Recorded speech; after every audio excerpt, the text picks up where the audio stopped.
obviously a lot to prove, coming off a rough one against Leviathan, and MiBR still looking for that elusive first win, not just for them, but their region.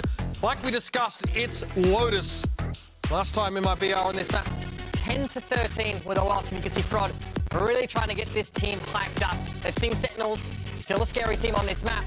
They'll be one to look out for. It absolutely will. MiBR, really, I think back to what you were talking about in that telestrator, Chrissy, the question is on the execution at the end of the day. They're playing these really simple ideas, they're playing these old comps, but so often, after a good idea, a good setup, they're stumbling at the last yard, and I think a team like Sentinels is really going to push it to them. This is a squad that loves being proactive in that mid-round and punishing teams like this. And literally, when Sentinels and MiBR faced off in kickoff, that's what happened. Sentinels just kept sort of walking into mid. It wasn't even like elaborate dive setups. They just took the fight to MiBR, and MiBR could not handle it. And that's what I want to see today. I don't care win, loss, whatever. I want to see MiBR that is playing solid, fundamental Valorant and not being, victim to plays like that. Yeah, I feel like especially on Lotus now, we've seen Sentinel kind of falter with their Lotus. They've mentioned how it's not 100% solidified set in stone yet, and I feel like if there was a map that MiBR could finally push themselves past that obstacle that they've been getting, it should hypothetically be Lotus. But again, I'm looking at Sentinels for that firepower to just kind of like shut it down. And I'm looking at their comp. Will they pick Clove? Will tenz play Clove? That's the question. He's been playing it. No. In ranked, he's been trying it out. Not on Lotus. Not on Lotus. Give me the pick. Why is it illegal? Because if you don't pick Omen, then your only option on defense to leave a Rubble embed on top of Rubble is Raze. And that is so limiting in your comp. I think the way all teams have sort of adapted onto this map is leaving Omen to be the forward control over towards A. And Clove, you just simply can't do that. Also, the map is way too big. If you're dying in Rubble as Clove, you're not helping the team by smoking anywhere else on the map. I was really trying to big it up as a possibility, but nope, not on Lotus. It probably won't happen. The teleport's big. On top of that, that paranoia for fighting space in Rubble or Mount is super important on this map when you are like never playing another line control agent. Hear me out. I'm gonna cook one more time. Clove Omen. Let's go. And no Viper? Are you out of your mind? Zero lurk wall? That would be disastrous here. Let's pick Astra too. 3 circles. You know what? That sounds fun. It's still about challenges, all right? Louder already getting ideas. Do not let her GM your team. We saw this segment before. Please hire me. Here it is. Sky coming out for JZZ, a very familiar pick here. So he's one of the last few players on this map that is playing solo Sky Lotus as your only initiator. And I think this can be an issue, particularly on their defensive side, because this is a map where you need aggression to get space early. They're oftentimes having to invest a lot of util in, which means their post plants in the late round are super weak. I'm looking to see how Sentinels are drawing out that Sky util, because once it's all gone, it's so hard to win a late round. Yeah, exactly. And what really went wrong for Sentinels versus Lev when Sentinels were on defense were all those opening gambits. That's where it fell apart. So I think MiBR need to come in very strong, contesting that space, especially Mound. That's where Sentinels were crumbling. That should be the focus point of the attack side for MiBR. Again, looked pretty good in the post-plant. Sentinels, a bit of line-up Larry action there. Zelsis combining quite nicely, of course. What a nerd. He won way too many rounds, and he should have been allowed on that Killjoy. Yeah, true. Now, I think that both these comps, they have their pros and cons. I think this Fade pick is always going to be a little bit scarier, especially now Sky with that nerf from a while ago. I don't know, Sentinels with this Fade, I think it's going to be a lot more info gathering, a lot more pushing, a lot more aggression, kind of what we talked earlier. And I don't think they're going to give MiBR a chance to be able to push through and get that info that they're trying to get. We saw really messy fights on sites. Lotus really hard to sort of play a post plant off the site in general, right? So a lot of it's going to get hot and heavy, very hectic during those retakes. You need those rolling defenses, and Sentinels are expert at that. In particular, watch out the way that they'll play their C post. Second will fight forward, initially with that Fade util. About 25 seconds into that spike timer, they're falling back. They're activating that next layer with Zelsis and John on the Mollies. Yeah, and I think on this map too, John does a phenomenal job at calling rotates and being able to hold that defensive side down. I think that's one of his strengths as an IGL and as a Sentinel player on this map, and I think that he can, or as a Viper player on this map, and I think he can really put it out there, and that is something that I think is gonna kind of tip the edge and not allow the attackers to get rid of those rotations and punish that. Well, John QT asked this question to his teammates after a big clutch against Leviathan on Lotus. It was, do you guys want it? They didn't. Not that day, but it is a new day, a different day. So it's time to get this match underway and head over to our casters. Backed by popular demand, it's Bren and Sideshow.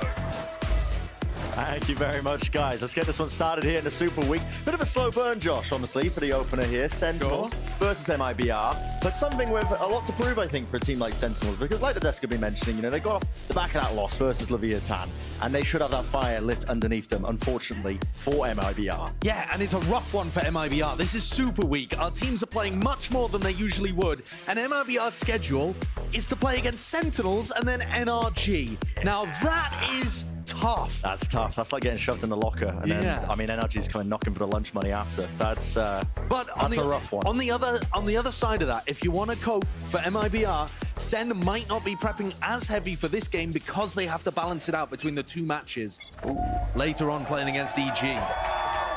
Well, triple stack from SEN here on the pistol round. They've got 3 players looking like they want to take a bit of a tumble and a tussle maybe here with a paranoia set up by tenz. These kind of setups, they're always a little risky because it relies on somebody taking contact on the defense side who could die early. FRZ is great with the shot. Sassy just jiggling here. The season his hand actually misses, rebounds it back into him. Unfortunate there with a hitbox of it. Quite good though. They don't commit the nade and the paranoia off the back immediately. And not wasting that util. Open for the taking. This is cute from MiBR. Yeah, contacted all the way in here. John is feeling that pressure from the one-way. He knows that he has to give up the space now. At least he's got the awareness. He's watching at a slight and safe off angle. So can back away here, try and play for that. Retake a fight by Sentinels. They're forcing the issue forward, and the jump spot by tenz almost a little bit risky, but the plant is down. And the plant able to be committed because there was that pressure over towards Waterfall. It wasn't smoked off. Scout destroyed. MiBR choosing to fight it. And SEN find themselves in a 4v4 retake, both raises down. Remember that paranoia didn't get used early round from tenz. He still has it. Right, the kicking here with the smokes propped up here, dividing up the site. A little bit more palpable for them. Paranoia now finally gliding through. Big connection onto a multitude of targets, but again, there's no follow-up. The volleys are just delaying. How is Sentinels going to take this one with time of the essence, sticking onto it. Sassy, half already. Might have just earned them enough time here. Mazin, all the way forward. Spamming and tapping all the way. John just about gets it. Oh, that's a heartbreaker from the scene. MiBR also didn't buy very much post-plant utility. Mazin, I believe, didn't come into the round with those snake bites. Only one nano swarm available as well. Perhaps that could make the difference when we go forwards. Time here would be. Look at this. John's like, just keep my head low, mate. Yep, head tucked. Survives just long enough. That's my general plan in life. Just keep your head down. hope things whistle past you. I want a small audio issue on stage, Bren, but I do want to talk about this a little bit, right? Because coming off the context of SEN losing to Leviathan, remember what Kaplan said? He said the 2 big reasons that they lost Lotus, they didn't come into it wanting it in the first half, yeah? Okay. But also, he said, our Lotus is starting to get readable, especially our defense side. Now, if that's the case, and you're going to put a lot of time into Lotus heading into the Super Week, how unusual is it that SEN then end up picking the map heading into here? Yeah, because wouldn't you want to leave that open and kind of wait as long as possible for another team to pick it, thinking it's a weakness, and you've actually worked on it? That to me is a bit interesting. On paper, I would agree with you. I think most people would agree with you, but Sentinels are not a team that really operate like on paper. They love the reps. I'm not going to lie, tenz is crushing this game. But they like the reps. They're a team that have proven that. I mean, we had the same kind of questions, I think, circling around teams that were going to be playing the most matches in a kickoff qualifiers. Sentinels are one of them. We said, oh, it's going to be a disadvantage. Teams are going to read too much. Sentinels have thrived in that. I think they've honed their map pools over time. So I don't think they are the type of team to try and hide strategies away. Even in these long weekly formats, they want to be constantly iterating. And time for a bit of rest and relaxation, I suppose. Got time to think as well. I mean, you're going to be heading into an eco round if you're MiBR. Yeah. Different approaches from both of the teams. Oh, no. Okay. Now Zekan's taking his moment to try to stimulate his brain, and now he's into full relaxation mode. Yeah, a lot of trust being placed. Of course, listen, Secret Labs, fantastic chairs. They sponsor the show. But I will say, I always trust. Squeaky bum time when I'm leaning back in one, especially that far back. But hopefully getting this audio issue solved. Just with the in-ears here. Yeah. And as we progress later through this map, something that I'm going to be keeping a big eye on is, Is there anything new on Sen's defense? Because if Kaplan's talked about that being a potential weakness, of it being too readable, have they brought new things to the table? Too early to know now, but that's going to be a focus for us heading later on. Yeah, I definitely think so. Taking a close look at some of the map pools and what they've got prepped, and if they have innovated onto the loaders. I mean, you're already seeing early signs of it. Just at the beginning with that, trying to set play, I suppose, just jiggling with the C's. Certainly, yeah, that's not a pistol round that I remember seeing from Sen before on the defense side. To remind people what they were up to, they were mostly playing for mount control on defense, so that this guy here could send a paranoia through and help them on the B retakes, just fighting B on his own with the flash. You wouldn't believe it, but he can be sharp when he's in game and not snoozing. Okay, well, in the meantime as well, while we get this setup ready, how did Aspas become Aspas? I know, a little bit, off tilt there in terms of the real topic here, but find out about his origin story in this clip from the latest episode of Common Ground. Was that the transition for you? Like, did you get into gaming because your dad was gaming when you were a kid? Yeah, when I was 3 years old, I started playing with my dad. 3? What game? I mean, what game are you playing at 3? Oh, it was CS 1.6. You were playing CS at a... No wonder. This makes so much more sense now. Yeah, we have a really good bond because I started playing because of him, because he had the PC and he played, so I started playing together with him. If like I had a problem in the PC, I would just call him, and when he gets home, he would fix. And sometimes the mouse that I had some double-click problems. Yeah.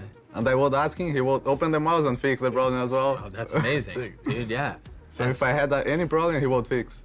That's dope. And my father, he stopped playing for some time because he had to like give the time. And then now he's playing Valorant. Is he? Yeah, he's playing Valorant. When he finished work and he go back home at night, he plays some Valorant. Is he good? Well, that's probably not. That's not a fair question. We're talking about like, one of the best duelists in the world. My chain, my watch, my wrist, my house, my rise and grind. I give away all this to see my dog just one more time.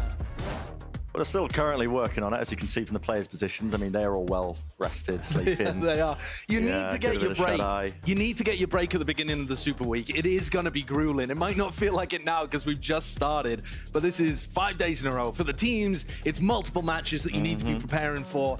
And for teams like Sen, where it's 2 teams you're expected to beat, actually, that can end up being a real trap that you fall into. We've seen that over in Pacific, I think, with some teams that have played multiple times throughout the week, just finding it so tough to get good enough prep for both.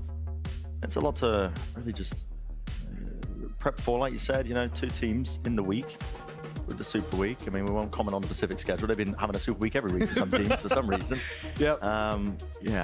I think one of the big reasons that the Sen fans are excited about this game is that they're expecting a bounce back, right?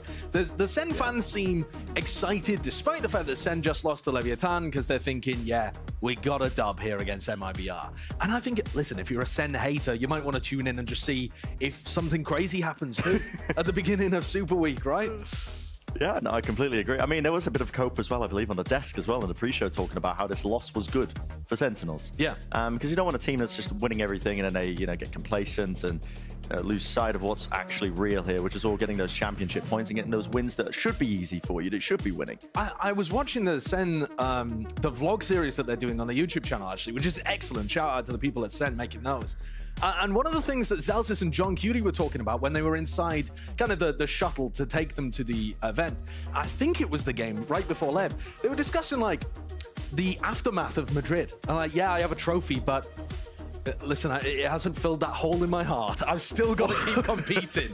You know what I mean? Like when you're a player, you set your sights on that trophy. And then once you've lifted it, you have to actually reassess how you set those goals for yourself. Yeah, you do. You have to either think of a higher goal, like the Champs Trophy or winning here regionally or something like that. Or you have to try to find that satisfaction inside yourself of like, I just want to win every game that's in front of me. I want to get better as a player. Where you find that motivation from, it's super important for player mentality. I completely agree. Yeah, and now I've heard that they need a few more minutes to actually set this one up. So there's 2 options here for the people at home. Okay. You continue to listen to us yap and get paid by the word. Yeah. Which I prefer. Listen, it's about 100 per word. So listen, it'll be earning a couple of bands at the end of this one, or we could send it to a break. Okay. Well, let's go for rock paper scissors then. Okay. If they're doing rock paper scissors to open things in the tech pause, rock paper scissors. Are we going on goal? Or 3, or like, how are we doing this? This guy doesn't even know rock, paper, scissors, How are we doing this? How are we doing this? You do rock, paper, scissors, shoot. Rock, paper, scissors, shoot. Yeah. If you win, we and go then to on break. shoot we go. If you win, we go to break. Okay, if I win, we go to break. All right, rock, paper, scissors, shoot. Rock, paper, scissors, shoot. Dude, we haven't planned this. Rock, paper, scissors, shoot. Okay, there you go. The mind games that work. So we're going to break? Yeah. We're going to break. Okay, see you in a few.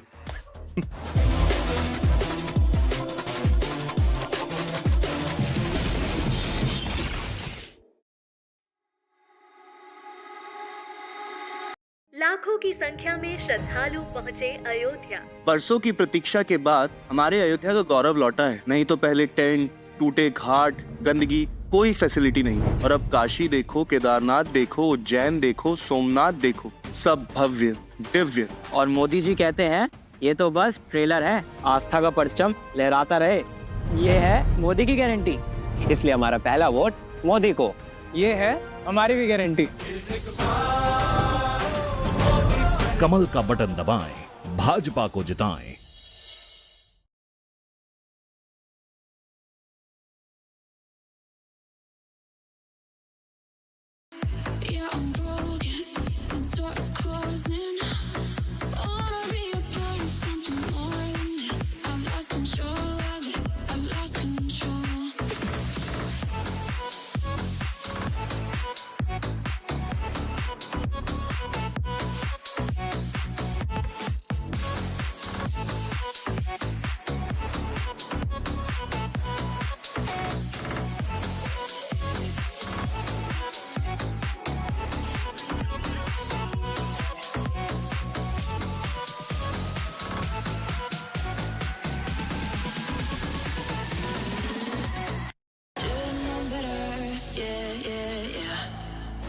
Forever, yeah, yeah, yeah.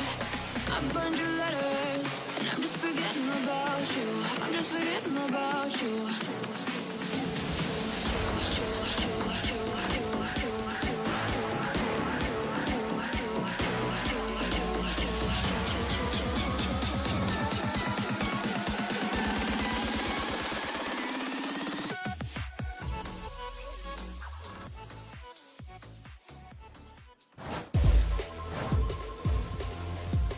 Okay, well, we're still dealing with it. I mean, I saw some cherry-picked comments from Twitch chat as well. They weren't cherry-picked. Yap has come back. I'm sure that was one out of thousands, well, to be honest.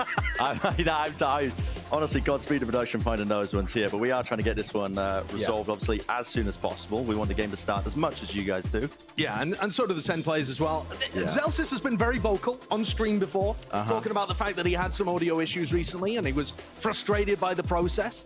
And, I mean, this is the other side of the coin, isn't it? It is the other side of the coin. You want to make sure that the players have the best situation possible, but John's got to struggle with something working. So they have been making progress and they are doing some final checks, but you know, you never know with the ghosts in the machine. Yeah, you never know. You know, you just take a bit of a break from the gameplay and then someone's been chewing through the cables. Yeah, God knows who. We haven't caught them yet. Yeah, entirely possible. Yeah, where are they at? Yates are #1. I mean, listen, got a win today? Haven't seen the Bleak game yet. Got a win today? They did get a win today. Yeah, I was prepping for Americas, so I wasn't able to take a look over at Pacific, but there's definitely a VOD to review over there, for sure. And listen, maybe we'll get some wild upsets in this area too. I guarantee there's going to be some. There's going to be some during the Super Week. I mean, it's an endurance test for almost all teams involved. Yeah. You've got 5 straight weeks of match, or 5 straight days of matches, not weeks. I love, by the way, these faces on sticks that we have in the audience. They are so good. Yeah, okay. Well, enough from us. Let's send it down to the professional yappers who really can fill some time. The desk, what's going on, guys? You know, just vibing, learning how to play rock, paper, scissors from you guys. Thank you very much for the demo. Paper. No, I never really encountered that game. International rock, paper, scissors? No, I mean, in Australia, we just sort of settle our disputes with violence. So, I mean, this seems way better, to be honest. Yeah, I'm really down with that. I mean, look, we have the second line of yappers that have now stepped up. It's like, you know, it's like Civil War type stuff. We're now on the second line. We're going to test the brain power of our desk, all right? Because it hasn't really been utilised to its full potential today. We could have put the pistol round in the telly for this gentleman to yap over, but we decided to save that for a later time. We're going to play the game, Where Are You At? That's right, the rules are Los dead Angeles. Simple. Yes, You presently. won! Yes, I did it! No, you're Wow. wrong. Aren't we in Santa Monica? It's a different municipality. No, we're in West LA. Baby, we're in West LA. Get owned. This Okay, isn't Santa anyway. Monica. Yeah, what's next? Social Security? Going to rattle them out. The rules are very simple. We're going to see a very small portion. What? I'm mismanaging got rules. buzzed. You can't beat me. We're going to see a very small. Hello? Can I try it? Wait. Is he allowed to? We'll see a very small portion of a map and have to guess which one it Unbelievable. is. Let's get this started and bring up our first one. All right, small portion of the map. Show it to me. Bring it up. Bring it. Our first one. What in the... What? Is this the Louvre? Oh, Ascent. Yeah, Ascent. Where? Ascent No, is the The no. gelato shop. This is Pearl. Ascent gelato shop. Wrong. It's Okay, Pearl. well, where I on think Pearl? it's Ascent where the little guys are, in wine. I think it's in art in Pearl. Are you gonna dig there's us when we get it right? There's a reason it's called art. Yes. No, well, we're not going to dig it, so I think we're going to see it. All right, let's see it. Don't expect me to guess. There's no way that's happening. I want to dig. I'm too busy looking through my teammates' POV when I play. Why is that? Because I'm dead! And when you get shot, you die! Wait, we're slow zooming out. Are we? That is glacial. Yeah, we're moving there. Okay. Wow, they really wanted us to do this segment. Oh my God, okay. Hey! Oh, okay. You're actually insane. You're You insane. overcooked, brother. I overcooked. My bad. Too smart. Too wise. Okay. And knowledgeable. Oh, What are you there's in? another one. Wait, there's more. Yeah, but wait. Congratulations. There's I only chewed on more. it slightly. All right, we got more. Let's try another one. Here's our second. Okay, a little control room, a little bit cartography station. Oh, this is Icebox. this is Bind, I think. Icebox. You might be right that it's Icebox. Fracture. It's either Fracture, Icebox, or Wait, Bind. It's actually- one of half of the map. It's one of the Kingdom maps. I know that for sure. How could this be Icebox? There's a little office in Icebox. There is a little I feel like office. I've seen Yeah. it. Whoa! Hey! Holy! Do one of them have in the it. answer? Oh, I wanted Can to we be- get All right. some Subway Surfers? So, right there? okay, so we think it's Icebox or Bind. We're gonna have to commit to one of these. Wait, what is it? What is it? Look at the I sticker. think it's Icebox. Isn't this where Cypher's hanging out? Wait, I'm is trying that to look. where- There's a on that mini screen? map. This is What where mini they, map is that? Had Cypher sitting there on the Do you computer. see it? Wait, that's not a Valorant map. That's not a Valorant. Yes. Leaked. They leaked Oh, new map. That's new map. crazy. Is this Bind? No, wait. This is Icebox because that's the Yoru reveal thing in the Yeah. top right It's monitor. Icebox, Yeah, Again, I'm You're owning. one-shotting every one of these. I'm going to look like a fool if I'm wrong. All right, that's it. There are our guesses. Which map is it? We're zooming out. It's Icebox. Icebox. Okay. Yeah, there you go. Yeah. Attack enough. the spawn. The sticky notes sort of threw me for a loop there. All right, nicely done. We've got another one Pass here. over to you. Our third map. What do we think about this location here? It's a... Teddy Bear that's mentioned. Oh, it's Lotus. Is that a cupcake? It's Lotus up in the top of the ceiling of I think Breeze he's in the middle of the pillar. This is on the ceiling? What Yeah. are you guys just floating around in custom games looking at the I teddy thought- bears? Is this What like- is are you finding happening? one? No, the real reason is I watch a lot of Pro Valorant, and the obviously you don't. Okay. You watch a lot of. I don't. So, yeah. But in like the freeze I time, watched a lot of EMEA. So. Someone got true. dinged. But our observers love showing these things, and they're the ones who made this. Yeti made this, I think, probably. I don't know. I'm going to credit him. Thank you, And he's the guy who Give shows us them all. turtle. Okay, Lotus. Give us I think so. Yeah, It was one on the bit. ceiling of Right Lotus, there. right? On the ceiling of Lotus, like Okay. up in the skybox. All right, it's time for the big reveal. Is it indeed? Oh! Oh my God. What? dude. Come on, Okay. that is. No one goes there. Whatever. No, apparently she does. The observers show the teddy. They love the teddy bears. Right. There's only one thing observers like. It's teddy bears. And turtles. Right there. They love turtles, Mimi. Unbelievable. We I got got one one more. bit. We have to embrace the turtle. One more? Actually, we might have five. Mimi's in the actually. lead right now. might Let's be do this more. one. Wait, I come need a one This hit is the show where everything's made up and the points don't matter. Don't worry about it. Fracture. Okay, we have a control panel. Something's critical. Fracture, I think. What is going? I have not been to any of these. I thought we were going to go to real places on the map. We're going out of bounds. I feel like this is not fair. But it is fair. No, it's Sunset. Why? Because Dizzy reveal, top left corner. All the Easter eggs. Stop. Because this is where Riot put all the Easter eggs in, and Sunset came out around Dizzy. There you go. You don't even have to watch Pro Valorant. You just need to be right into the ARG Sunset content. is this in? I think he's actually right. The It's- map. I don't think it's Fracture, but I don't know what it is. I like I'm no longer smart. No, like it the has use to of be context Sunset. clues. Sunset's the only map.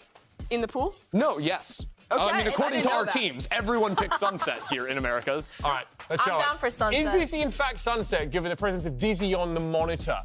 Bingo! Okay, now that one you don't even need to go out of bounds to see, to be fair. You just need to be...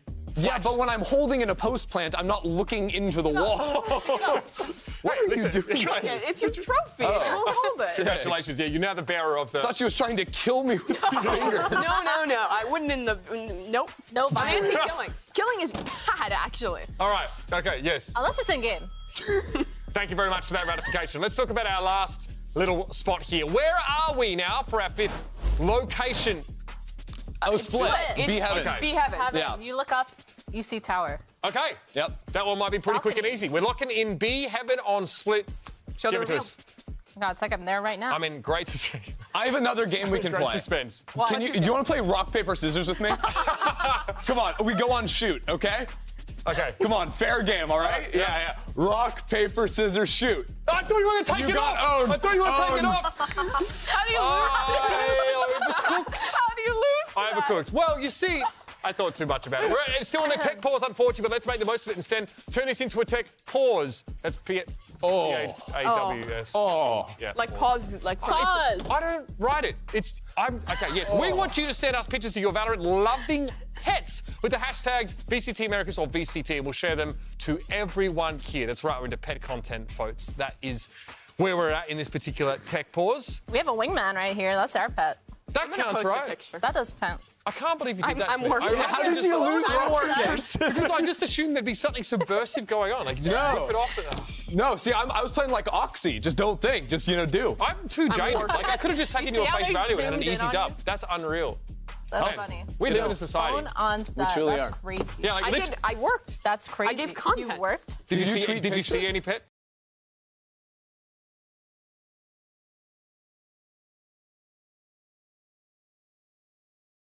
Pics? No, but I tweeted one. Oh, great. Oh, let's get it up on the... I mean, as if we get it that fast.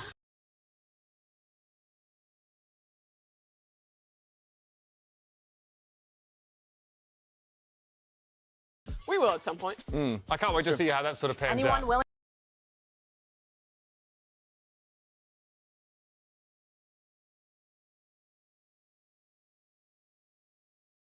to bark? What? What? No. What? Who said that? Who said that? What? Who said that? That's great.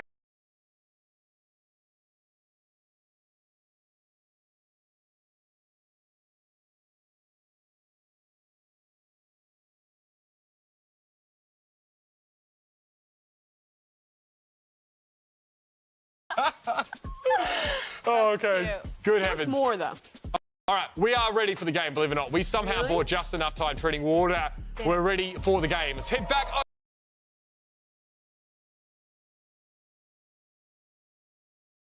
They look focused. Yeah, locked in. The time is ticking down. We're heading back into it. Okay. If you missed it, SEN won a retake happening what is that? over towards C. And Artazine has decided to force up. This is what C9 was doing. And actually, a couple of the China teams were doing this as well. Yeah. Full armor. Rifle gets dropped for you. Only really available on the attack side. And you've got a bit more extra pocket money to spend here. With Mazin getting caught onto the mid lurk early. Yeah, I'll be honest with you, Brent. Normally, this strategy, you want to be putting the player with the rifle that you've forced in position to take the fight. And you don't really want to be losing players early. Artazine's good. He's been one of the best new additions to MiBR. He looks like he's got chances of taking them across the line in some big rounds. Just missing the timing, JZZ. Jumping up. It's the back of the cranium for tenz. It's going to be caught and catched on. Zelsis now is close and in danger. Spray down with the bullets here. Narrowly avoiding and spraying through. Two! With a nade overlapped. No damage, really no harm into the round overall. So with 3 surviving and that rifle picked up as well, a tasty little upgrade courtesy of the opposite team. Yeah, and there's a big downside to going for this kind of thing. Whew.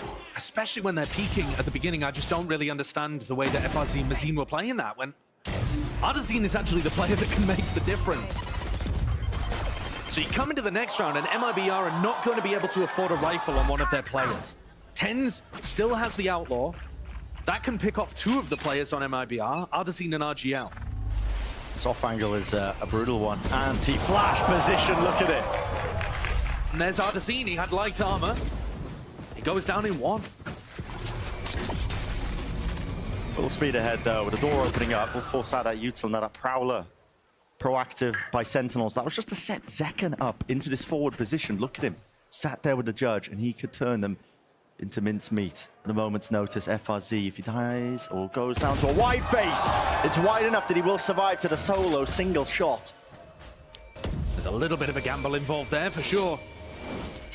And not bad damage, to be honest with you, because again, even though FRZ's been healed up, he dies to 1 shot from tenz. And it makes it much easier for John QD and Sassy to get the kills too.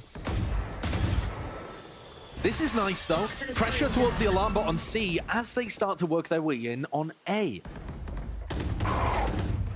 One gunny broken though. This is pressure on 2 fronts here by MiBR, so he's trying to sow a bit of deceit and chaos. See if they can pull some of these rotations, but SEN aren't being convinced. Now they will be. And now, chance and opportunity. Look at this, Mazin. Yeah. Strikes correctly and precisely the right moment. The problem is for SEN, is that a lurker? Is that the full hit? Was it a fake? Or was Mazin just playing a very aggressive lurk on Viper? They're unsure. They don't know where to commit right now. There's only 13 seconds left, pushing through the smoke. I mean, Jason's taking that fight straight to them in an open A side. That has sown enough, at least chaos there, into the mix of the round. They have to deal with these stragglers. Jesus, hey, the stinger shot to the head. He's still alive and kicking though, and he is causing all sorts of distractions, isn't he? Leave it to tenz here on the bonus. Just don't know where a lot of these players are. Single shot, there we go, straight to the chest. One more in the chamber, not enough though. That full armor just saving the day there for Mazin, but a 1v2 and potential chances here for Sassy, but time running short. You can start to hear it ticking and ticking away. Got to get a move on here if you want any sort of chance. One spotted, tap, forcing them forwards, but here it is, MiBR. Follow through there and taking away a win there against the Sentinels bonus round. And frankly, the way that Sassy was unable to get that final kill actually helps MiBR's economy a little. It's still a really devastating bonus though. A couple of moments where MiBR perhaps got away with it a little. You know, certainly the Prowler to set up Zekken on an aggressive angle could have benefited them. And MiBR are going to come into the next round. 2 people on light armor and a Bulldog. tenz has another Outlaw. Really prioritizing it. Toxin screen down. Deep haunts and pressure applied here by Sentinels out towards A rubble. They won't control of this area. Really only being postured off by Mazin as a paranoia exchange on either side out on the opposite section of the map with Mazin falling. A control now going to be going towards Sentinels, and all in the middle of all of this. Tucked to the corner, that's Zelsis here, and he's playing again, debate and switch, and a snap to the side. RGL Meister, at least with the trade, but now he's just a solo player. One left standing, TP's up, and it's too predictable.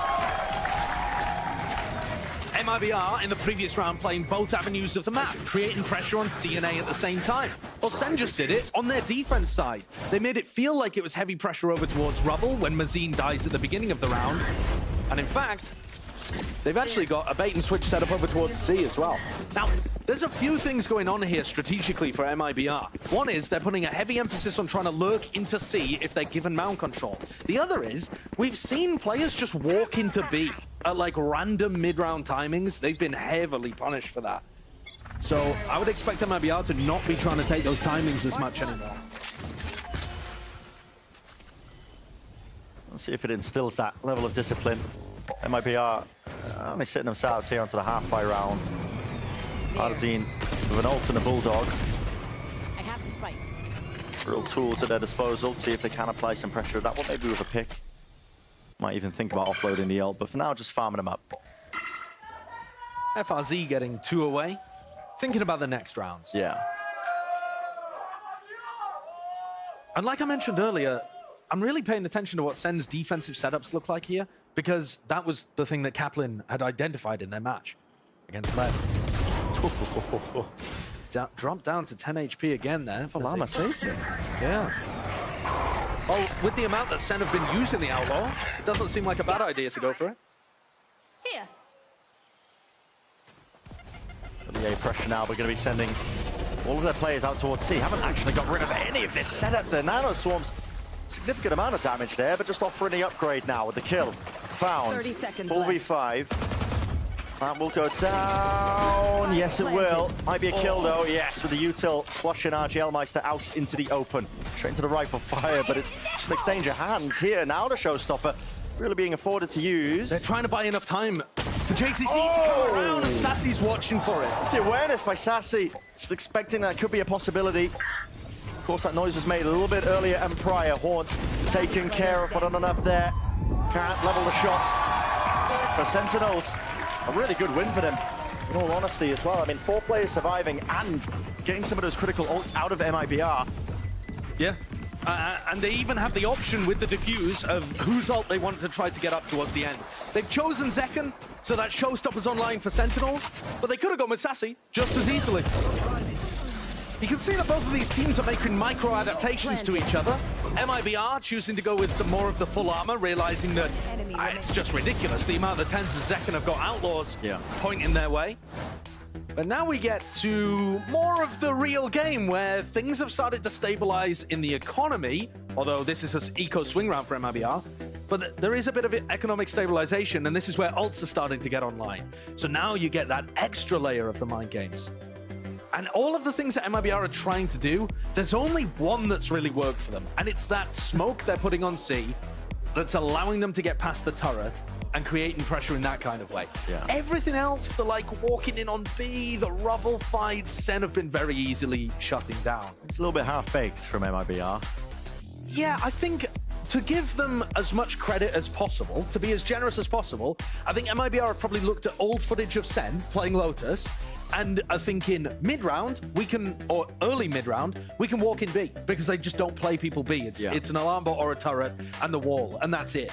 And now that Sen have started to mix things up, I think those harder reads are catching them and leading to MiBR players swinging through that Viper wall and going down. You know, normally these teams, they do actually have reasons that they do things, but it's based on either scrim reads or old VOD footage or something like that teams have already adjusted. And especially considering Sen are trying to change how they play. I mean, here, for example, you specifically have the turret, but you also have Zekken on B. You know, 2 layers to that B defense. Just holding close with that showstopper just in case. To C's, only the 1 connection. A rubble control will be conceded. MiBR ran to some of that ground. A couple of bullets there going just through the door before it fully closed up. Now they want to make another go of this here and over, but the snake might drop down at your feet. I mean, it's Arzine in no man's land. That's not good enough at MiBR. You need way more pressure, and you also need to bait out that util. Play towards the reactions here. The dog was that connection onto the stun as well. Jace is A seeking to capitalize. He is so fast onto the target now. Deciding what util he really wants to just offload here. Now to the Seekers, but that's going to be causing a paranoia to go flying. And MiBR, it's disjointed at best here, but now they're finally starting to gain some of that ground and scaling into the site. But they're going to remove these pesky players. Reinforcements arriving. Still, collection of kills out towards the back. Nana Swarm a little bit too shallow there. Doesn't connect, and a snap of the wrist from tenz certainly does, with Mazine dropping Spike out in the open, and the last one spotted, the solo player of FRZ, not a chance. This. All right, I did. Easy stuff from Sen. Great little play from tenz as well, a fake teleport. Just put in the middle of that after he'd already, you know, Sassy had already dropped the player that had the spike. MiBR, though, they're losing their entry player, trying to get in through tree, not really able to create enough pressure with utility. We've seen teams run Paranoia Prowler plays to do that, or fake a push towards the main site, or tap the door as you look like you're pivoting B to try to draw out utility. There's a lot of different ways of handling that. And now in this round, they will have FRZ's ultimate to be able to work with, but instead their economy kind of shot. That's all over the place. These mound fights were killing Sen in their game against Lev. Yeah, they certainly were. But that was on full buy rounds where the attacking team was using a smoke in a really nice position, just where these guys are pushing into here to create a lot of aggressive pressure and deny information to the defenders. I haven't been seeing it too much, though. No, really at all. It's an incredibly meta smoke to throw right now. MiBR, though, are playing this more like an eco, where they're just searching around the map, pushing people back, seeing if they can work picks. The problem, though, for MiBR is we're halfway through this attacking half for them. They haven't even forced out ultimates on the side of SEN. So this is looking dire. Yeah, haven't forced out the ults. I mean, essentially generational wealth on the side of the Sentinels players. There are no risk of losing any of the economy, and looks like losing any fights either. Just don't have the weaponry for MiBR, and it's dire straits, really. Think about Lotus as a map. It's heavily attack-sided. At this point, I mean, 6-1, Sentinels on their defense side. They have come out here with something to prove. Yeah. It was a slow beginning versus Lev when they started on Lotus. They said it themselves. You could see it watching the game. They were out of sorts. Yeah. And if you give enough credit to MiBR, that the ideas they're trying of the lurks through onto C, the early mid-round timings of just walking into B, that kind of thing. If you give them the credit that that's based on VOD footage, then you're seeing the dividends already from SEN. Yeah. Right? You change it up. You change it up, and suddenly other teams can't get that anti-strat advantage. Left. They have to just battle you with head-to-head. Big ultimates available here. This is MiBR's best chance of allowing the momentum to swing just somewhat in their direction. But again, I want to draw your attention. RGL using that one way over towards C. This is not the meta smoke right now. It's more to do with putting one on the floor to be able to get in. It's a little better for the attack side teams usually. Protocols. You can see from Sentinels, I mean, Zelsis is just holding the lockdown. They're willing to give C mount control, expecting FRZ to use his over in that direction. Probably going to be used in response to that, but here we go. That pressure towards A. Holding onto the paranoia, using the horn, couple of bullets spraying through. A nice additional layer to the protocol there from SEN. tenz doesn't commit the paranoia unless there's noise, even after the Prowler catches contact. Got to be cleaned over the movement. This is one of the first rounds where MiBR actually have mount control and they're putting pressure towards A. So this feels a bit like when MiBR got that round by creating pressure on both sides of the map and confusing SEN. One of the issues is SEN have big ults to try to re-clear and hold their ground. What a time to use the pit. It's going to be defended as well in this place. Drop down here. It's Celsius. He's going to try and watch the car. What is that? 30 seconds left. Ozine just pre-firing up top there. That will remove the pit. And now Celsius, he is in a bit of danger here. Bullets going flying. FRZ. This is a has great its lockdown, Nightfall on top of it with the pit. It is a collection, cacophony of ultimates all offloaded here. Showstopper on top of it. And who will be the winner? Who will be the victor? It's Chaos thrown into the mix. And it feels like it's all Sentinels! Not enough bullets! Not enough to break the lockdown. 2 versus 2. Spike is down. Paranoia flying, gliding here, dropping down into main. Got to try and defend their positions and stop them from really getting themselves into position. FRZ holding it down inside of the smoke. And it leaves it to Sassy in that 1v2. 1v1 still now being found here, but here it is. Getting the time ticking. Tap onto it, seeing if he can at least force that position out wide, but he doesn't have a clue where FRZ is, and the reposition is immaculate. So, the second one on the board here for MiBR. What did it take? Absolutely everything. And even then, there was definitely an opportunity for it to slip away for them. Credit to MiBR. Their understanding of what was happening here was lovely. That kill, bonkers, onto John Cutie. I mean, off sound cues or what? Yeah, I don't know. But the pit that Mazine goes for allows them to challenge the lockdown. It's just that Zelsis ran in and killed the Viper, so Mazine ended up falling too. But at least MiBR there using their ultimates well, using the Viper's pit, using the lockdown to create pressure onto SEN and putting it into a winnable scenario. Now there's another issue. tenz with the off. Pop flash through, actually, in through the one-way. They want to disrespect this one, but as this was happening, Mazine again losing that battle out towards A rubble. Feeling like he has to overexert himself ever so slightly, maybe. Connection there from Trailblazer. Will it signal the go button? Yes, it will, but they're being blinded up and just sprayed down. MiBR don't seem to respect snake bites in the way that perhaps they should be, because SEN have got the follow-up every time behind it. Mazine's died on these aggro lurks a little too much. MiBR not waiting for the main portion of their fight to cause a distraction before getting the lurk in. What a shot. And it's just a catastrophe. Every block falling. as MiBR capitulate. These snake bites have been perfectly timed from John Cutie, but there have just been so many moments where either he's picking up the kill or a teammate is picking up the kill on somebody who egos them. We saw Artazine fall to that over towards Tree. We're seeing it here on the C push. 30 seconds I think left. MiBR can't really get a read on where the Viper is, perhaps. Yeah. Because SEN are mixing up how that defensive setup works. You just try and disrespect, ego check through with the decay and the snake bites. And that's going to work against worse teams. If you try to find holes in worse team setups, they're going to be there. The desk has talked about it all day, about some of the holes that are present in MiBR's game. But when you play against the top teams, they have minimized the amount of holes involved. And this is, you know, nice pathing from Artazine to be able to double blast back over the top of the snakebite, but no utility pressure on those players. Just holding the crossfire. Rough stations for MiBR, but SEN looking pretty. Round 10 with the money not good. Horn doesn't get broken. Should be able to set up tenz with the operator deep onto the A line. FRZ getting spotted, but there's no follow-up after the Prowler.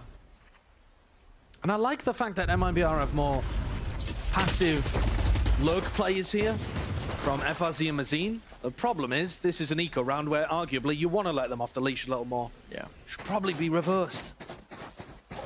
How do you cook up some kind of play to give yourself an advantage in this round?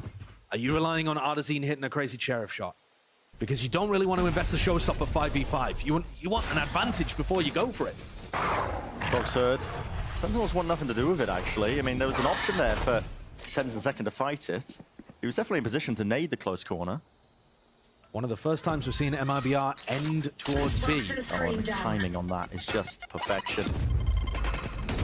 War goes down here, dropping a snakebite though. They can't really cross the line of scrimmage. Second one now, offloaded. And the swarm dealt with, so John QT can still hold his ground, and it's just ring around the roses. I mean, desperation is the way I would call it. With only 25 seconds left, they don't know which way to end.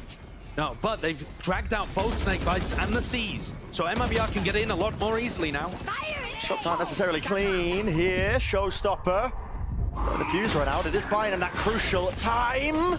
Rocket doesn't collect a kill, and nobody's looking towards the back end of it. They think it's clear. John QT, he will capitalize. Through now as the door rotates. Player position scattered into the post plant. Yeah, post plant lineups though as well from Mazine and FRZ.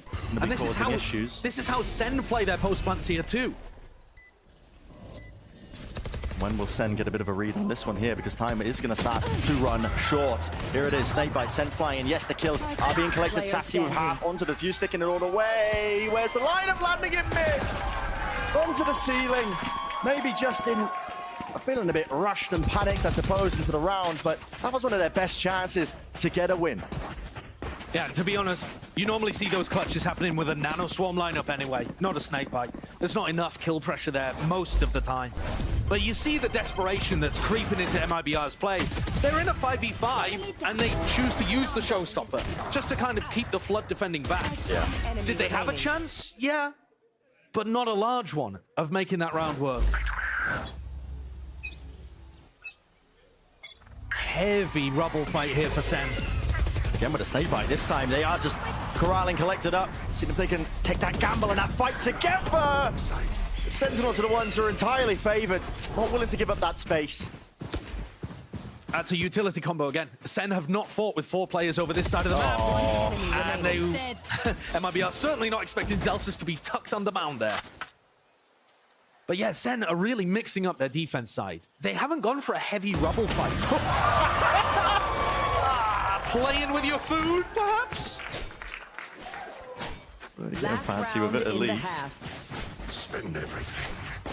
We keep nothing. tenz and Zekken both got shut down in the game against Leviathan. They weren't really able to have that same star player impact you expect from them. And Aspas, as you said earlier, Brent, pushed them into the locker and stole their lunch money.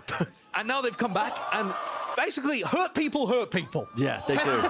It's a cycle of misery, cycle of pain. tenz and Zekken are like, right, well, we got bullied in the Lev game, so now we're actually going to bully MiBR. It's the final round here, the first half of Lotus. Door shutting, slide opportunity for tenz, but nobody peeks their way out. Everybody's grouped up though. And this does feel very much just like an all-in attempt by MiBR. Seeking to overwhelm tenz's position. He's going to get us out of there. Interesting and unorthodox. Op sight line? Yeah, tucking away. He's worried about there being a slight gap here, but as the smoke fades, he might be able to get his eyes onto somebody, one player maybe, but not accounting. The close corner, pushing him. Uh-oh. Hello with the rockets at the feet, and Anderson dealt with RGL. Quick to take up that space once more, and a deep flank all the way wrapped around. That's going to be causing distractions here. Paranoia flying through, blinded up. Kills need to be found here in a 3 versus 3, making a 3 versus 2. There might be trying to withstand this one. They are still in the post plant. Maybe there are still chances for them here in the post plant position with this door. Snake bite, nano swarms. So now they know the rough positions of both players. They do. Maybe enough time pressure could be purchased. Spamming through half already. Purchased and bought. Maybe the backup plan. Zekken brought down. So 9-3 will be that final scoreline. Question is it enough for MiBR? Swapping halves are going to be going over to the defensive side of Lotus. Yeah, SEN looking like they've got a pretty big advantage here, to be honest with you. But at least MiBR are able to convert that round. Good plant position. Players staying alive there from Mazine, from FRZ, playing the post plants, playing the spam lines. But that was only enough for 3. Only enough for 3. Barely enough. I mean, it goes without saying, pistol round as we get into that next half will be a must-win. But let's send it down to the desk to hear them break it down so far. And so a reckoning has been unleashed. Its name is Sentinels. What a way to bounce back after a disappointing result. But we talked about MiBR in the pregame, so there's actually some play to their mid-round. It can be elaborate at times. Doesn't seem so now with their A-lurker dies off the rip every time. Yeah, I feel like the biggest issue of this half was MiBR constantly calling these kind of 3-1-1s as you're normally calling, heavy towards A or C on Lotus, and their one player, either on that A or C lurk, was just getting flushed out and punished every round. And that meant that, like, time after time, MiBR was having to call into the C site, which is stacked with both the Viper and the Killjoy mollies, and they were getting obliterated. Yeah, and I think the biggest thing as well that contributes to that is not only was the lurker dying a lot, they also couldn't punish any of the rotations. They couldn't pull any of the rotators off of their sites, and they also couldn't punish any of the solo aggressions. We saw tenz just pushing up A by himself, and he was completely able to just take that space completely alone. At some point, it was even just Saucy as the fade, which technically shouldn't really be possible. Yeah, and a big part of that was the proactivity from Zekken and tenz, right? Those guys were so good, whether it was with the Outlaw or the Op or these kind of combined fights, to push those players on the extremities away. Yeah, just as storm clouds start to gather, as we discussed, MiBR showing so far. Something happened. I want to remind you guys, we asked earlier for some pet photos. It wasn't just a nefarious device to buy time during a tech pause, although you're forgiven for believing it. We got some of these. You guys absolutely came through.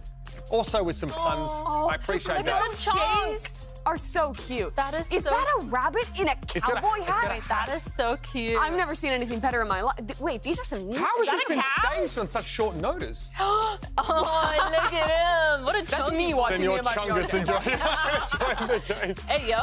Oh. Hey, yo. Well, we've lightened the mood a little bit here, and hopefully in the MiBR camp, the same is happening right now because they've got a lot to do to start to make this game even competitive. Let's get that second half underway and head back to our casters. Keep sending in the pet photos, man. I mean, never know when you're going to need them. Never know when we're going to need them. Never take pause segment. I love that. It's excellent, but it goes without saying, like we said, pistol round for MiBR is the sole focus here, really, to have any chance whatsoever. Crossfire set up by MiBR. Yeah, it's a little similar to what we saw from SEN on their pistol. 3 players stacked over towards B, looking to try to play more of a crossfire rather than an aggressive trap setup, I think. But Ardazine was there with the nade. Now they're clearing out B, looking to move back over towards A. They're going to have a good read here of where SEN are finishing. And a swarm will delay any sort of engagement out towards Tree, but guess what? Paranoia is dodged along the board at Util. The kills at least being collected here. It's evened out on either side here. 3v3. Still no ground gained here to get a safe plant down, and there's a fast rotation from all the MiBR players up top here. It's a game of timings and chances, and RGL just doesn't win his out, not when he's up against 2. Very nice there from John and Zelsis to just put a pause in there, double up, make sure that they could trade out a player on site without any risk. But John is weak. Yeah, and that opens up An opportunity maybe for Mazin, but he does need that one kill. Can he find the second attack from Cells? Has revealed the position, but matters not. It's a right click there. That is an unusual way of playing the 1v1, to go for the tap and give away where you are. SEN just styling on them at this point. And a pistol round. Okay, I like the macro from MiBR. They got the fact that it was going to be an A hit. They tried to flood defend in, but you see the difference there with how SEN approached clearing tree. Yeah. tenz coming in through the other side of the map, throws a paranoia. They have a Seize in there. They have a nano swarm in there as well. They're using a lot of pressure onto any potential A site anchor. Find you. MiBR just trying to take that one with a bit of brute force. The util certainly helps with it. Yeah, and that was yeah. The MiBR classic. Go and get it in the shops now. What was that doing on RGL? I know. That's crazy stuff. I think the nade as well, just forcing the SEN players out into the open. So they do actually have a player advantage here on the eco round. Got themselves in a tidy spot that SEN are going to have to dig themselves out from. This gun's probably not going to be retrievable. You can already hear them just being ferried back and away. Dropping spike. MiBR just sitting pretty on A. We're seeing a lot of these Sky Lotus comps either fading out or losing. I suppose fading out being the apt comparison. Here we go, Clash. Bot coming back. Ooh, util out in the hands here now. Seeking to swarm it over. Wow, the flash actually didn't connect there onto Sassy. Don't ask me why. For reason, I'm not too sure either. Now just seeing if they can funnel their way through, but it's a very, very narrow choke point. That's massive. And a lot of weaponry to get through. God, that's so extraordinarily well done by SEN there. It might just look like they're mopping up ecos, and to be honest, they are. But the way in which they're fighting over the angles, allowing the first player in, swinging back onto the angle to catch the players afterwards, and then backing off as a teammate comes in to pick up the same line. Like, really nice micro coordination. Yeah, my classic doesn't do that, actually. Remaining. And the spray from John just to finish it off. So even when you think MiBR have a chance to make something wild happen, it's just not theirs. No. It's really not. A lot of rifles online here for SEN.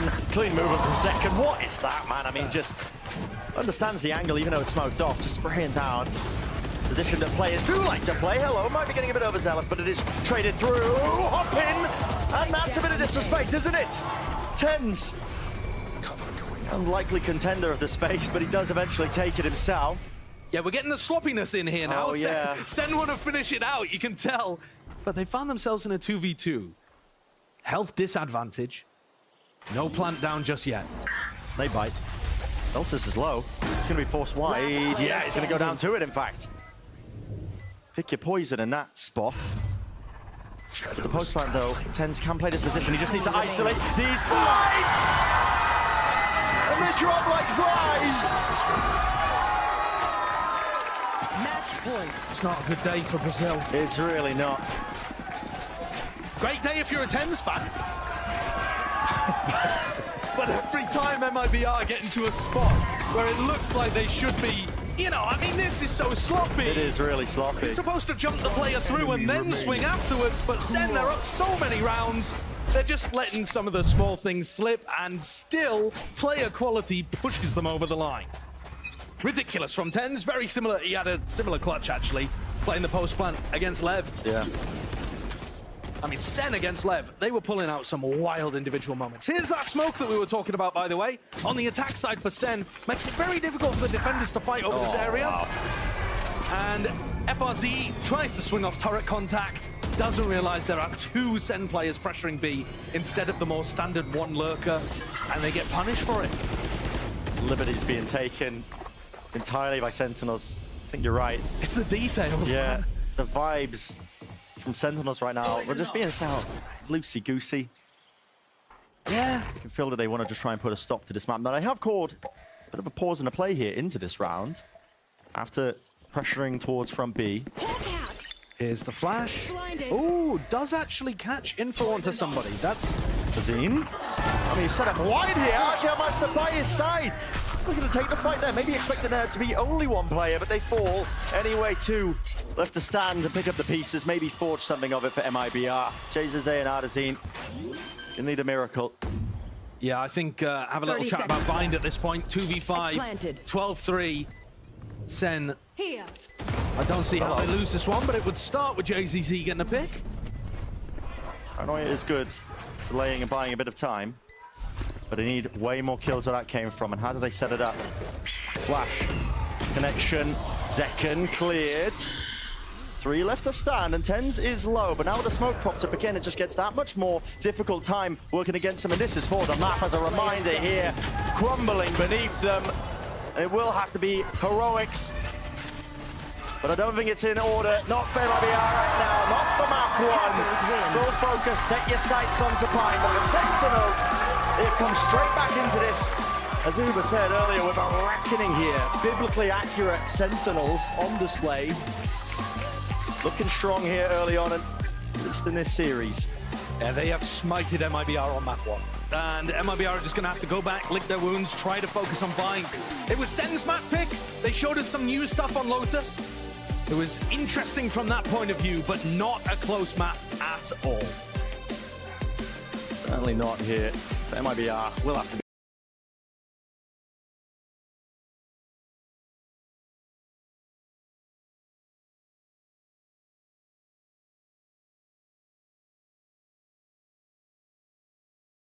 That full focus onto map 2. There were some close moments, don't get me wrong here. Minor details, but making a difference in some of these rounds. But so regular. Yeah. So many of the details going the way of Sen. Didn't really need the hero plays, but tossed a couple in there anyway. Yeah, that player quality just really on full display. Well, we're going to step away, but of course, Uber and the analyst desk are going to be breaking it all down for map number 1, so do not go anywhere. You know you don't want to miss it.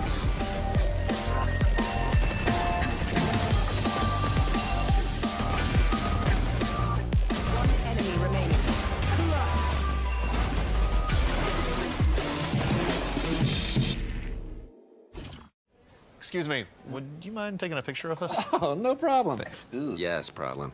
You need Verizon. Trade in that old thing and get a new iPhone 15 Pro with tons of storage, so you can take all the pics. So many selfies. A preposterous amount of panos! That means panoramic. And as many portraits of me as your heart desires.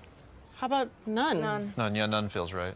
Trade in any iPhone in any condition and get iPhone 15 Pro on us. Only on Verizon. Red Bull gives you wings.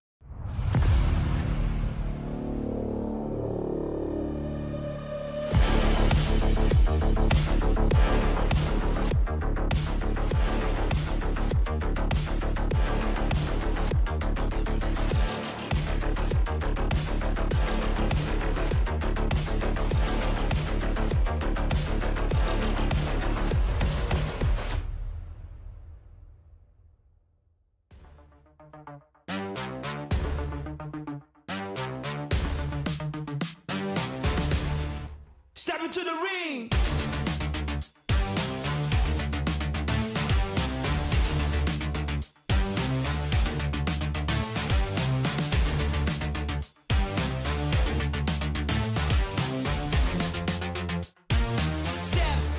Step into the ring.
the back of the site. There's that first swing. Second shot coming through. Large opportunity, and it worked! Fake TP, e agora vem socão, ele perdeu, e que beleza, Rebele! Everyone, I'm here with Coach Kaplan of Sentinels. A pretty convincing map, I would say, in your favor. But I would agree too. You would say, you said before rather, that your Lotus is becoming readable. During map selection, you immediately picked Lotus. So is it safe to assume that you've cooked something up to bring that 12-3 in? Yeah, we spent a lot of time watching back our own Lotus, talking about what we need to do differently, what we need to keep doing, but just do better. Little changes, big changes, how to hit the balance, and I think the whole team did a really good job participating in that. John really took the lead, especially, honestly, the whole map. Lotus has been his domain, so he really, shout-outs to him especially. Well, best luck on map 2. Well, Why are you wearing sunglasses? I mean, we talked about this, didn't we? We're like, hey, what do we do with the sunglasses? I don't know. Let's just pan away from Ender. Yeah, you know, why not? Saying anything. Look, I was asked to put them on. They stay on. Don't ask about the glass. I'm very insecure about them. Don't ask about them. Okay. Also, you notice he's tucked his shirt in. Yeah, that's right. Ready for that one. Yeah? His shirt's tucked in now. I wonder why. Talk about the game. No, I just don't miss a beat. I mean, that was a pretty systematic deconstruction, I think, by Sentinels of MiBR. We talked about it a little bit in the halftime break, right? They want to, 3-1-1 in some sort of variation, but they get no penetration onto A at all. MiBR shut down, and then there's aggression here at Mound constantly from Sentinels. It just ruins MiBR. Basically, no MiBR lurks ever worked, and especially like these contains over towards A. There were a couple of rounds where Mazine, like, he's going up to clear a haunt as he's swinging into the line and just instantly getting shot. That forward aggro into A main especially just shrunk the map completely because MiBR never were playing rounds where they had, like, control on multiple fronts of the map. Yeah, I think the biggest change I noticed in this Lotus game versus previous Lotus games from Sentinels is the variety of ideas they had to control extremities. A lot of these walk pushes, then timed late with a haunt going in, was kind of different than what we've seen before. Buying the Outlaw, investing in the Operator a lot, that was also a bit of a change-up that I thought was really effective against MiBR, especially that Outlaw purchase in the early rounds on defense. It was one of the big reasons they built momentum. So Sen, these changes definitely paying off, even if it is just minor tweaks. Yeah, minor tweaks for sure, and they actually ended up getting so much aggression towards it that the rotations ended up playing perfectly in their favor. Even Zeus is playing on that side. He did not have to move, and as an anchor, he did an absolute phenomenal job. But yes, the rotations did not move at all. They felt like they had no need.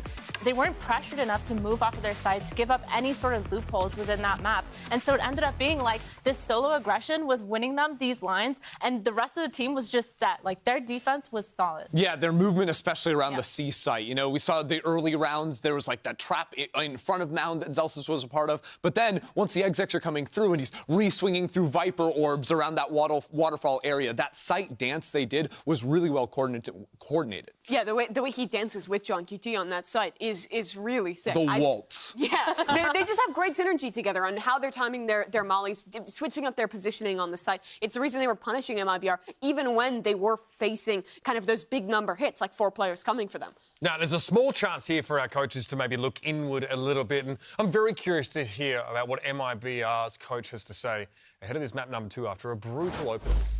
Everyone here with Coach Bazooka of MiBR. Obviously, that map did not go in your favor, but it was not your map pick. They ended up going into today's game, so the MiBR had a mountain to climb, defeating Sentinels.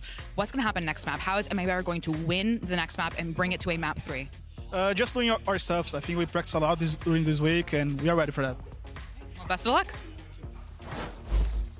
And I caught up with Frod this morning briefly, just in passing. He said we're looking inward a lot this week. Feel like that's maybe where a lot of our issues are sort of starting from. So I'm not surprised to get a pretty brief answer there from Bazooka. But we're headed to Bind here, right? A map which we've sort of seen Sentinels, they used to get that Yoru involved. They've moved away from that a little bit now, and they're undefeated on that map out of Madrid.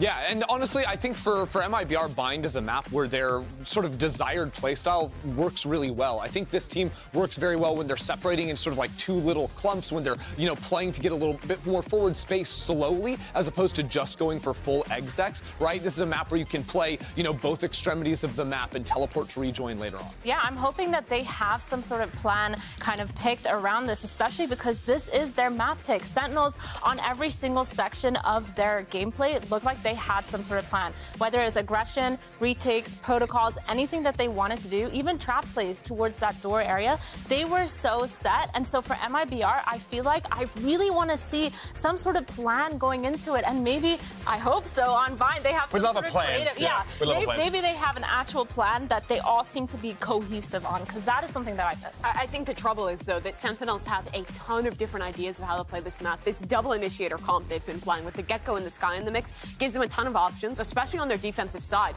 for different areas when they're re-clearing, when they're going aggressive. I think the biggest issue is those re-clears. They're really going to be trying to kind of fight back into showers, fight back into long in these late rounds, and set up for these flood retakes. They're really tough to deal with when that flash combo is coming at you. And this is, again, where MiBR, the work they did this week, it has to be in the fundamentals, right? Especially, like, you know, Sentinels are going to be setting up to fight through your smokes, to fight into you very aggressively. This is where MiBR have to show some kind of resistance. I want more aggression from them on their attacking side. In these post plants, I think they need to be proactive. If you're allowing Sentinels to go for set retakes with this same comp, which they are going back into, I think it can be pretty problematic for you. You're just going to get ran over on that side. Yeah, aggression, and I think the most important part for me is confidence. Like, I feel like I want to see MiBR really pull into their own and push their form onto Sentinels instead of just being scared of these 1v1s that they might be kind of missing out on. I want the confidence, but I also want awareness around spacing, right? Like, confidence and spacing, like, we got to mesh those together. We don't know what round you're talking about. Yeah, if we're going to have confidence, if we're going to fight forward for MiBR, I think they've made a good change for it. They've moved away from the Cypher.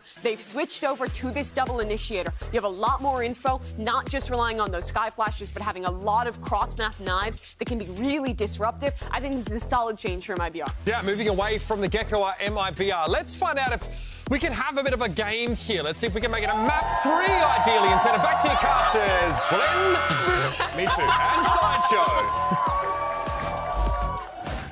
Yeah, well, here we go. I mean, getting into it. Fine as the map of choice. Already changes being made by MiBR with the compositions. I mean, listen, we can yap all you want about the compositions, and you will. Well, I know this guy will. That's what we pay him for. But yeah, I mean, double flashes for MiBR. Definitely can get proactive with it. Maybe he's talking about the mid-round information you can gather and gain from it. Yeah.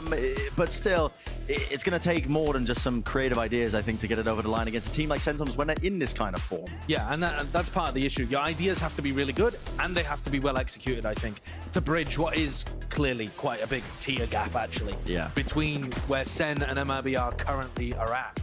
So, taking a look at the pistol round buy, I do find it interesting that they've gone for Mazine going for full utility, and they're going to go for an early peek out onto sand with one of his flashes. Nothing spotted. You see RGL bought the Ghost and 2 smokes here, not going for the molly, looking to try to play a slightly more aggressive variation of this B defense. Got the info that they were wanting and hunting for here, the knife, smoke. It's all being used to dissuade and push back.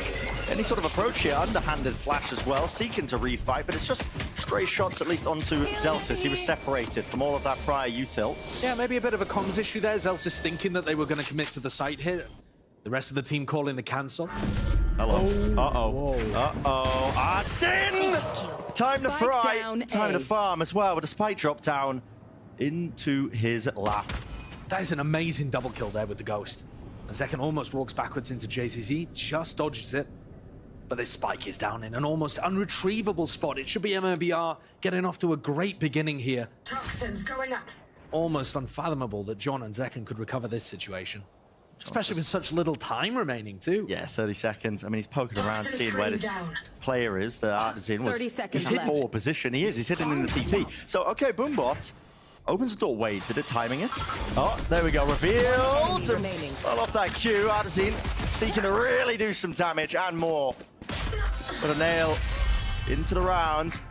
10 into the board. That's a pistol round for MiBR. That's a good start for them. Yeah, and MiBR with some good ideas there. Utilizing that KO and the double flash comp, they go for an early peek sand. All right, that doesn't get anything. But then they grab info with the flash from the sky over towards B long and then use double flashes again. Flash out through hookah, and then a KO pop flash around tube puts a huge amount of pressure onto Zelsis. He can't dodge them both. So this is what SEN are going to have to deal with. Their composition, of course, can combo the flash dizzies. But I think MiBR are going to be looking to go even more aggressive than SEN. double face for now. At least we'll push them back. FRZ. There's a bit of information here, but they have lost control of showers. I mean, for a moment, it looked like we were going to see some kind of showers crunch there based on JCZ's position. But instead, just taking that information around the map. Neither of these teams playing with sentinels, so flanks pushing out on defense is good. Well, Dog as well, seeking to really just pop in and clear this one. Hello. Don't let it delivery, little bro. He's getting away with it. But a flash maybe will contain it. That is just anarchy in the mix. MiBR, it's a 2v3. They got the plant in the midst of that. You are joking. You can't let it topple like this. Please, MiBR. They just couldn't get any momentum going on map 1. It would be cruel to rip it away so early. But SEN are not in the mood to make friends. No, not at all, man. That's a win on the eco. And it was just too much to deal with. Do you think sometimes Wingman is like, mate, why have you brought me into this? You throw him out of his ball, and he's like, really? You expect me to get the plant down in this? You don't have side control. Dodging bullets. Backside control. Trying to take the fight forward, but it distracted as well. I mean, trying to spray down Wingman and prevent the plant, the flashes in their faces. The rest of SEN all pushing forwards. If you expend too many bullets on little bro who's planting, the rest of SEN are going to get you. That's incredible. What a round. I mean, that's a funny one to kick us off to a 1-1 beginning. SEN looking to try to abuse this brim smoke at the bottom of long. Sometimes you can get good angles over the top of this. It's well placed, but Celsius is jump spotting over the top, seeing if anyone's greeding the orb, and then they can try to go for some spray through it. SEN are expecting aggression from MiBR on the other side, maybe anticipating a bit of frustration creeping into the Brazilian squad. Must just be devastating when you win a pistol like that so easily, with all of your ideas working so well, and then you fumble the follow-up. And now tenz one away from his ult. As you say, looking uncertain with the positioning that he wants to hold, but you're right. I mean, farming up the plants, the ult orbs, or prior, tenz one away from the thrash. And it's not like it's probably going to be that important this round, but with a kill, with a plant, with a death, tenz is going to have a massive ultimate for the next round. Can anybody from MiBR play disruption to this?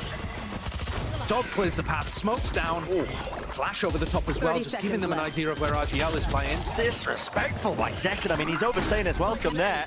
Spotted out. Gets punished, and here comes the flank from FRZ as well. Might make a difference, but he does miss the shot. Okay, ults have to be expended now. It's tenz using that thrash. Will he get some sort of connection? Detainment into the corner. No, it missed. It missed entirely. So the weapons are still online for these teams, but it comes down to whether or not you can get these kills. And tenz, it is his job to seek to contain. Adders in forwards, now close into the angle, but not watching for showers at all. And eventually the players come together here. Sentinels doing the most to try and put a stop to that one, as dangerous as it might have seemed at times. Honestly, from MiBR's perspective, there is a silver lining there. And it's that you actually forced the thrash out. You did enough pressure. Partly due to this kill, partly due to the flank from FRZ that was coming down short. To the point where tenz felt like he had to invest the flash. Just to avoid the Thrifty finding a win. So you've made this round way more winnable for yourselves. Hard to feel good about it, though. Still, we'll see how it ends up going. Option a snake bite. All collected together now. Zekin is getting a move on. An injection of pace. Exactly what Sentinels ordered. The backside players might be struggling to really find some gaps to try and play off. Or it's an underhanded nade, but it's a little bit too short of the mark. Shy of the mark, so plan will go off. Into the post plan we go. The positioning is good by Sentinels. The dog there from JCZ gets broken, and that stops him from going for some kind of showers crunch. He's moved way far away from it as MiBR tries to take space. Oh, brutal.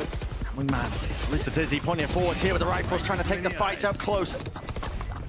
And personal here. Second wave of all of that util. Great movement by John QT, just sidestepping all of the damage and the threats navigated. Excellent stuff here by Sentinels. And a very simple round two. They're doing the same kind of stuff. Wingman plants towards default. They path through, smokes, clear out front sight. They're not really aiming to fight for backside too heavily. there are additional layers to what Sentinels are currently doing. You can use that flash dizzy combo to then push backside and try to catch MiBR as they're going for the retake. But at the moment, they're just sticking to the basic execs and still coming out on top. Yeah. MiBR, I'd love to see some disruption in this round, potentially. Some kind of crunch here on Sand. And that's if SEN decide to go in that direction. Toxin screen down. Anytime you have short control, Sand crunches are a possibility. So they're not sending any players forwards that direction. Oh my god, what a perfect flash. FRC was at no man's land. Just out in the open. Fully out in the open and a movement. Bit of whiffage there from Zekken. It's all good. Another wingman plant and a pop flash play. JCC won't get away with much more than that still. One kill. Back to me. But still that player disadvantage. And they're playing full retake onto the B side. Just want to point out good awareness here from John Cutie as well, who was watching the flank. MiBR have been going for a lot of flank retakes. And SEN just making sure that they're aware of that, even though it's not happening in this round. Interestingly enough as well, holding very deep up onto tube. Always potential as well for those guns that MiBR were holding to do some real damage, but it's all SEN again. Cleaning it up, offered into these post plants time and time again. I mean, there's no obstacle you can throw up if you're MiBR, it feels like, that SEN aren't able to navigate. However, we haven't seen too many rifle rounds from MiBR, so don't write them off too quick here. They're just about to get some big ults online. The Showstopper, the Orbital Strike, both fantastic for MiBR to be able to deny plants or to stop sight hits from coming through. So yes, you're right. So far, we haven't actually seen any resistance from MiBR in terms of their ability to anchor or stop the floods through. But this could change things. The fact that MiBR now have rifles and ultimates to work with could be, and actually has to be, a difference maker, because listen, you're taking a timeout after 5 rounds. Things are looking very similar to Lotus. If you allow it to snowball out of control like Lotus did, I mean, you are not looking in a great spot. Listen, maybe MiBR did all of their prep this week for NRG. Maybe, it's a possibility. Match they got coming up. Yeah, just huff on it, man. Just huff on it. It's either way you slice it, I mean, it is a pick your poison situation with Sentinels or NRG left to prep for. For MiBR, you're taking this time out to make a call here. So far, SEN are really just being afforded showers control, belong control, once they wait out the initial util far too easily. Yeah. It's getting Sentinels into that post plant almost immediately. I also don't really like the idea of taking timeouts right before big ult rounds. I think it gives too much time for your opponents to think of a way to throw you off. So I'm expecting SEN here to come out with something slightly different, or at least, I mean, look at the positioning, anticipating early, showstopper play. Yeah. Even picking out onto the map. Yeah, they know that this could be a possibility. They're set up for it. You've given them a lot of time to think about that kind of stuff. Great snipe back there. We've seen that lineup thrown many, many times. John from Market allows the rest of his team to take some B-long control. And now that they know there was no short aggression at the start of the round, at least not an explosive short take, they can start to work back through the center of the map here. They're not as worried about, for example, that sand crunch. Yeah.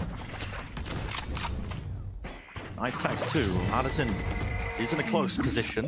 He's tucked, and well, hearing that sound, no way! Satchel over the top! Zekken takes him out! Was he in midair when those bullets were coming out? I believe so. I mean, we'll see it on the replay. I don't know whether I want to see it on the replay, Brent. Absolutely disgusting stuff. Well, they say, here comes Zekkens as well. Got to be the stalwart defender of this one. Rocket. No kills found. That was just from the spray of JZA, seeking to make something of the moment, but still, it's got to be another save round. I mean, everything was pushed into this round. Got to back away with the rifles. What's catastrophic about that from MiBR as well is that they just suppressed Zekken around that area. Yep. They knew that he was there, and they also knew that Zekken was just about to have his abilities back online. But the timing that they're taking is after the Dizzy goes down. So tenz throws the Dizzy, and then Artazine is hiding inside the smoke, and once he anticipates someone taking hookah control, he pops out. But that's after the suppressor's already worn off, and then Zekken has his utility back online. And you're tackling one of the best Raze players in the world and asking them not to dodge your ult. His guns need to be saved here. Let's see. This, by the way, is where we find out whether the replay team has any empathy. Because Lord, don't show me it. I want to see it. No. He was in air. He was in mid-air, man. Look at this. Satchel. Avoid it. No! It's filthy. It's filthy, man. Can we get some developers on that? Oh, what's happening? It's like, it's just brutal, man. MiBR don't need those kind of situations to go the other way. No. Excellent movement from second, though, just to avoid all of that one. And this is a desperation, proactivity on display. Guess what? Protocols in place and ready for it. That's what Sentinels are. Nades, rebounding. If the rifle didn't do it, Util certainly would have. There could not be a team more prepared for short aggression in the last couple of rounds than SEN. That's the defensive default protocol you're looking for. The flank's coming through fast here, though, from MiBR, actually. Watched by Zelsis. Tucked close into the corner. It's a bit of sound bait. Picking up the orbs. Yep, Zelsis, there's one. Mouth's ready. Expects a second and will get it. Players dropping all over the place here for MiBR. It's not getting any prettier. No, it's not. But for SEN, you could not get a more resounding bounce back from their loss against Leviathan. Yeah. Both of these teams lost to the LATAM squads last week. But those LATAM squads are not exactly the same. No. So... very different. Yeah. This is Sentinels with that fire beneath them again. No loose ends in any of these rounds. It is just pure, overwhelming aggression. And the protocols are so good on top of it. They're ready for it. Could we see a showers crunch happening here? So his chances doubled up, though. It looks like there's that hesitation. Lack of confidence to see if they can take that fight. I mean, second. Yeah, they're clearing it through with a boombox. There also wasn't another player with JZZ. Wait, are they trying to go for this? They're facing. This time they're making a call. They want to go for this one with the Trailblazer right behind it. And there it is. Okay. Two more kills going their way. Orbital strikes on orbital strikes. tenz. It's in the middle of all of this one, and he is fried to a crisp. 6-1, but MiBR looking to put that second one on board. John QT just spotting, shoulder poking out, receives the one, but he's got more targets where that came from. MiBR shouldn't let that one slip, and they're not going to. So 6-2. A reminder that one of the big rounds that they won on Lotus was by utilizing, I think it was round 12, by utilizing their ultimates really effectively. Yeah. And this is another example where MiBR, once they have ults online, they actually did a decent job of this. They found that timing to be able to refight over showers, got the punish there, took the abilities away from their opponent with the null command, pressured them with the orbital strike when they went for the plant. You know, the idea was there, and they executed it, and they found that confidence. The thing that Mona was talking about on the desk, but the problem is it's happening like 1 out of 12 rounds.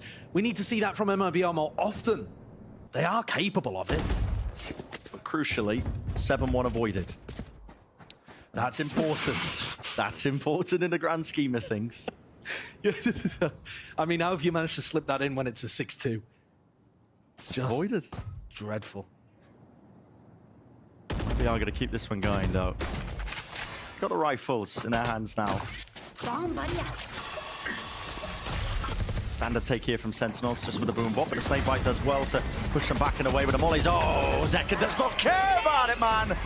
Satchel straight over. Full disrespect here from the Util. JZZ, far too much to deal with. Pop flash on Mazine. It wasn't quite set up for it, but he can't reset the aim. But a second follow through is perfection from Sentinels.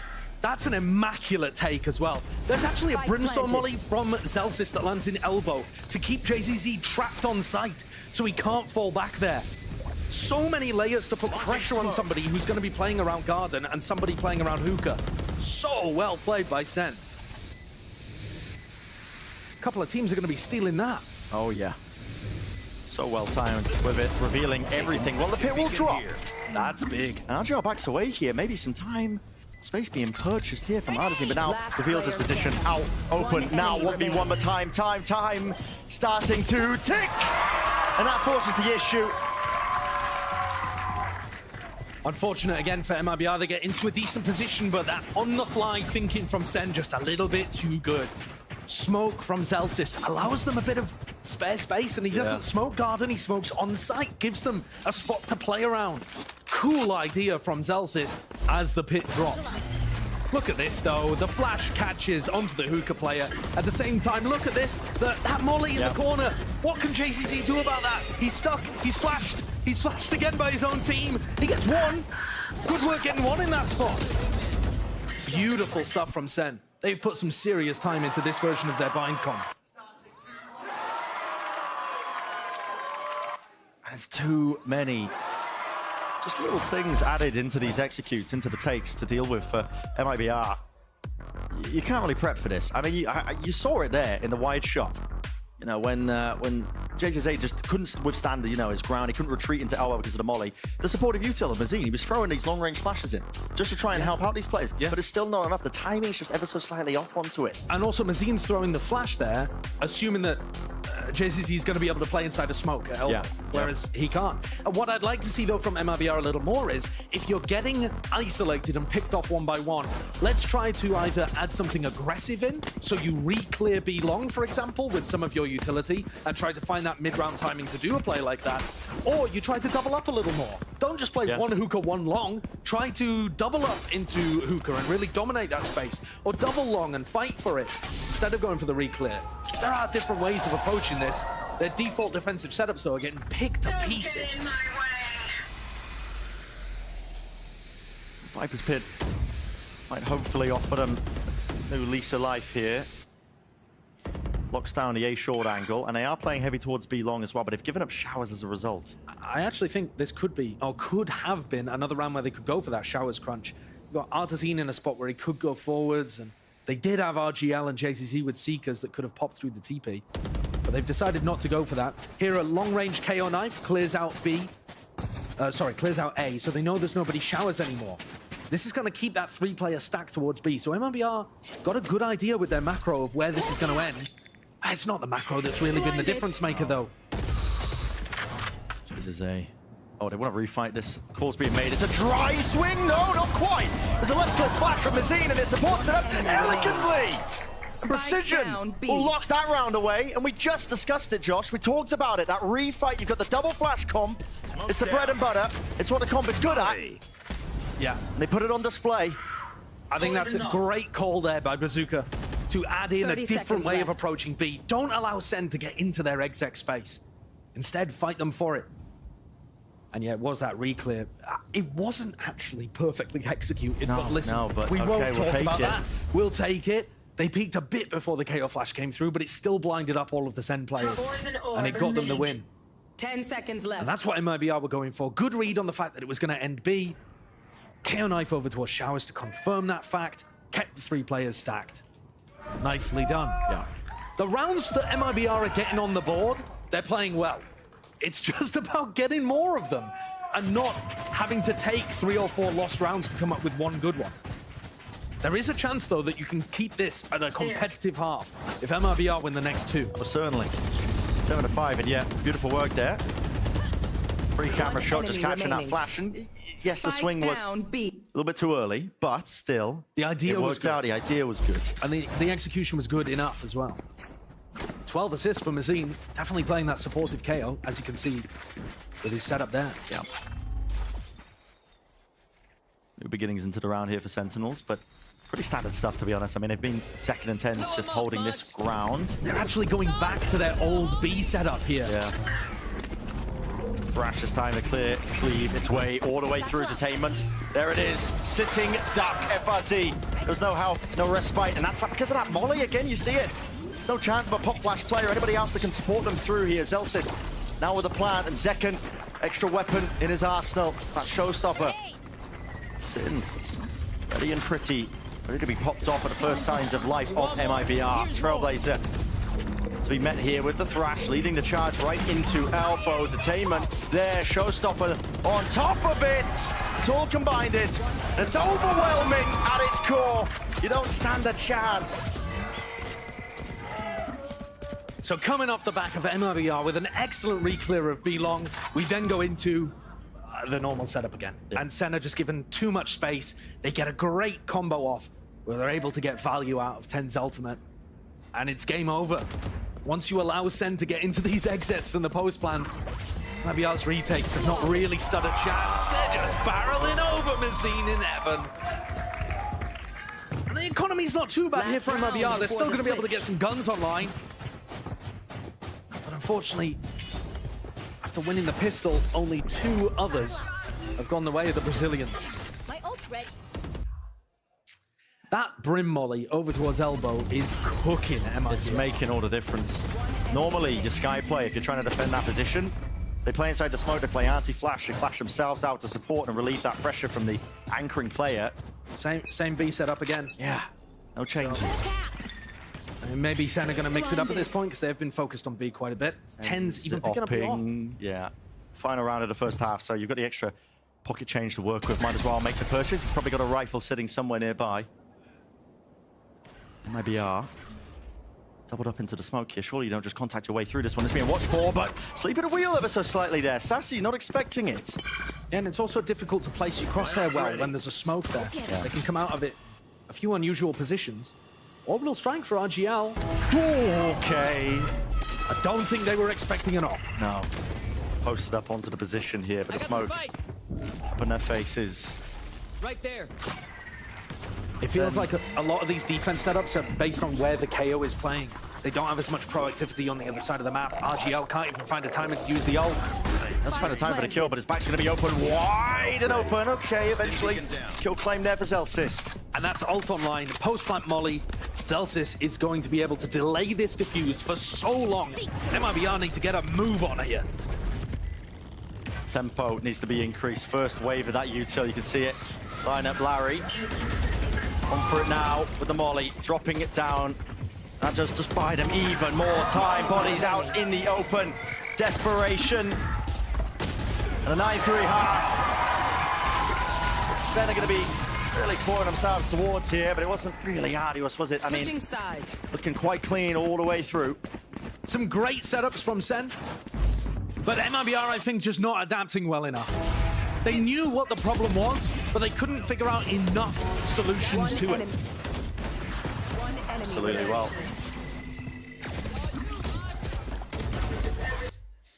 That's the first half all wrapped up. We're going to send it down to Elizabeth, who's down in the crowd. Thank you so much, gentlemen. Now, here at the Riot Games Arena in Los Angeles, we're all about competition of all kinds. And I'm here with Sam, an MiBR fan, and Jen, a Sentinels fan. And we're going to do a little game. As you can see, as you can see, they have these small objects in their hand, and we have some nets ready to go, and they're going to compete and try to throw it into the other person's net. The catch is, it is on their head. We are all about competition, and I'm all about starting my casting career. So buckle up, because I'm from Jersey and I do not hold back my opinions. Yeah, New Jersey, baby! All right, are we ready? Oh, okay, yes, it's Couture, we love it. How are we feeling?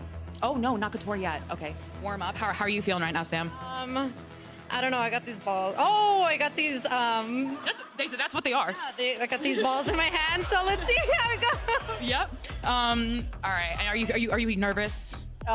This basket's not working out for me. I don't know what's happening. All right, well, we have to get it started. Everyone, start your engines. That's the wrong sport. All right, and 3, 2, 1. All right, everyone get hype. I want to see everyone get hype. It's fine. I got it. I am the basket.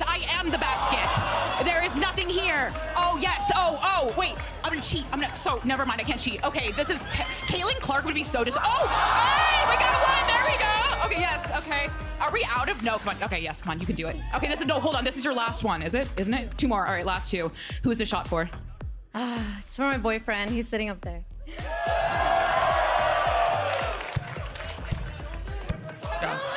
I love you, Dance! Competitive integrity. All right, go for it. All right, no, you gotta go. Last one, go. Oh, all right, well, we have a map to get back to. Thank you, can we give it up for Sam and Jen one more time? That was so much fun. No, we have an actual game to get back to, so casters, please take it away.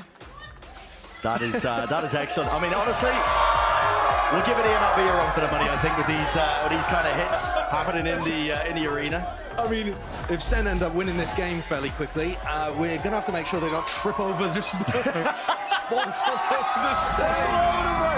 All right, let's see whether MiBR have got what it takes, though, to make this a bit more of a game. Sentinels stacking 4 players over towards B. Going for the gamble on their pistol round defense. MiBR have got to figure out that it's happening. They've only got 2 flashes to work with out of a possible 4. Bit of an unusual setup for their pistol round buy. Yeah, just all ghosts online.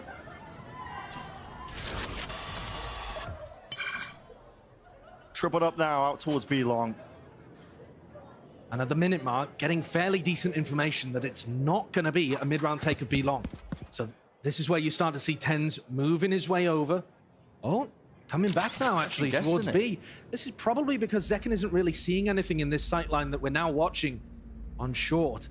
But this is incorrect information. I mean, it's correct from Zekken's point of view, but the rest of MiBR not giving things away. Here we go, sending it flying here with a util. Now, Zekken just pinging the appropriate angle, and that's going to be a rebound nade. That's going to delay the default plant spot, so he sends that one flying along with a snake bite. Cross map, I believe, off the comms. Nice lineup. 30 seconds left. And it has more time for Sentinels, so they are getting themselves now into the side, but not enough to really dissuade it. But finally, plant on, line forwards.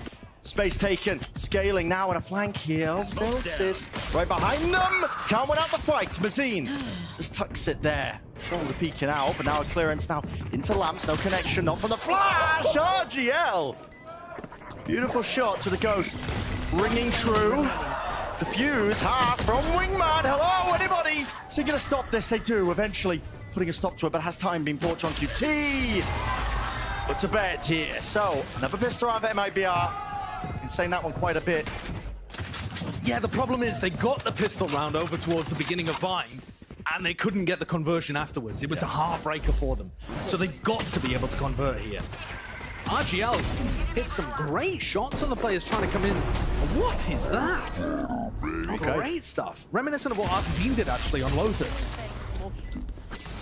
But it wasn't enough there. And MiBR have got to make sure that it is enough here. Got to keep it clean. 5-player stack on B. Now, MiBR, they're not going to walk into this. Wow. Flash. There's my buddy. Spotting out the one player, seems to get some spam damage there. Now, tenz has only got the wall to really evacuate here. Look at this guy. I mean, he's a thief in the night. He's getting away with everything. Vacuuming up all the orbs. MiBR, if you had any desire or chance, see if you can build up to some of those critical ultimates on your attack side. You're going to be denied that. One of the problems as well is, Brent, with tenz going through the teleport like this, it actually makes it feel like there's less players on B. And so I was worried for a moment that MiBR were going to reactively hit B thinking it was weaker. They spotted 2. That's part of sen's eco strat. Yeah, that spot is going to start the acceleration on A. RGL with the plant, looking to try to build up to orbital strike here. Not going to have it for this round, though. Snakebite dropped to the feet there, and the right click will do it. There was a Dizzy, though, following up, and they are trying to flood themselves into the back. The Cyber Sentinel surely they'll win this one. Been softened up entirely. Plenty of bullets being sent flying into the few bodies that are left standing here from Sentinels, and it should be a clean one. All the more likely here for MiBR. Okay! Love to see it. So now Artesine and RGL are getting close to big ultimates. This is going to be the first time in the entire match that MiBR actually start to build up some economy, some ultimates, and can try to get momentum going. Foundations have been set. Literally every other time, we've just seen it crushed before it could begin. A nice idea on this bonus could give them a great opportunity to come back. Trailblazer sent forwards here, but a snakebite actually, damage actually clipped through the wall there and pulled him out of the animation of just the dog to clear the way. So, from QT, dissuading that take, pushing them all the way back from hookah, but MiBR going to be setting their sights now onto B long. Sassy flashed through the teleporter early to allow tenz and Zekken to set up for showers control. They got hit by the 0 point, pushed back. Now MiBR have long. Sassy goes for a re-exploration and hits that. Unfortunately, MiBR losing another player that's in that kind of lurk spot, reminiscent a little of Lotus. Losing those players early. Reclaiming the gun. All that ground has been gained here for Mazine. He's not in a position to go on really any more exploration. There's too much to worry about with the smokes dropped down. Still, Sentinels have plenty of players tucked close to the site. Knife Deep and across. Second, though, still has all of his abilities and more. And he's going to be hearing the rumble of the footsteps backing away, but also forward 30 seconds left. Maybe trying to soundbait ever so slightly. Yeah, okay, Zekken thinking the coast was clear. Will get caught and the head clean off. John QT, though, is a crossfire setup. And him alongside it, Sassy, TP. Reinforcements arriving just to try and help them out, but MiBR sent scurrying. There's only 13 seconds left. Which direction are you going into? They don't know. 10 seconds left. There's no time at this point. You got too much to get through. And it's a lost round for MiBR.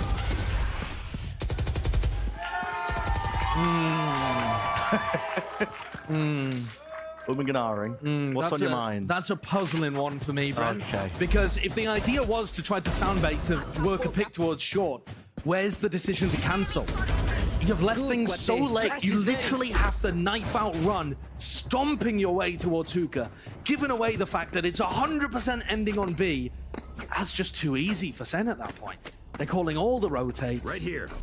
You're not even going towards B long, so you would have any opportunity to use TP. It's just a bit too simple. We haven't seen MiBR lose rounds because they're macro that much, but that's a devastating one. Not being efficient with the time that they had. Okay, but listen, does it matter in the wider scheme of things? MiBR still able to get the buy, one away from RGL and Artisan's ultimates. If they can win this round, they can still make some kind of comeback happen. And it's not like SEN are fighting them for ult orb control, at least at the beginning. Oh, that's a nice one to find. Doubled up. John QT falling. Real impetus now being placed! Huh? What is that? The thrash opens the door, and Zekken topples him over like Skittles. Absolutely ridiculous stuff. Chasers A showing his presence here in towards short with a bit of a jiggle of the movement, and now they are putting that squeeze. But Montage don't realize he is there. Still tucked towards pocket. Time available for him to just drop down that smoke, but sprayed down in place. Two players here. Left standing out for MiBR, and it's 2 versus 2. Taking that backside control, planning for it. Trying to flip the side entirely. It's a silent jump up now, up through into heaven. Trailblazer from Sassy, so you can lead the way and clear a lot of that space. Surely he's got to think about it. He is being flanked from FRZ, but no, he's pop flash through now and clearing most of the site, but the Trailblazer not being broken. Painted a pretty picture indeed for Zekken. FRZ, though, he's got to be that difference maker, and he's found the first one, still planted for him. Time is on your side. Just got to slow it down and take it against one of the best players in the world. 1v1 tap from Zekken, facing the wrong direction, expecting that reposition. Zekken again, now which way is he facing? Still expecting it from the spawn angle, and FRZ, it's easy pickings. Big round for MiBR. They utilize the fact that they were able to get that early pick. But what is that? This is such a lovely mid-round idea from SEN, and yet it still crumbles because SEN had lost showers control. I'm so confused at the end of this round, though. When Sassy uses Trailblazer in heaven, to me, it's just like instantly you think about somebody flanking you. Yeah. Because you've given away your position and you know that you can't move. So your opponent has a timing. I would have thought that SEN would be thinking about heaven more than that, but they were so convinced, both players on SEN, that FRZ was going to peek from pipes instead. Unusual, but a perfect gift for MiBR to get back into this. They didn't even have to use big ults there. RGL, Artisan still has Orbital Strike Showstopper to make these rounds happen. The pressure is finally on the SEN. It's the first time we've been able to say it in the match. It's just been clean sailing up until this point. SEN City team being made to bleed.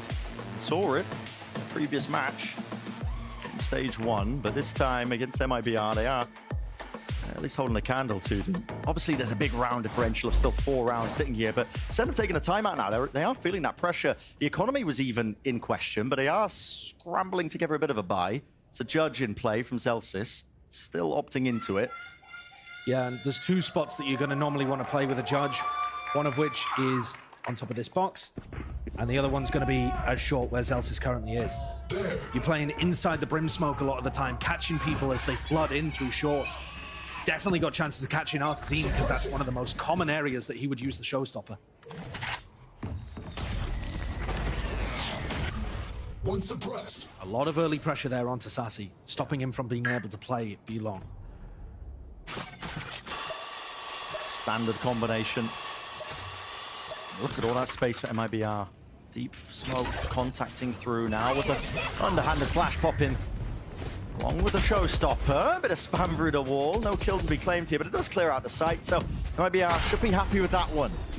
Are they going to be ready now for an attempt to maybe flood back out here? Yeah, what's your setup to stop Zeken's showstopper? He alerts himself now with the position. There's a nade at his feet, 65 health, lets it rip and somehow finds that one. Onto Artisine, close, corners into the fight, taking it. Picking them apart, it's meticulous in its nature. Orbital strike has to be offloaded relatively early here. Very early. MiBR just feeling the heat. And do they have enough to try and stop this one? tenz ready to defuse onto Wingman half. I don't believe they got it. Goes down to the molly, but only 2 players are left standing.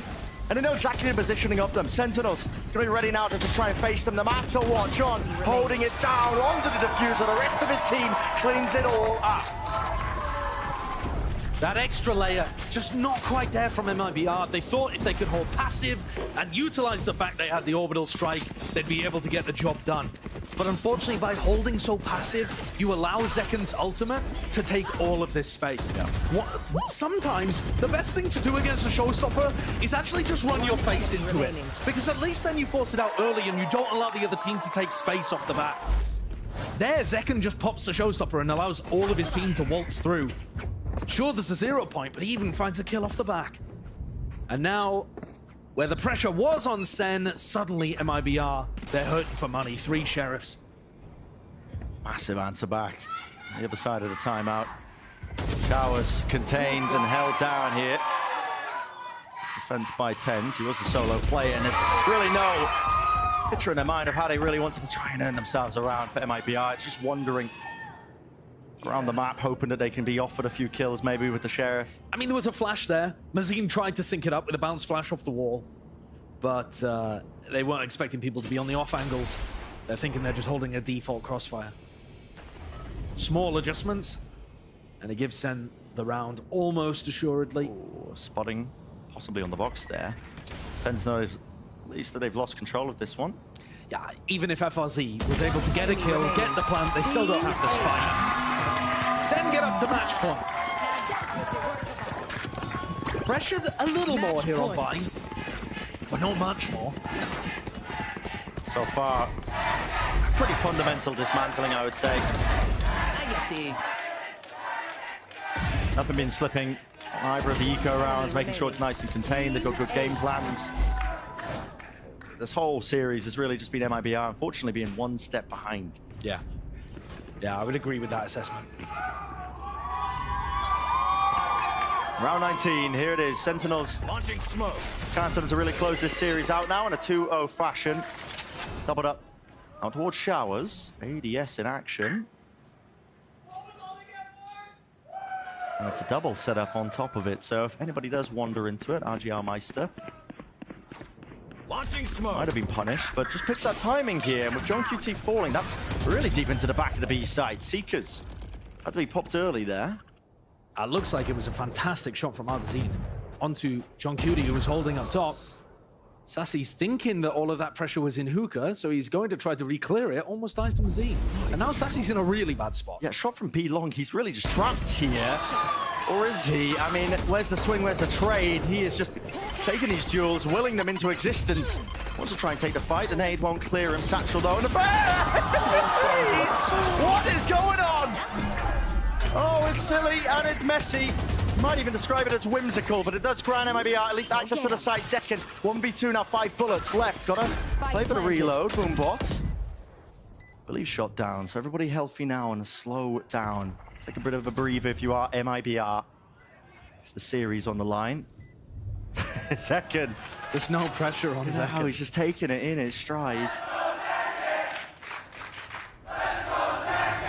Crossfire setup. Not sure who will be the first contact. Most likely Mazin here just holding onto it. No way. Snaps it. Doesn't know where the second player is, but it all comes down to him versus Mazin. Mazin maintains that cool. Will shut down Zeken. You can see that Zeken knew there was going to be somebody either like elbow, under hookah, in some kind of position to play off RGL's contact. But couldn't quite figure out that it was that close corner. Did have a nade to play with as well. And there's the entry that we didn't quite spot the first time around. Artisine walking through, catching John Cutie, and then the round went to chaos. It really did go. It really went bonkers after that. One enemy remaining. Certainly snappy from Zekken. That shows up. Keeping the vibes up. And Sen actually taking a timeout here as well. Yeah. And we got a little glimpse there when we were looking at the replay of some of the chat, where they were saying you can just molly orb. I believe that was Sassy who was communicating that. So we'll have to take a look and see exactly what they're going to adjust here. Maybe talking about the hookah hold.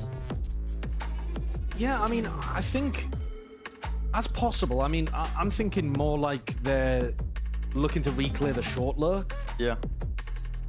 You know, when FRZ runs the Viper Orb down into lamps, maybe that was catching Sen off guard while we were watching the silliness on B. Right, I see.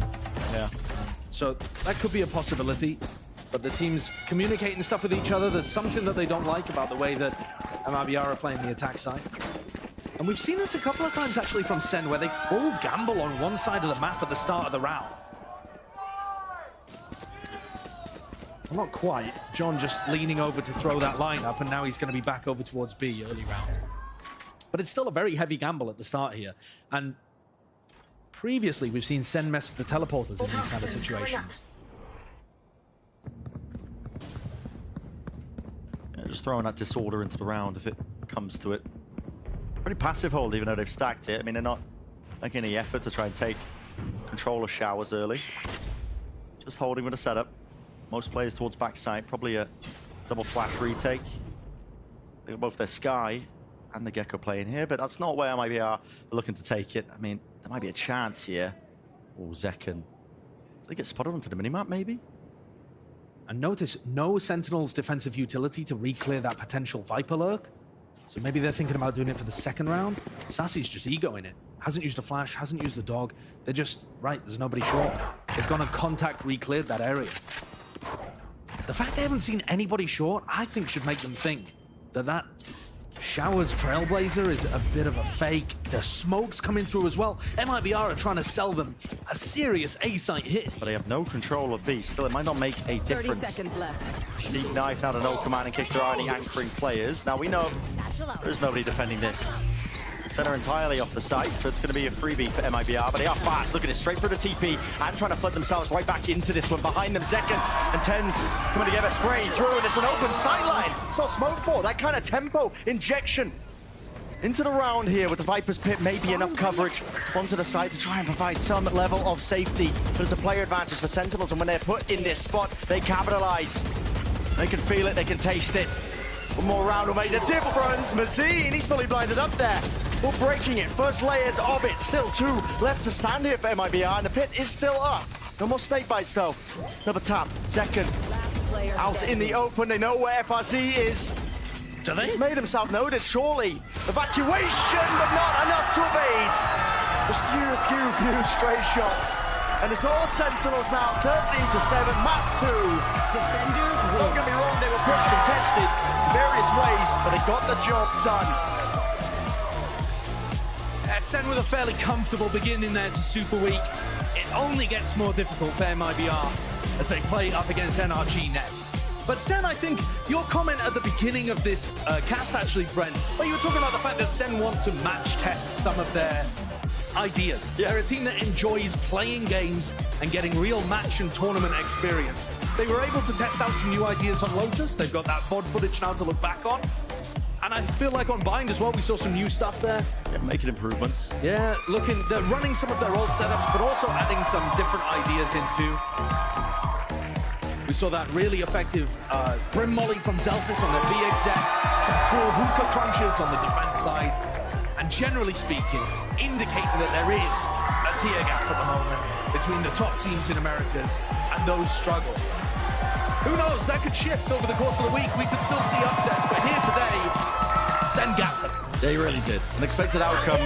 Just looking at the matchup on paper as well, that fire being relit here for Sentinels. It's always easy to take a bit of a breather, you know, when you're on the back end of an event where, okay, they won it all. But they really came to play here. The next matchup, of course, I mean, Super Week, it's a difficult one for a lot of these teams in terms of the amount of preparation. I believe it's EG for Sentinels. So Sentinels, who they're going to be playing up against. Yeah. Now they can firmly focus on that target. And there's already been a bit of beef stewing, I think. Potter was giving it on Twitter. Yeah. Oh, what was this? Just a ridiculous shot. What was that? Send it into the dev team. Yeah, exactly. And there were some great moments. Honestly, there were some good moments from MiBR throughout this. There were just too few, too far between, and not enough adaptation happening throughout the series. Yeah. They've got like the bones of a team that can really hang in big rounds. The problem is getting that consistently and also dealing with stuff like this that SEN are going to throw at you. The creative stuff that other teams do, MiBR are not as good at dealing with it or coming up with their own counter plans. And that ended up hurting them today. Yeah, the tier gap on display, I think, as well. I mean, Sentinels can look forward to their next match as well, a bit of time. Not too short until their next match, maybe a few days, 3 days. A Super Week is going to end up feeling like everything is happening all at once. Yeah. It doesn't matter how many days until the next game. Yes, it's going to feel soon. Plenty of Valorant left to go as well. Still, let's send it over to Elizabeth. She's down on the stage for the Verizon post-match interview. Take it away. Well, you heard the crowd chanting his name. It is Zekin, everyone. An absolutely incredible performance from you. So I have to ask you, what were the conversations after you lost to Leviathan? You know, that was a crazy game. I felt like a grand final. It was at an international stage, but it was just a simple, not simple, but America's game. What was the conversation with the team after that loss? It was a lot. I mean, Kaplan yelled at us for like 3 hours, but... When you, just to be clear, when you say yell, you mean, like, give me an example. You guys suck. No, I mean, it's just that. But yeah, Kaplan was pretty upset with us. We were pretty upset with ourselves, both like individually and as a team. We felt like we really dropped the ball that game. So we came into this week's practice like really hungry to try and improve on our mistakes and show a better version of ourselves this weekend. And I think we did that. I mean, I talked to Kaplan during the half, and he said that, especially John QT, the whole entire team really worked together. And I asked him about that readable Lotus that you picked as your first map. Talk to me about that Lotus and what you changed. We didn't change too much. We just showed up with a lot more energy today compared to last week. We were all working together a lot more, making a lot more plans, and just had a lot more energy going into that map. Would you say that last week it was just like foot off the gas kind of type deal, or what would you say happened last week? We got off to a really slow start. I think we were down like 07 or 08, and it's really hard to kind of come back from that, especially when we were kind of quiet that day. So I think we came in today, we got a lot of momentum, and we just kind of ran with it. Well, I have to ask you because you'll be facing EG next. I don't know if you saw Potter's tweet, but she listed out that she, as a coach, has not lost to Kaplan yet. You will be facing them in 3 days. What are your thoughts on that? I wish them the best of luck, that's all. Best of luck. A humble king, if you will. Now, my colleague, Geek Heavy, asked you during Arrivals if you think you are the best player in the world. You adamantly denied that. Now, you and I are both from New Jersey. We tell it like it is, right? Why are you not the best player in the world? Or are you changing your mind? You're like, yeah, actually the best. I'm not. I still feel like I have a long way to go. I think I can be a lot better than I am right now. I think, I mean, I'm not humble, I'm just realistic. I think when I do feel like the best player in the world, I'll be able to say it, but I just don't think that's right now. Okay, just to be clear, you just won Masters Madrid. You have been consistent since you were in high school. You've been grinding. I watch you do your homework on stream. Like, you have been grinding since you were in high school. You are consistent. You are insane. You are considered by many of your professional peers and the audience of thousands that you are one of the best players in the world. And yet, all of that is still not enough to convince you that you're one of the best players in the world. Not yet. Not yet. So eventually, you know, it'd be nice. I mean, if not you, who? If not me, I mean, there's a lot of good players out there, like Ospas, Demon One, who's in the other regions. Durke is really good. Like, there's a lot of players out there, I think. Well, I want you to say, as Jersey to Jersey, you are one of the best players in the world, and you deserve to know that. Thank you. Okay? Give it up one more time for Zekin. Keep on going for a second, but stay right there because we have Cloud9 versus Loud coming up. But we're going to take a quick break, so stay right there.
gives you wings.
Loud is one of the top teams, always has been. Sadek's been one of the best, if not the best IGL of all time. Olha a pompada do Manito, foi buscar o Victor! É um time novo, com jogadores experientes, jogadores que eu admiro, que são muito bons. Essa vitória deles contra a Leviathan também traz muita confiança individual para eles, então acredito que vai ser um jogo bem difícil. Protocol to make them think twice. Rudy with 3. We have Oxy, the most consistently insane fragger that I've ever seen, a lot of people have ever seen. But a showstopper out into the back of site. Oxy gets 2.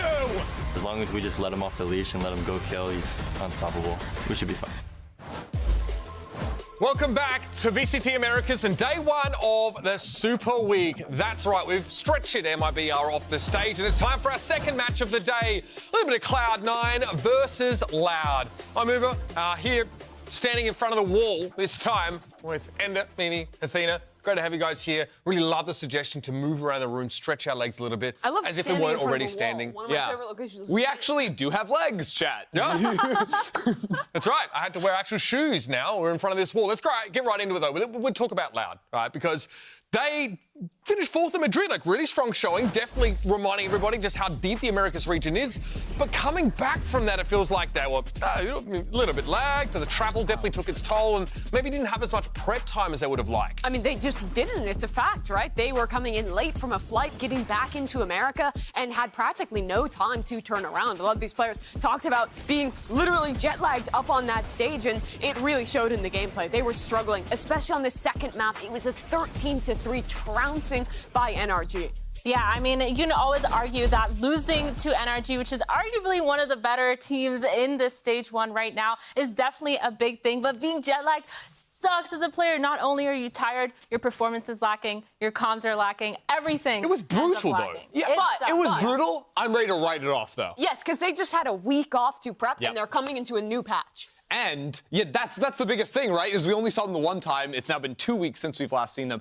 And I think that this, if there was a team that was going to play Clove, this is the team to play Clove. And for me, it's because I don't think Clove has a huge place in the meta right now. I think that Omen sort of outclasses them. There's some maps you just don't want to see them on, Yes, right? but the way Loud play, because they play no Sentinel, it means they have to have players in usually supportive roles like Lesser or someone on smokes playing forward lines to get information, especially on defense. And I think Clove allows you to do that. And then, of course, with the backup smokes, you still have the ability to influence the map. So you want to see them on double controller maps, maybe? You know, like alongside a Viper, for example? I mean, they make most maps double controller. True. Loud Yeah. is like the team that, even though most people have moved away from it, have really stuck their guns on that matter. Yeah, and that's why I think for them, that would be my idea, is playing it as a secondary to a Viper. I also think there's some maps where you could actually play double circle smokes and it not be so bad. I think like we always struggle to get a bit of insight into what's going on with Loud, but we have a secret weapon. We are going to head over to Elizabeth, who managed to get some tidbits out of IGL Sadak. Sadak, if you can roll over here super quickly, yes. Come on over. Stop. Perfect. So, very quick question for you. You talked about on your stream about giving up some of that power from the team. Can you give me a little more details about that? Yeah, 100%.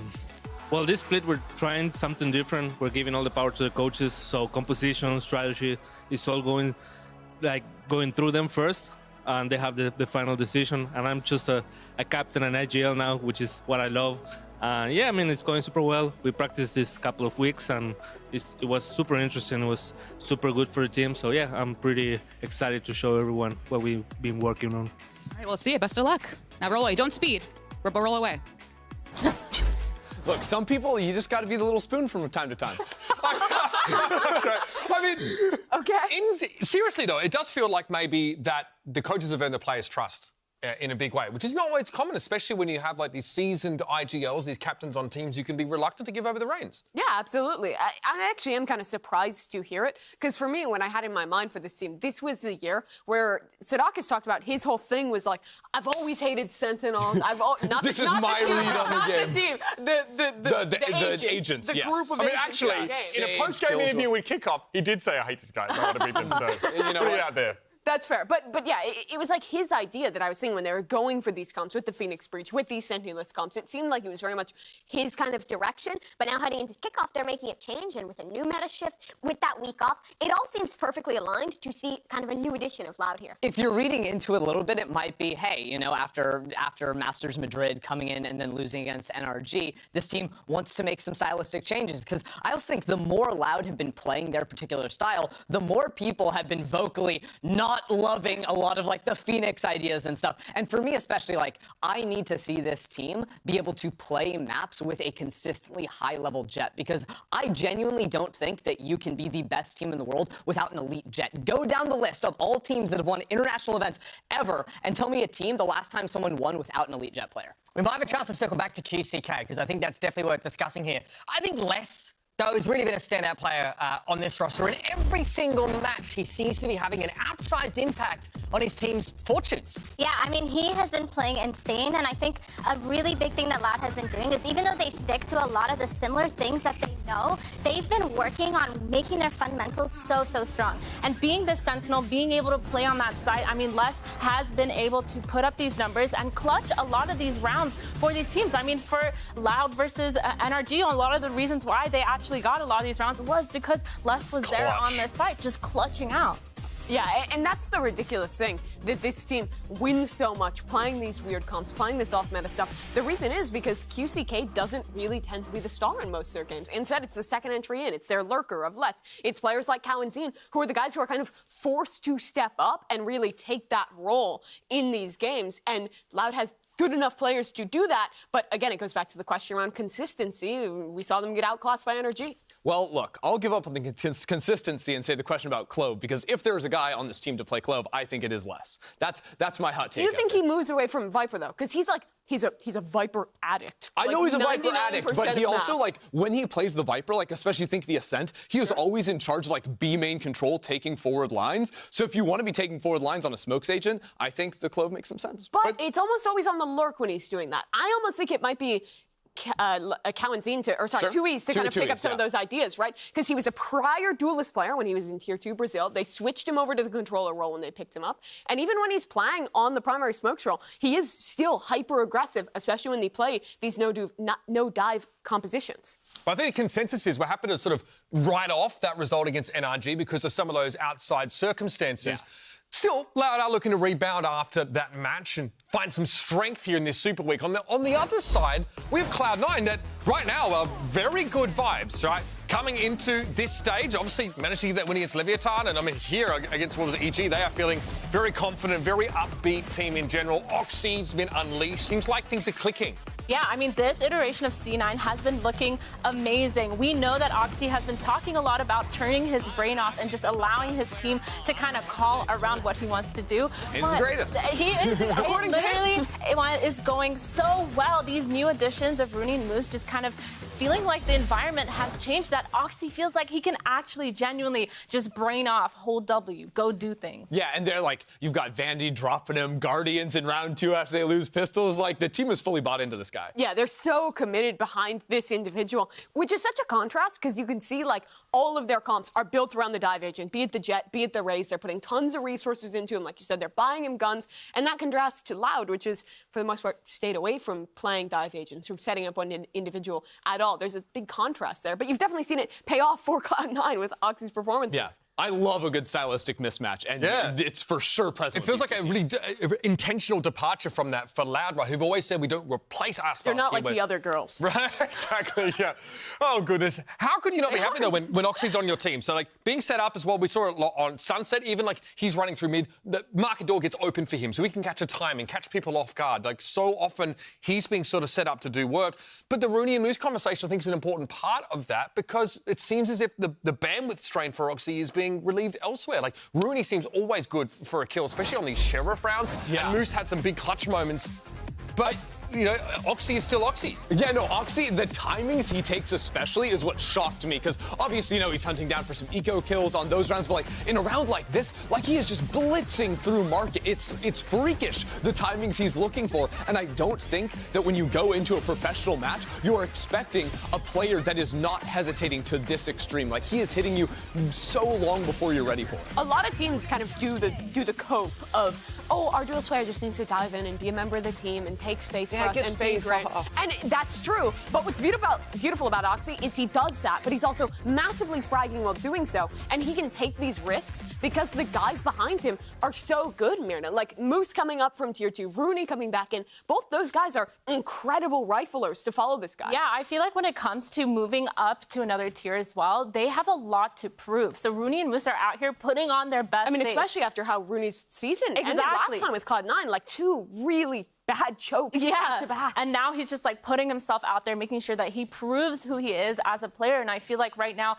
C9 has done a really good job at building around each of these individual players and making sure that they mesh well. And Oxy, I mean, Oxy is just Oxy. And I want to give a lot of credit in that to Vanity, because this guy's an IGL. He's the one who's taking those sacrifices, not buying himself a gun, setting up Oxy, letting these new players thrive and integrating them into this roster. He deserves a lot of the credit for Cloud9's success thus far. And frees up Rooney as well. You know what I mean? He has a different situation now coming back into this C9 team. Actually, I'd love to hear it from him. Unfortunately, no surprise to you, we had Elizabeth catch up with Rooney briefly and see what's changed. How does she do it? Rooney, if I have a quick word with you, please. Thank you. All right, very simple question. What is it like being back on C9 now that you're not calling, obviously, besides calling? Yeah, I mean, it feels good. I get to shoot now a little bit more than I was before, so we're showing that, and, you know, our firepower is good, so yeah, it feels good. Well, what's different for you beyond just being able to shoot back? I don't have to look at my map as much, so, you know, we're looking at the crosshair, we're shooting more. It's nice. Well, best of luck. Thank you. And to be clear, with how close these players get to monitors, it's not just a flick of the eye, it's a turn of the head to look at them. And I think Superman, every time he looks at his thing, his whole head Have you seen the players who like will tilt the monitor down so their eyes don't have to move as much to see the mini-map? Crazy. There's a whole metagame behind it. Yeah, I'm pretty sure like Com plays with it like down here, no? It's so you can. It's literally so you can look at the mini-map easier. Wow. But not Rooney. No mini-map looking. My real question is anyone on C9 thinking? Because Oxy says he's not thinking. Rooney's like, I don't have to look at my mini-map anymore. Is it just Meanwhile, you see Vanity's sweating bullets. The puppet master, pulling the strings on everyone. Here's the difference. Vanity's telling all his teammates, you don't need to think. You just have to shoot your gun. Guess who never has a gun in rounds because he's always playing his teammates? Guess who always has a judge, who doesn't have to look at his crosshair, eyes peeled on the minimap, calling for everyone at once? It's Vanity. It's the meme with the person like blocking all the arrows, right? It's just thoughts, and that's Vanity. Everyone's focused on the stars, and Vanity's just... Yeah, I did all that. Speaking of people who do a little bit of thinking, someone who's kind of escaped our discussion in this pre-game is Kamanzine, someone who we've kind of been highlighting as stepping up now, in the calling with Sadak, right? Sadak saying he can focus now on IGL, but Kamanzine began to step into a secondary role there and also having big impact. NRG game that was tough, but there were some big clutch moments here where we got to see Kamanzine as well shine. Yeah, one of the hardest things in Valorant is putting all the decision-making onto one person. The second that you have a secondary person contributing to those calls, they're going to see a lot of things across the map that you will not be able to see as an individual. And I think this new environment of letting the coach kind of be the bad guy is going to make this environment so much better for both these players. Billie Eilish is coaching around. That's crazy. The guy who was doing that before was Celeste, but now he's allowed to just focus on his lurks, go back to kind of the old like Champs 22 style of Les, where he's not picking up that secondary caller role and letting Coward do that instead, which I think is a big boom for this team. And we've also seen that done in crew. Klaus is picking that role up. So we are seeing some shift arounds of IGL here. Have we seen enough, at least from Loud, over there, coming back from Madrid, what we've heard from them here, to expect a strong showing here? I expect greatness from them. I expect them to perform incredibly well in this match, not because I've seen a lot, but because I haven't seen a lot. And they've had time. They have a meta shift. They've really taken to the team and changed up the IGLing ideas, changed up the coaching. This is going to be a fresh, Loud, ready to prove they're a top team. Yep. Agreed. Oh, you got buzzed.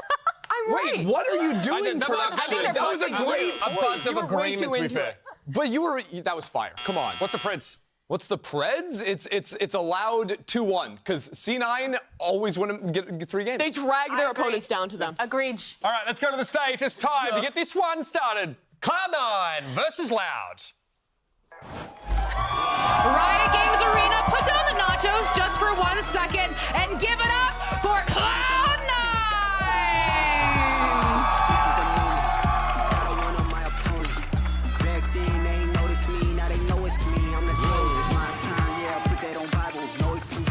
To the final, take all of my idols and turn them to rivals. It's all or nothing, man, the trophy is vital. Game time, let them come in and crush. No hang time, man, they can't keep up. The game's on the line, seconds on the time. Who can't fight? It's gotta be us. Under pressure, go ahead and let it fall on me. I'm destined for it all, you better call on me. They say what doesn't kill you make you stronger. All that pain, it done made me to a monster.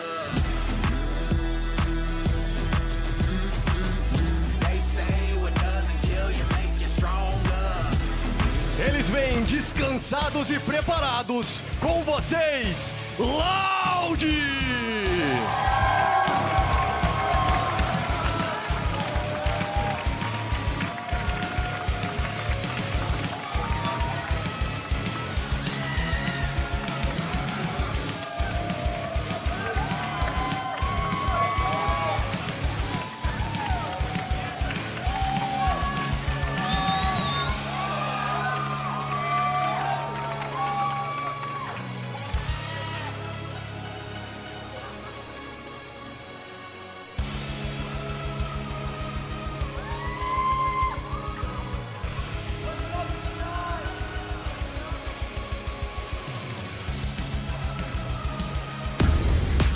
Much like the start of kickoff, we had very little information on Loud. They were quiet in the off-season. And of course, since Madrid, they've been similarly quiet after touching down and having a bit of a wonky landing. What are they cooking? With time to prep, with new ideas coming into the team, with a new patch, You should expect Loud to win this game, to be favored here. But Cloud9 has continued to surprise. People did not think this team would be up to the level they have shown thus far, but they started off by beating Leviathan, by playing a close game in week 2 and winning that one as well. This is a squad that thrives in the chaos, that has some absolutely incredible individuals. If these new ideas that we might see from Loud aren't up to snuff, this is where they get punished. This should be Cloud9's biggest competitor yet, though, right? This is a huge proving ground for Oxy to play against this Loud, this world-class roster, of course, and a roster that has had more time to prep for week 3 than they had to prep for week 1 this stage. Yeah, I feel like right now I'm kind of looking for Oxy to really bring it together. I feel like this might be one of those games where it's going to be so close. Both teams going to be explosive, aggressive, crazy play styles and ideas. But I'm really looking at Oxy because if he doesn't perform the way that they need, I feel like Loud is going to really run away with it. I mean, talking to Sadak during kickoff, he said he loves crafting strategies that shut down star players. He loves to really work around them and nullify their impact over the course of the game. So if not Oxy, who do we have to step up here? How are we feeling about Moose and Rooney? Are they sort of ready now for this next challenge? I think they're up to it. I think these guys have been steadily improving throughout, and I think if this is a game where Oxy gets shut down, which I think that is a very difficult task, these are guys who can step up to the clutch. But we already have our maps in front of us here. Cloud9 going to start us by picking into the bind. The bind. The bind. The bind, the icebox, the Lotus. True. It's the map. Honestly, I think, you know, when you're talking about especially a guy like Moose, what I saw with this player back when he was playing in Challengers way before this, and then already the couple of games we've seen from him now, he is a elite site anchor. This guy is so solid, especially with limited to no resources. Like, this guy can really hold his own, especially on a map like Bind, where I think it's very important the defenders fight for key focal points on the map. Hookah, Octagon, Showers, those are the primary ones. He's a guy that can hold his ground in there and challenge Loud. Here comes your agent select, folks. Nothing too out of the ordinary here for Cloud9. Yeah, sorry about that, gang. No clove now. Yet. Yes. Or yet. This map, it's illegal to pick clove. Sorry, you can't do it. I would. I mean, the Brim Viper. Too hard, but think about what you're giving up, though. You're sacrificing either the mollies on your Brimstone or the stim for rotations, and then, or if you pick them instead of Viper. Yeah. Like, what?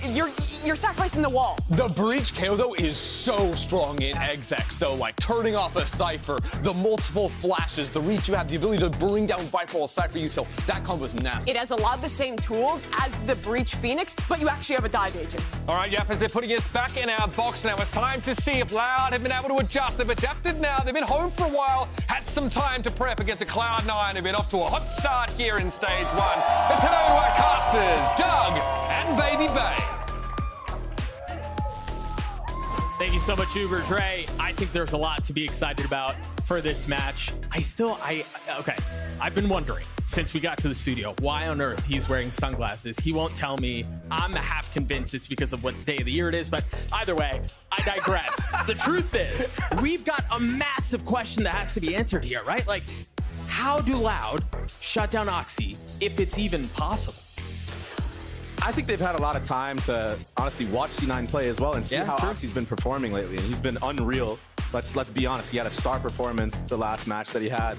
And I think that they prepped for this, right? We know that they like to counter teams. We know that they like to run weird stuff. But now we're seeing QCK on the Raze, which is new. And also, Sadhak is on the Breach now. And Kawazin is on the KO. So a lot of changes coming out for Loud. And I think this is what they needed to revamp the look that they've had since Madrid. A heavy push towards B. Everybody playing back by Fountain, taking the space. The Viper wall goes up. The KO knife goes out. And they should be able to fill in on all this space behind. The thing is, they don't have any hookah control at all. But I love what they've done. They tuck behind the Viper wall. They slip back sight. And then they can find the spawn, which is exactly what they're doing. What an awesome pistol. So convincing, too. They knew exactly what they needed to do, but here comes C9 clapping back. It's got to be executed. Oxy with 2 big kills. QCK and Les, the only ones that remain, and it all falls down to Les. Again, a sheriff in hand, a nade in his face. Oxy gets 3, Cloud9 with the pistol. Oh my gosh, and I know it's only pistol right now, but Loud already cooking up some very unique things that doesn't go their way this time. And Oxy does get 4 ult orbs off of that round, getting 3 nice headshots with the ghost there. And he's got no signs of slowing down right now. To start off like this, you can definitely tell that the game plan from Vanity and Immy has been, how can we enable this kid and just get him going? Get him all these kills, get him ults. And that's why you've seen a lot of times, you know, Oxy getting bought a Vandal or a Guardian in that second round, even when they lose pistols. So it's clear what the game plan is. Let's just see if it can hold up against a team of the caliber of Loud. Yeah, I think it's really impressive that they were able to handle that. That's a pistol that, I mean, we've been watching Pine for how long? Yeah. Now, years. That's very unique. Yeah, this feels like something we've never really seen before. It was such a cool idea. Cloud9 weather it well. And oh, what a stun. Out of here. That's from such a long distance.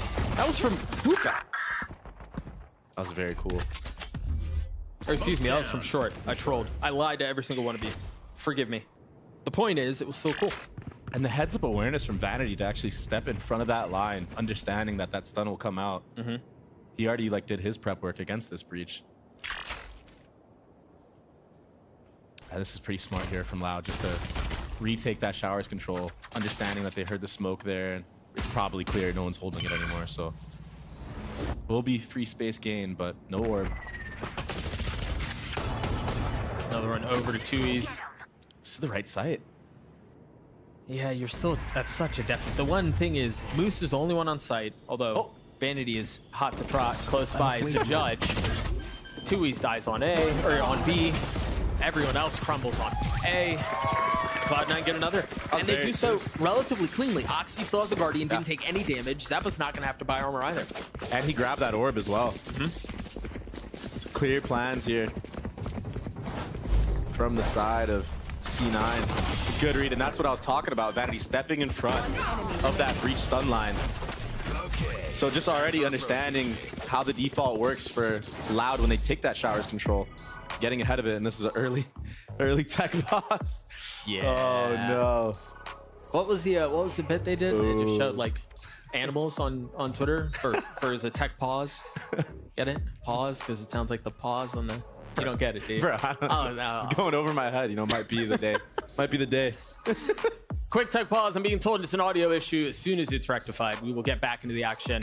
It looks like Oxy might be the culprit. The scoundrel that he is. But yeah, and for good reason too. You know, he wants to be comfortable up there. He pops off when he's comfortable. So you know, anytime you can take a tech pause, make sure your setup's all good. It's really important to do. You don't want to throw away any rounds for free. Fist bumps are often good signs, which means we're getting right back into the action. And alas, the good people behind the scenes have told me that that is indeed the case. Beautiful. Right on time. Perfect cue. Well done. Cloud9 up 2. We'll see what the buy looks like now for Loud. Light armor on 3 members, but plenty of rifles to work with. Meanwhile, Cloud9, as we mentioned, because Oxy got through that, he's able to carry full armor. He's able to carry the Guardian. This was just like Pistol. They just dry walk out Hookah. And they're going to have Rooney and Oxy take these long-range fights with the Vandal and the Guardian. 2 is spotting 1. Dropping Oxy, but it's instantly traded back. Oh, what a stun! I wonder here what the plan is, what the play is. The Sky Flash is going to confirm some presence. But again, they cut noise. KCK down to 4 HP, takes a ton of damage.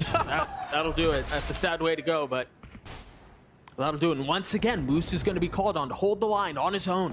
Remember, in the previous round, Vanity was already on the way there. He had already rotated over. This time, it's going to be Rooney who's joining the fray. And Vanity upgrades to a Vandal as well. A little bit of util attempted to clear out U-Haul. Moose dancing around it. Sadak gets the plant down. Now the real game begins. Kalanzine getting the best of Rooney. Numbers in favor of Loud. Moose is so weak as well. As the spike ticks away, Vanity's looking to get into a better position.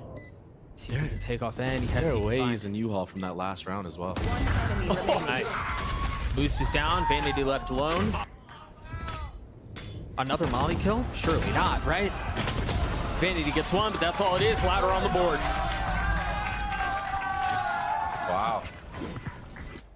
Honestly, a really good bonus round from C9 though. Getting the first blood, taking the fight to Loud. They understand that if they stay in their setups for too long and allow Loud to contact certain areas, that breach stun will come out and actually punish them.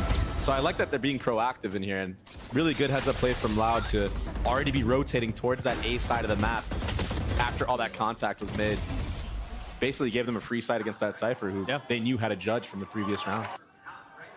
Very good stuff so far from both sides. I have a feeling we're going to see a lot of focus around Fountain Loud for the 4th round now. They're just running up long. Yeah. Are intent on controlling this area of the map. Get the orb over to QCK, who's now 2 away from his ult. The spike's not even in tow right now. And something I want to point out here is Moose with a Cypher setup. He has trips on A. He's been playing A the last 2 rounds, but now puts the chips down, lets Oxy and Vanity play off of him, and then he's able to stack towards B. Well, I also think, like, knowing that there's a KO on the other side, if they do end late A and contact up like they have been, you don't really run the risk of getting tagged by a knife. He's out of dodge. Everybody rotating A again. Cohen's eating his knife. Should be up here very soon. It just came up. What a nade. And there it is. The knife doesn't tag anyone, so they're still gonna have to deal with the Cypher utility as they try to get out onto the side. Oxy swinging forward with the satchels, less with the trade. Numbers in favor of the defense. The spike hasn't made its way out on site yet. And there's the first. The spam through, not gonna connect. I feel like that's so rare these days to see that happen. Meanwhile, Zeppa's still over B, not fully convinced that there isn't someone late lurking. Chewy's had a shot at Vanity. Doesn't connect. Sadak and Les left alone. A 2v3 on the side. Sadak falls, left alone. In a 1v4, quickly turned to a 1v3. But still so much to do. The tiniest of windows. Les gets 3, but so did Cloud9.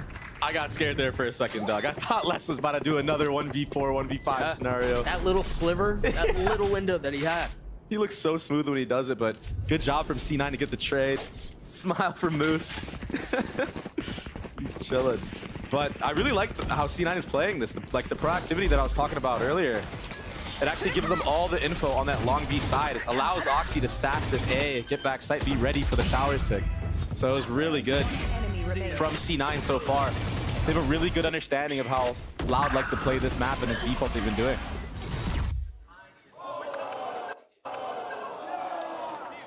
The game plan's working so far, and Vanity actually on top.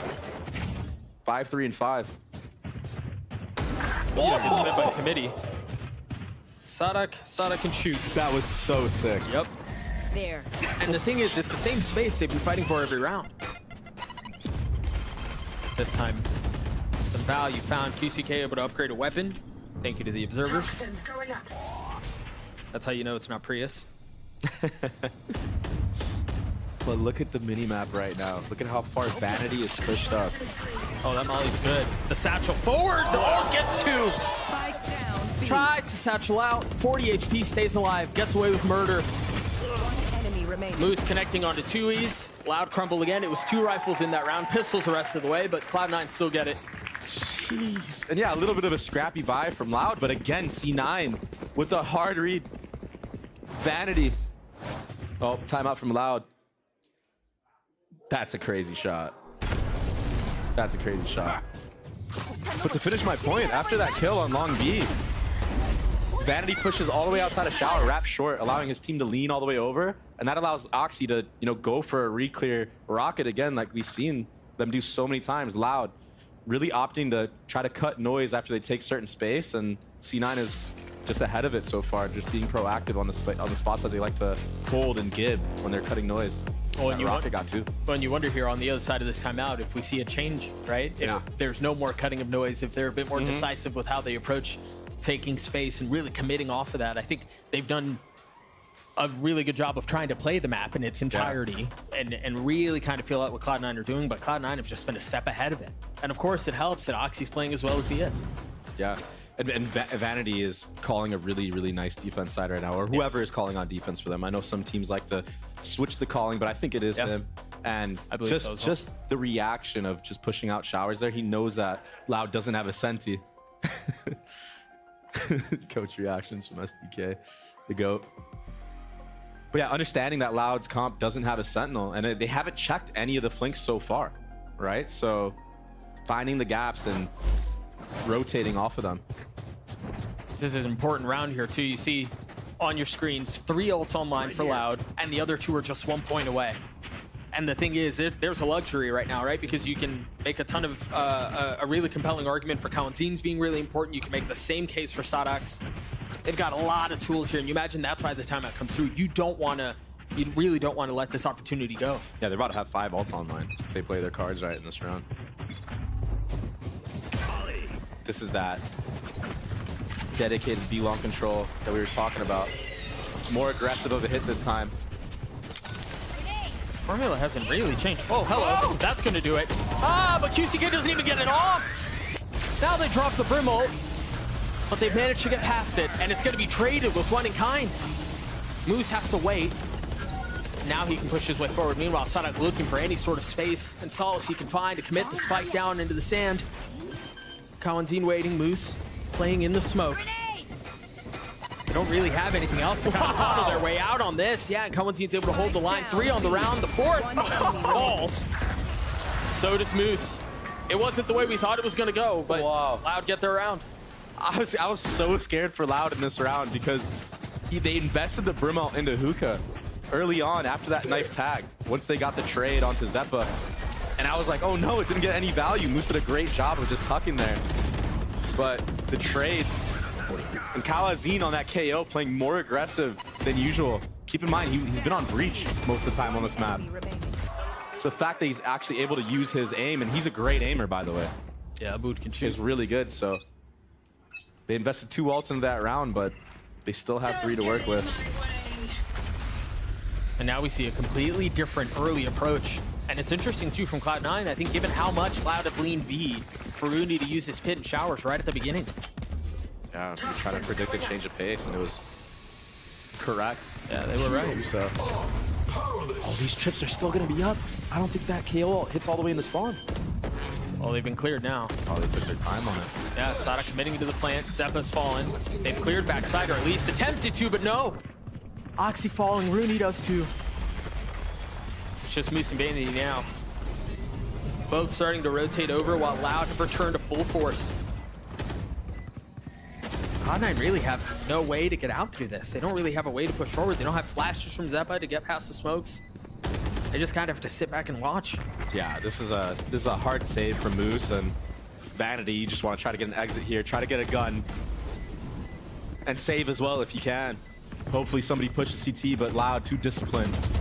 Not doing it this time. It's been such a hallmark of this team, really from its inception. And you're seeing it there on full display. Yeah, yeah, go ahead. This has actually also been really interesting to see how Loud have approached these ults, because we talked 2 rounds ago about how they had 3, 2 on the other side. Here they invest a little bit. They still have 2 going into the next round. Counter timeout from C9.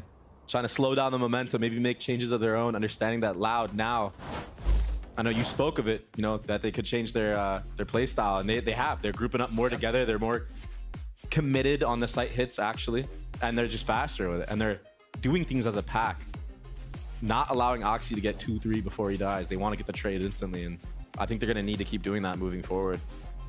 And for C9, this is still a really good half in the making, and I really like the way that Vanity calls attack side, so I think just anything after this for C9 is a W for them. Yeah, icing on the cake. Yeah. And that's, I mean, you're kind of fortunate. You see it on the timeline, or you see it on the score. You understand how this has played out the way that it has for Cloud9, because it's fortunate that they won 4 of the first 5, because Loud have just hit this outrageous power spike, where, again, they've been able to roll these ults over 3 rounds now, and they're meaningful ults. They're high-impact ults, so they've just hit this sweet spot on their attack side, and you're seeing kind of the benefits of it and how they're able to prolong it as long as they have. Yeah, and that's really important if you're not going to be running a Sentinel on a map like Bind and not having all the info. You need to make sure your hits are insane. They got to be perfect. They got to be top-notch with the utility, and Sodhawk, no slouch when it comes to making sure his team is in check with utility and everything being used like that. So here we go, going into round 8. A little bit of a dodgy buy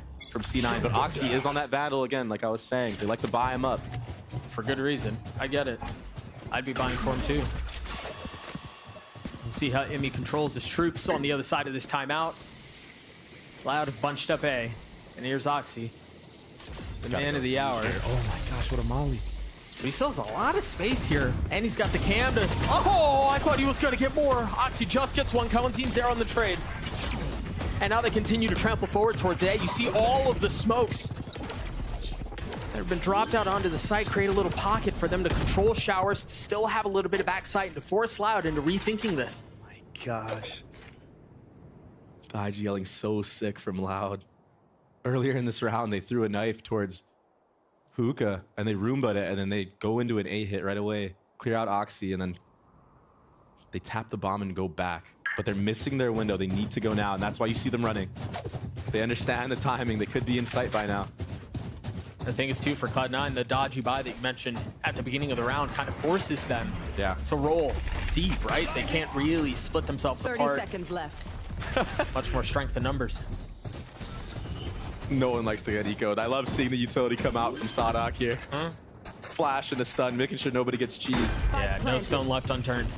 Welcome to my Whoa, world. okay, that's a, I get it, no stone left unturned, but it's a big commitment. Yeah. But you know what? Sometimes it's just worth it on rounds like this. Sometimes rounds like these are the hardest to win, and that's why you invest ults into it. It could turn south very fast. He's on the, oh my gosh. They keep the pit up. Lets this fall, never mind, they don't. Sadak and Tui's in a 2v2 now. Sadak has his ult. Sadak's gonna have to do it on his own. The flash up. It's Jazeppa on the other side, and Sadak clutches it out. Oh, the Red Bull clutch to tie us at 4. That shouldn't have been that close. Who is this guy? He's a beast on the breach. I feel like all 5 of his kills have been nice, clean headshots. What an animal. You know, it's funny, we were having this conversation earlier about the breach and the KO and the swap around, and I go, well, it makes a lot of sense, right? You've got Sadak on more of a passive supporting role, let Kawanzin shoot, let him go do his thing. This guy's hitting shots like that. It's unbelievable. Oh! Hey, look at it, even he knows. Like, wow. Dude, I love it. I say it every time I watch this guy. I love watching him play the game. I love his reactions. It's interesting they haven't tried going pacey off of that fault line from showers, but it seems like they're going to try to do it from short. QCK had already satcheled all the way out. Ultimately, he dies for it, but again, Sadak is there on the trade. Oxy's op in hand. That timing is going to be close. Dude, Loud have such a good read on how C9 likes to play this backside area. They understand that they like to delay the bomb plant, so they're just waiting out all the utility. But they don't know Oxy has an op, I don't think. No, he hasn't shot it yet. There it is. Now they know. Oh, down as Oxy gets a second. 2 is just on the other side, clipping the corner and dropping him. Numbers in favor of Cloud9, though. You see him try to commit to the plant. Don't really have that much space. I wonder if they cut noise here. You're already seeing Moose rotate back B. If they can stay concealed, well, never mind. They just give that away. The flash, the molly, let's... Oh, I thought he was going to get the shots onto Rooney, but no. The flash from Zeppo was too good. Great delay from C9, holding for the backside push, because it already happened, right? Loud in one of the other rounds where they went fast short A. They ended up flipping sight and trying to trade everybody that was back sight. So this time, holding a little bit better of a crossfire, not allowing Loud to go for that. And I do like the way that Loud are tapping the bomb on this site, but there just needs to be maybe an extra layer towards that B side of the map to give them the option to go back. I'm gonna take a look at that again. I thought he was gonna get the third here. Yeah, I thought so too. Teeing off on 2 of them, but I mean, he got his damage done. Uh-oh. And speaking of damage done, I have been told there is another technical pause. Who's it this time? We gotta find him. This time it's a keyboard issue. Oh. So yeah. That's a fine, surely. This looks like I take the cues from the producers and from the smart people behind the scenes, and the fact that the camera's on Loud obviously tells me that it must be a Loud issue. I don't know. Maybe it had something to do with tapping the bomb so many times. Hey. Gotta fix that bomb key. Okay. But yes, Tech Pause gear is the culprit this time around. And we'll get back into things as soon as we can. Oxy is sitting on a rocket. Second one of the game. He got 2 with his last use of it, so we'll see if he Does any cool setup here? It looks like they're going to get him posted towards B long, though. I wonder if there's going to be some kind of showers pinch coming out. You know, after he sees there's no contact, you know, Zeppa flashes down long B. I wonder if they try to pinch shower with a dog, maybe. Speaking of Oxy himself, you see him recline. Run all the way down. I don't know. They have 4 people right now leaning towards this B side of the map, Doug. And it's just Moose alone on A, and he's already sitting in the back of CT. There is still 12 seconds for them to walk around after this tech pause comes back, but I think this is going to be pretty committed. They might even just do a B long push. Go all the way down. Plenty of time to figure it out. Meanwhile, as we see Sadak is the problem. He hasn't been the problem in the server, and we know his mouse works, but the keyboard, something is evidently wrong. So I do want to get your thoughts on this, Dre, as we think about the last time we saw Loud get hit. It was up against Sentinels. They look good for a map, and then they just, you know, crumble. They, you know, jet lag, exhaustion, whatever it was. What do you feel like you've seen that's been different so far from Loud? Do they seem a bit more invigorated? Do they seem a bit more fresh? Has anything stood out? Yeah, they have new ideas, and that's really important. Also, players on new roles. I think QCK is struggling a little bit on the Raze right now, but it's still really early on. I think maybe on the defensive side, he'll be enabled a lot more with this comp. Oh. Dude, they aren't even trying to conceal their presence and it down belong. Cloudhog's so funny, dude. Oxy sidesteps the fault line. He peeks it. He's gonna get read. Ooh. Thought he was gonna get killed. Instead, it was Oxy who took a little bit of damage. Oh. But look already on the minimap. Yeah. Got the spike. Look at this molly to delay the plant. It's a lineup from B site. So reading into it this time, playing for the TP. This might be big brain. You still have so much time left in the round, too. I mean... Oh, they're committing now. Oh! The party never arrived! Both Moose and Oxy fall. Such strong numbers for Loud. And the molly did its job. It delayed for a moment. But they have so much control. They have so much room. Vanity getting this kill would be huge. You still have so much to do, though. Right? Oh, QCK going aggressive here, finding really nice timing onto the caller for Cloud9. They just have to save. Straight up save right there. That's the explosiveness. Excuse me. That's the explosiveness that Loud needs, though, in order to take this A site. Because if they play this game where it's just, you know, delaying, tapping the bomb, what's going to happen is what happened in that previous round, where Oxy just sits there, delays with a nade. Now the Brim Molly lineup comes in all the way from B site, by the way. Then you got the Viper Mollies that'll come out. It's just too much utility to deal with.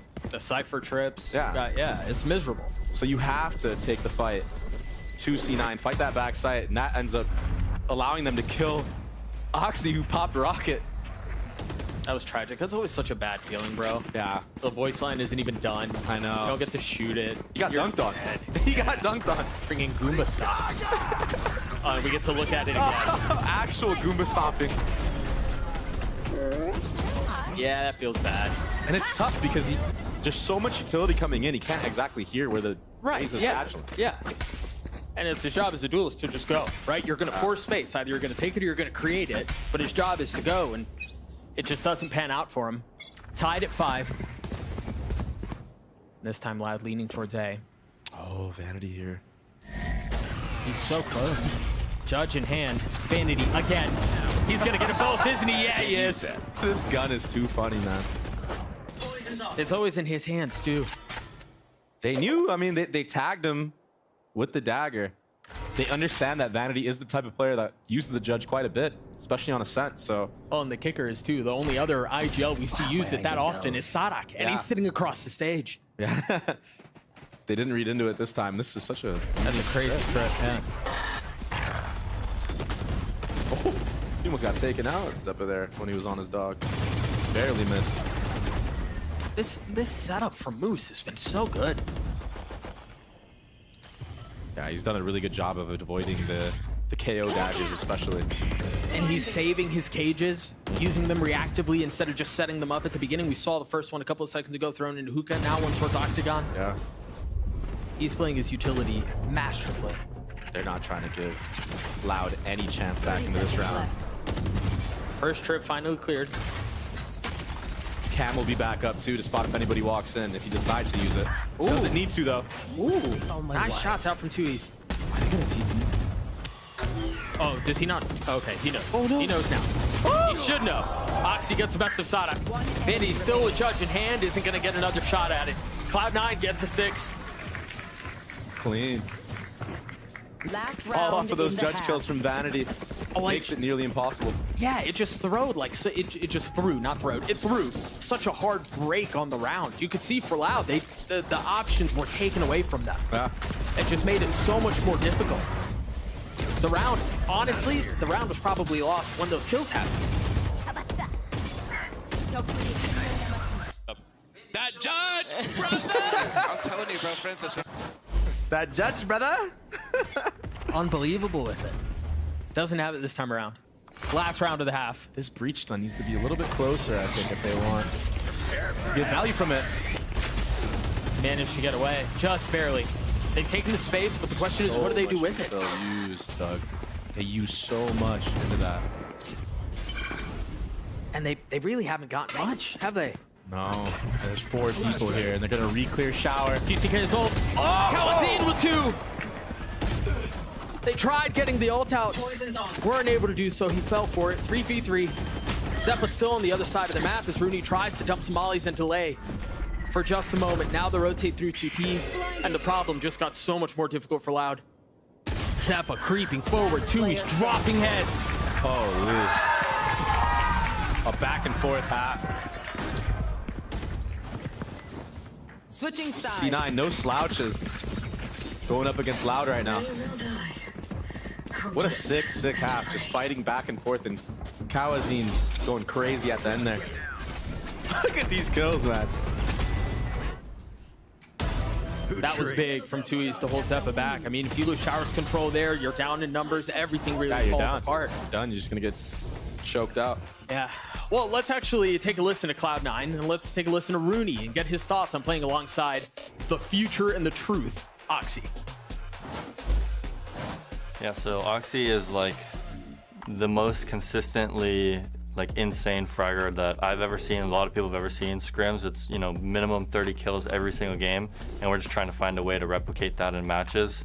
You know, we tell him not to think and just shoot and, you know, just run at him. He obviously has like good game sense to where he's not gonna, you know, throw rounds all the time. I mean, it will still happen, but, you know, as long as we just let him off the leash and let him go kill, he's unstoppable. Yeah, that Oxy kid's pretty good. Rooney knows it, Vandy knows it. I mean, when we saw Oxy play last weekend, the big takeaway, it was from Rooney, actually. When I chatted with him after the match, he goes, we got Scrim Oxy to show up on the big stage, and that's been like the rumor, dude, the prophecies of Oxy about how he drops 30, 35 every single scrim finally came to fruition on the stage, and he's had a great half here so far too. Yeah, and you know, if it was any other team, he probably would have had 20 on the board already. Yeah, probably. But Loud have done such a good job of getting the trades onto him, and it's by tiny micro little things like Kawazine crouch peeking that short A that one time. Right. And it's just these little micro details to get the trade on him and make sure that he doesn't just get the freest kills of all time. And that's what separates, you know, really good teams from the rest of them. So Loud understand what it's like to play against star players like this, and you know, they're trying their best to shut him down, but there might be a world in which he just runs away with this game if he gets hot on this attack side. So we'll see. I mean, with how good he's been, I think the question that probably has to be asked is no longer how do you stop him, but more like how do you slow him down? Yeah. Because you know he's still going to find a ton of value, even with some of those adjustments, those little micro adjustments that you're referring to, the fact that you're talking about a world-class IGL and a world-class team on the other side. He still went 12-9 on defense. Like, he still had a great half. Yeah. That's a crazy stat. That was a crazy stat. 623 days, and he's had a good performance so far. Doesn't look like he's going to be tested this time, as there are 4 from Loud B, and that's exactly where Cloud9 are. This might be crazy, and Les got pushed up all the way to behind this box. They shouldn't be where he's here. He's alone. He's alone. There's no help. No way. He finds a timing, but now Moose is the one with the timing. One to the back of the head. Les is dead. Oh my gosh. I thought he had such a good timing, but Moose just 2 steps ahead. Looking so calm up there too on his player cam. Like no doubt in his mind that was gonna happen. What a good little bait. We see as it quiet creeps over the round. Cloud9 turning their attention towards A, leaving Moose back behind, and that knife tagged, what, 2? Maybe just 1? Not enough to draw the rotates, I guess. They want to confirm that that's where the hit is headed. Kawanzi now feeling some of the pressure. He's going to have to get them all again, only able to find 1. Tui's on the other side, deals some damage, and they're flipping back. They're flipping back to Tui's, a flash in his face. He turns it, gets 1, gets 2. The damage has been done. Now Rooney's left alone. He's got the spike and he's got some space, but he's got to deal with QCK and Sonic on the other side, and Sonic has a utility. He's got a flash. He's got a stun. Rooney's been good. No Sheriff this time. Managing to dodge the first, having to deal with them both, and almost does. But Sonic saves the day for Loud again. Wow. That was insane. Fight after fight. All started from Kalazin just sitting in that U-Haul so confidently. He actually just stood still for a good like 5 seconds before that swing came on him. Got traded perfectly, but this is where the deal breaker was right here. What an animal. The fact that he gets 2 there, I mean, secures the round, really. Yeah. Rooney did his best job. I think I may have found the secret sauce of trading on C9, and that's just crouch. Yeah? Even Rooney at the end there, I thought he had him lined up. If Sadhawk didn't crouch, he probably would have gotten the kill, but just missing by like a centimeter because of the crouch. It's crazy. He was that force buy. Yeah, and you got the Guardian in the hands of Oxy. Put the game in his hands. Loud one, none of that. No. Let's put our util up. Let's keep jiggling. It's interesting, too, to see both of the leaders focus on setting up their teams financially. Vanity buying the Guardian for Oxy, and on the other side, Sonic not buying, presumably to get an op online early. Oh my gosh. Oxy has to be the tip of the spear, though. And it's tough with the Guardian. Stuck back sight. One nade would do so much good. There it is. Oxy's down. The Guardian gets picked up in the hands of Zeppo, who's had a quiet game so far, and he's going to fall. Less with 3, Loud with 8. Woo. Well, you can't forget that Les is probably one of the greatest. Yeah, he's probably one of the greatest players in the game. So if there's someone that you want taking duels against Oxy, it probably is him. And he got the better of Oxy that time, just holding the angle, Guardian v Guardian. He just sits him down. Both of them, Les and QCK. 3 one-taps, too. Man, he makes it look so easy. They're going to have so much money to play around here. Loud are. More of a spread default this time from C9. No hookah control, and they're just watching it, holding it. And Loud's setup on this defense is so annoying. You have to go through 2 layers, maybe even 3, to take any type of B long space. You have the orb, then you have the breach stun that'll come out from Sadhawk, and then you have the Viper wall right after that for the rotates to flood in. There's the fault line that you were mentioning, tagging all of them. Wow. I might know a little about this game. Maybe. So Jury's still out. The dog forward. And Les having to turn and take a step back on some of the utility headed his way, but it doesn't seem like Cloud9 are fully sold on this. You see, you mentioned it earlier, the map is still so spread out. Wonder if the intent here is for Moose to take a lot of space showers and then they can flip the map to do TP, but Kawanzin's there.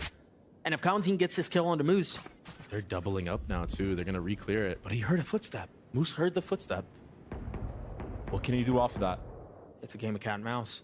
30 seconds left. They're going to hard clear him, so he's going to have to... Oh, they're committed to this. Sonic falls. Kawanzin's trying to control, and he can't. Cloud9 have created so much space.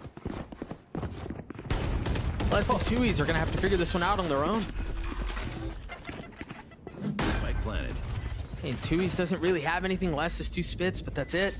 And look at how paranoid Tui's is. Playing back in spawn, convinced that there's going to be a flank, and what, you have 5 up. Yeah, it makes sense. That was a sick round.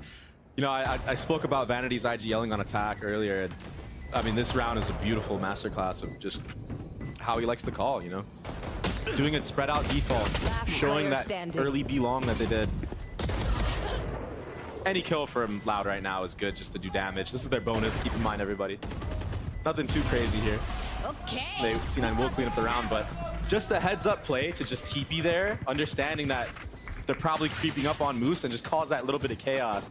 That found the opening for everything. And not only that, but Rooney's able to kill somebody in hookah off that timing too. Yeah. So it's just so many layers to that. One enemy remaining. It's just such a strong understanding. Yeah, look, even if we have lost showers, even if there's someone creeping, I mean, we've got numbers. If we take this TP fight, that's what they do, and it goes in their favor. That was sick. And an up online for QCK. Light armor across the board, though, and he has no armor himself. Looks like he's going to take this B-long angle, and I don't mind this because C9 walked into B-long the last couple rounds.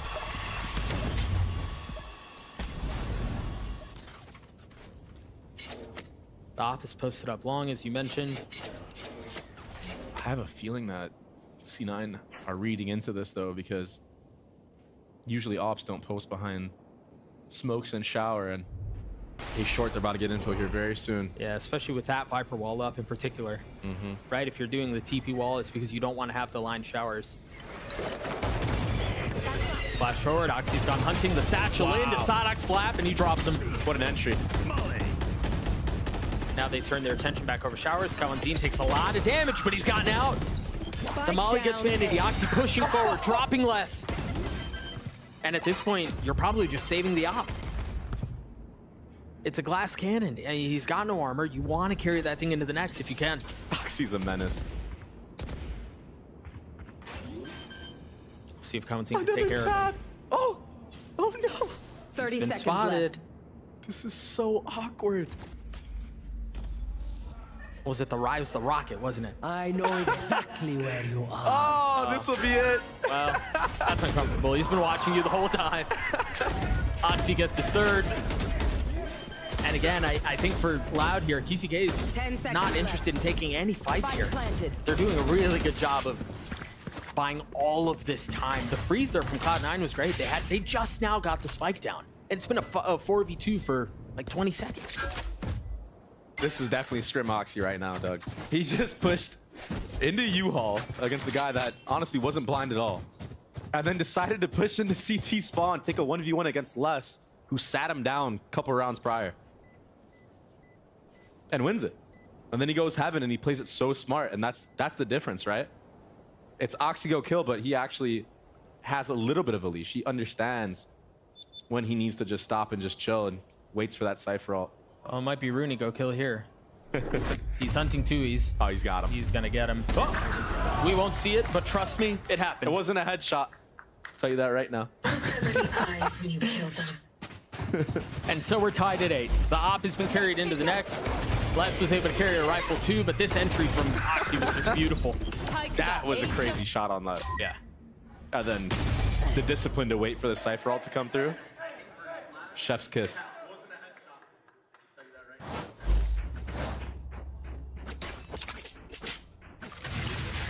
The question is, does Oxy run away with it from here on out? The buy is bad again from Loud. Yeah, 17 and 11 for Oxy, 1 point away from having his ult. And they're going to continue to set him up. The dog to pave the way. Oh, great breach. Utility to delay. Do they still commit on this is the question. So he got an aid. It was one more satchel. So you can still create a lot of space here. Oh, they're going for it. Oh, you've got Les in a world of hurt here. Tui's getting the first onto Oxy with the ghost. Les is clear, taking some space. Kalanzine creeping forward, 41 HP, and he's going to try to get away with another cheeky one. Surely you don't expect him in this position, but Zeppa drops on him. Tui's there on the trade. Moose and Vanity left alone. It's dropped into a 2v2. QCK now rotating over.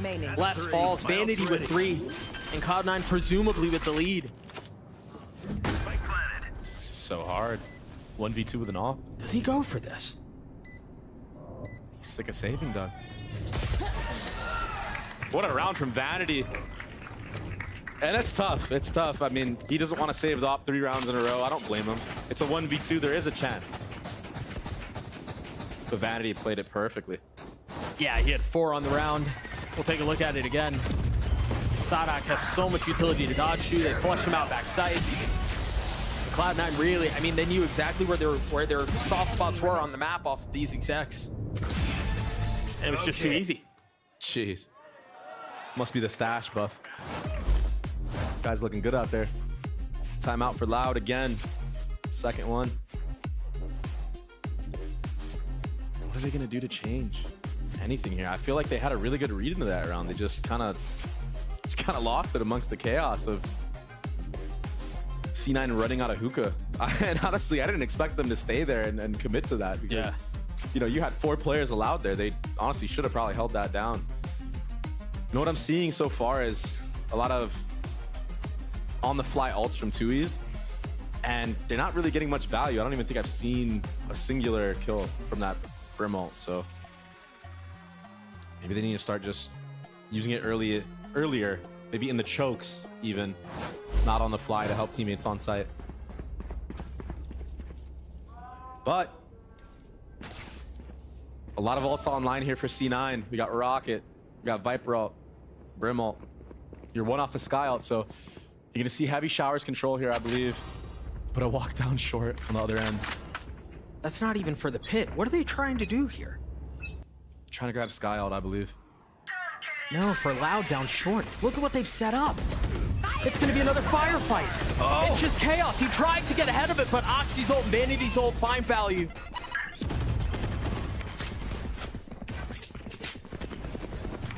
This just gives Cloud9 so much room to work. Yeah, they understand that only one is going to be on B, especially when you commit a Viper ult like that into showers. Viper has to be so worried about his back, but Loud reading ahead into it. Sadhawk calling over for 2Es. Well, what's interesting here too is I wonder if they know it's showers. I don't know that there's been a queue on that. They saw it earlier. Zeppa and them, because their plan was to take showers control, and they were actually still ready for that short push. So it was really heads up play from C9, a hard read actually. Oh, Zeppa dog too, you're right. Yeah, that's probably how we saw it. Sadak with the salt line. The timing is pretty, but he can't land the shots. Got your trail. Now they've invested Seekers 2Es, has to give it all the way. Tries to turn the flash and drops Oxy. Manages to do so. Vanity weak, but 2Es is as well. 30 seconds left. Has to try to get a spam kill here. Planet. Oh, he also has to try to stay alive here. I mean, Les is so far away. So far. He just got a rifle in short. And he's really got nowhere to go. But now that they've joined up together, if they're going to have an attempt at a retake here, it's going to be soon. The problem is, 2Es has no more util. This is so hard. This is borderline impossible. Camera taken out. They have no idea where Moose is. And he's going to get one, Vanity gets the other, Cloud9 gets it 10. Freelo. And yeah, that was a hard read. Vanity was ready to Brim ult that short A. Had any contact been made from Oxy and Rooney there. And then on the other end, if they didn't invest that Viper's pit onto shower, they would have just gotten a free Sky ult. Wow. Super cool. One enemy remaining. And I like the way... Not one Let's left. go, baby! It's a scary sight when Cloud9 are vibing the way they are and having fun doing it. That Oxy smile is something else. He's got plenty of reason to smile, up to 19 if I'm not mistaken, off that kill on 2Es. Even the fact that he just bought this gun. Right here. The Outlaw. Yeah, there's plenty of money here. Moose has 7,100 credits. I'm a big fan. He knows that everyone's going to be a one-shot kill on the other team. Yeah. Why not? Got taken down really low, though. No heals up. There. I feel like C9 have had the advantage in so many of these rounds, especially early on. Les and Kanzine both with Guardians. QCK with the Judge. Les should hear all this utility being used at Belong. Should be calling his team over right now. Now, they thought about it. Does C9 overthink now because of that KO dagger they saw on the minimap? Doesn't look like they will. You see the pings on the minimap. Concerned about someone potentially dropping out of hookah. The smokes go down and the execute should follow shortly thereafter. Yeah, secure the round win right here. Yeah. There's just enough of a hesitation, but now Loud committing to the rotate. They've invested the pit too. They don't really have anything to clear this pit out. They just kind of have to use their bodies. Oxy still has nade. Oh! He pushed out forward. How did he get that? Just spammed him through the smoke. 2v2 now. QCK still with the judge, upgrading it to a Phantom. Remember, we talked about it. Oxy is nothing but an outlaw here. Les still has his wall. Oh, there it is. As the wall goes up, Oxy goes down. Moose is left alone. A 1v2 with the molly in his lap, gets the first. The room better buy some time. QCK got into half. The mind games right now. It forces the swing, and QCK gets the kill, gets 3, and the defuse. Loud get to 9. Oh my gosh, C9. That's a tough round to lose. They had the advantage the whole way through. They just get spammed by Kawazine. To the Viper's pit. That's so tragic. Insane. That's so insane. And that's such an important round. I mean, if Loud lose that round, they're just basically out of it, I feel like. Yeah. They're never out of it fully. 3 ults to work with here.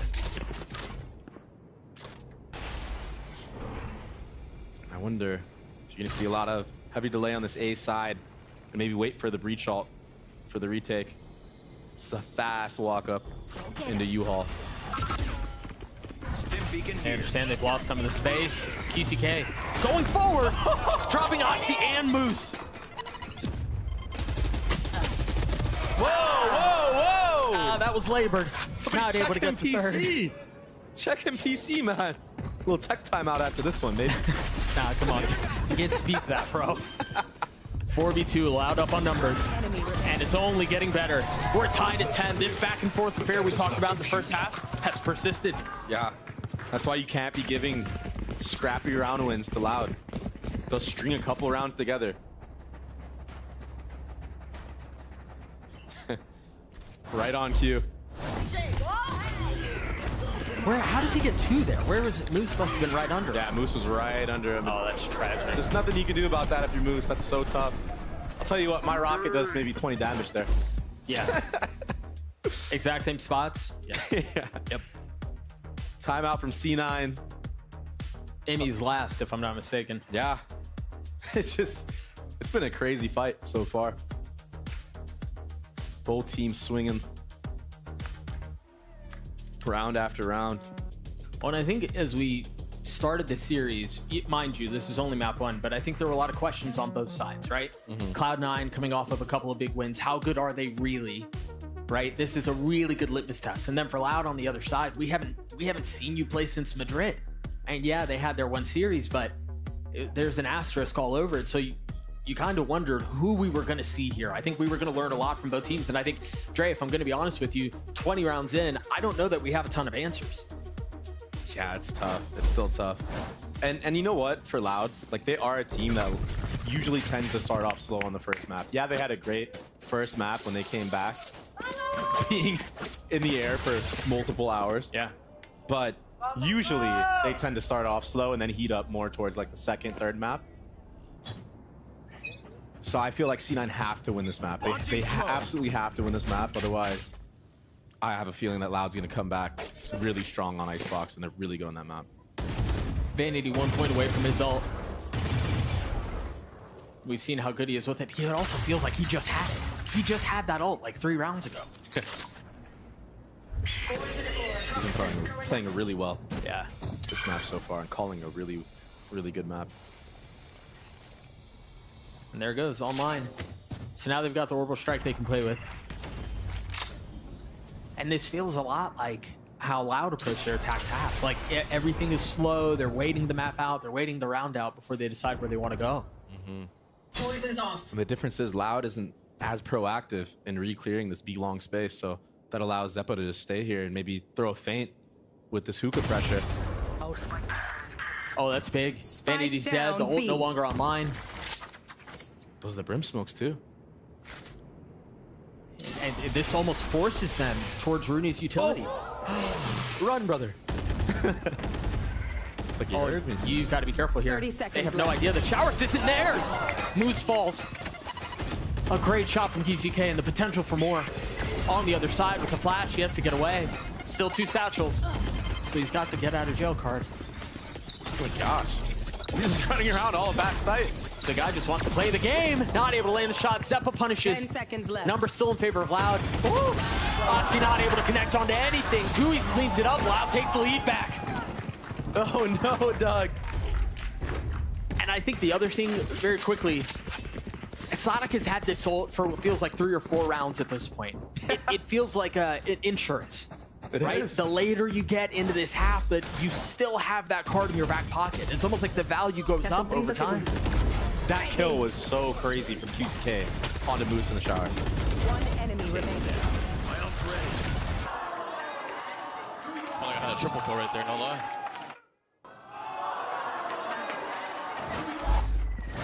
Maybe a little bit of nerves out of Oxy there. Definitely probably could have gotten 2 there cleanly had he had the confidence in that peak that he took from U-Haul. And we normally see him hit him. Yeah. But on to the next. The timing there is crazy. QCK's internal clock going off. Backing up. Great. Oh, there's nowhere to go. There's nowhere to go. Vanity finding value. Rooney was there to clean it up. Oh, no. Uh-oh. That wasn't the intent. This is big for less. Yeah. I mean, that's huge. The problem is mistake, Doug. Yeah, and you've got some space here. It seems like Cloud9 are still going to be able to fill in behind it. Tap of the spike. They're trying to get out Tui's ult or Sonic's ult here. But they can just rotate utility, save the ult till the absolute end. Yeah. You see what the plan was there for Vanity, but Loud not taking the bait. You still have KO Molly here. That dagger gets info. Whoa, whoa, whoa! Move's not able to land a shot with the op. And now he's getting pressed. He's getting pushed. And he's the one who punishes. There's just no way this is happening. Zeppa gets another. They're going to snatch this thing back. There's no way this is happening. Les has gotten 3. A 1v2. He's healthy. Spike planted. The reposition around the box. He sees one getting away, not able to land the shots, but continuing to push forward. The Molly lands. Vanity confident about it. Doesn't check it. Poison orb emitting. And now he's got a little bit that he can use to cover his own. Both spits through, but that's it. That's the last bit of utility they have. Les playing this thing so carefully. Surely they double phase here. Surely they don't give him the ones. That's exactly what they do. We're tied again. C9 stole that round. QCK overstaying. And this is why you just don't play that U-Haul area when Brim has ult. I mean, it's very basic stuff here. That's tough. And Oxy, with the mistakes that he made, his team just brings it back for him. All off of Moose. That kill from Moose on a Kawazine was everything, actually. Yep, him being able to alleviate that pressure was huge. The fact that he lived for so long, being util bombed, and again, Sadhawk doesn't commit the ult. Maybe that's a bad thing now. Maybe he should have committed it into that round. Hindsight really is 2020. Yeah. So you see the buy, not great. They're saving for next, but they've been able to muster up a little bit here. Les has a rifle, Kawazine has a rifle. The idea there was cool. As soon as the fault line goes out, Les swings behind it, tries to get a pick. 5-9 weathering it well once more. Oxy aggressive, and there's that Vandal. I don't know how he hit that. That was crazy. There's the rotate in already. From QCK. Got a lot of space here. Yeah. Les is staying. No more flashes to get him off the line, so there should be free love for him. There's heavy threat on the other side, and there it is! He's hit a ball! Les with 3! Rooney now waiting on the other side. It was such a perfect setup, man. Now you got Sonic hopping. This was supposed to be a save, and they were supposed to be looking to tie it up next round. Now they're the ones who are going to have a lead going into the final round of regulation. It doesn't get much better than that when it comes to breach ults. Dude, what a call from Sadak. Yeah, that was great timing.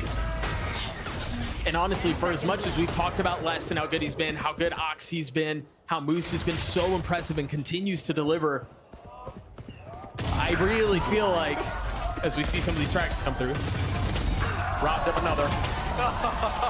Les gets 4. I really feel like this game has been decided by Vanity and Sadak. Yeah, both in their calling. Yeah, both in their calling, but also the impact plays that they made. Vanity's got multiple multi-kill rounds. Sadak won that round with his ult down B long. It was perfect. And then also, yeah, Les hits things like that. And the reason why he's committing ult onto this B-long area after Noise has been cut for so long has been because in previous rounds, C9 has honestly been depositing players there after all the utility. Well, and the truth is Loud did it too. Yeah. Right? That's how they played most of their attack half. Yep. Cloud9 looking to force OT here. Oxy's on a Spectre. Wow. QCK is on another kill already. Oxy pushing forward, rocket in hand. Kalanzine dead. But it's instantly traded back. Numbers in favor of Loud.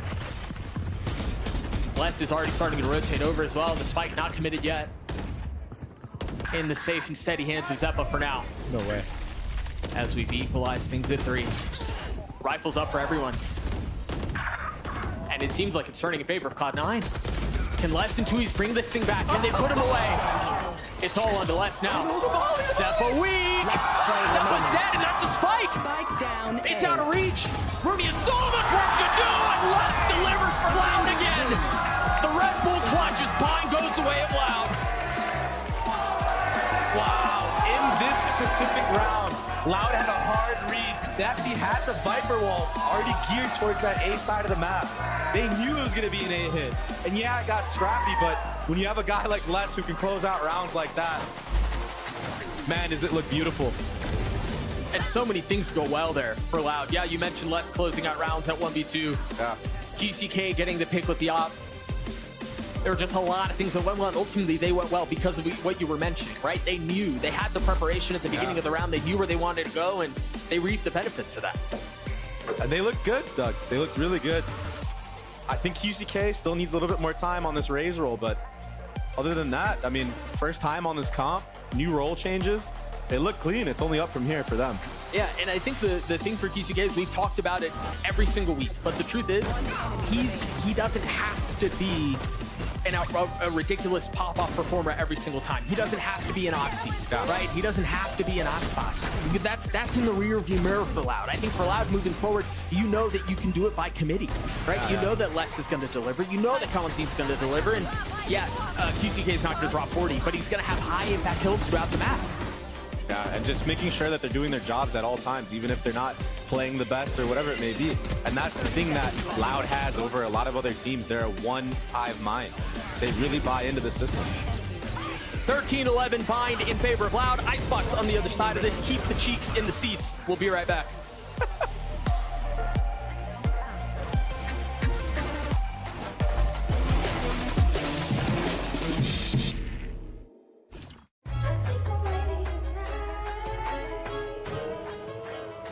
Hey guys, it's Jimmy Lin. In this series, I'm going to walk you through attack on Pearl. Watch out for the stairs, clear this angle. You're going to be able to fight this.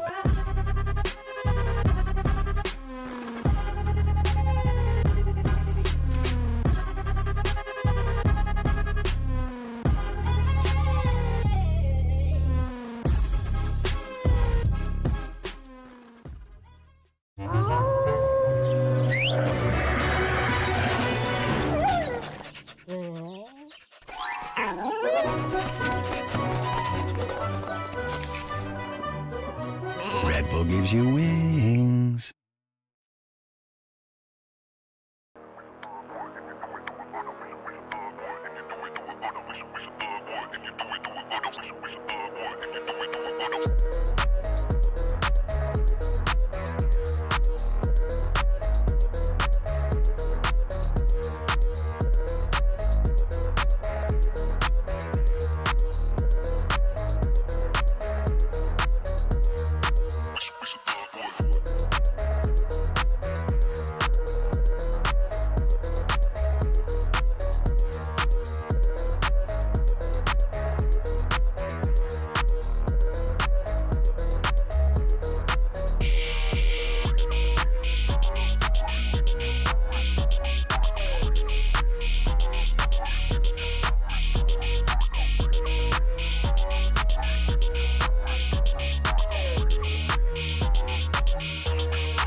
so far forward with it, but a showstopper out into the back of side. Oxy gets 2. Poldor, vamos ver o Crash, já desarmando metade, Elias pega o primeiro de lado. Tutu! Here with the coach of Loud, Payo, a very close map, but a crazy last round to close it out. Now, I talked to Sadek earlier today, and he said that he's kind of relinquished a lot of the control to you guys. Where did we see that today? I think that we changed a little bit the way that we played in all the maps that we are going to play today. And I think that's most of these our characteristics at the game is like much different. We changed a little bit the compositions, but most of like my finger on the team is on the play style. Best of luck on map 2. Welcome back, everybody, to the desk. We have a chance to take a closer look at the map that just transpired, because STK is saying, you know, we've had a chance to have a look closely at these maps and play our own style, but it really feels like Cloud9 force you to play their way. They force you to turn every engagement into a no-holds-barred brawl, like everybody piling in. I mean, they grab any team in front of them and they pull them down into the murk and force them to play their fashion. Across that game, for both teams, only 30% of man advantage rounds were won. That means 70% of the time, a team that was getting a first kill was losing that round. So much of this was coming down to the clutches and also to just the wild, like, re-clear plays in the mid-round to turn back tides that never should have been won. But there was no round more important than this right here. It's 10-8. Loud are on an eco, and QCK clutches it up. That's the one that swung it, because, look, C9, they're supposed to win that round. They go up 11-8. This game's in the bag for them. Right? Yeah. But then they win that round. They've got the momentum going for them again, and then they're clutching it up at the end, Immediately after that, yeah, it's less again to win another clutch. It was just back-to-back, Myrna. Yeah, I mean, those kind of rounds turn the momentum in such a big way that all those rounds before that were so back-to-back, back and forth. Every single time it felt like it was kind of like a fest of just like battling for sides, battling for space, even like each team pushing into different spots on the site. And it just felt so wild. And all these trades were just going back and forth. People were in places they shouldn't have been. I mean, Oxy getting into heaven half the time, getting into spawn. It was so crazy. And Les here to clutch it up is just absolutely fantastic to bring that game completely back. But I think, like, what we're saying, like, the game didn't feel like, to me, it was like the battle of the mind so much as it was the battle of the brawl. And it was whoever could sort of like see through it in the moment and win out in the fight. You know, you pinpoint the location of all the players, because let's make no mistake, both these comps have so much utility that when you can see your moment to take a timing and swing into a line, those are the players that were popping off. And you had guys like Les especially taking it. Do you feel like it's less macro-oriented, less mid-rounding, and more just like those individual moments when to take these pops? Yeah,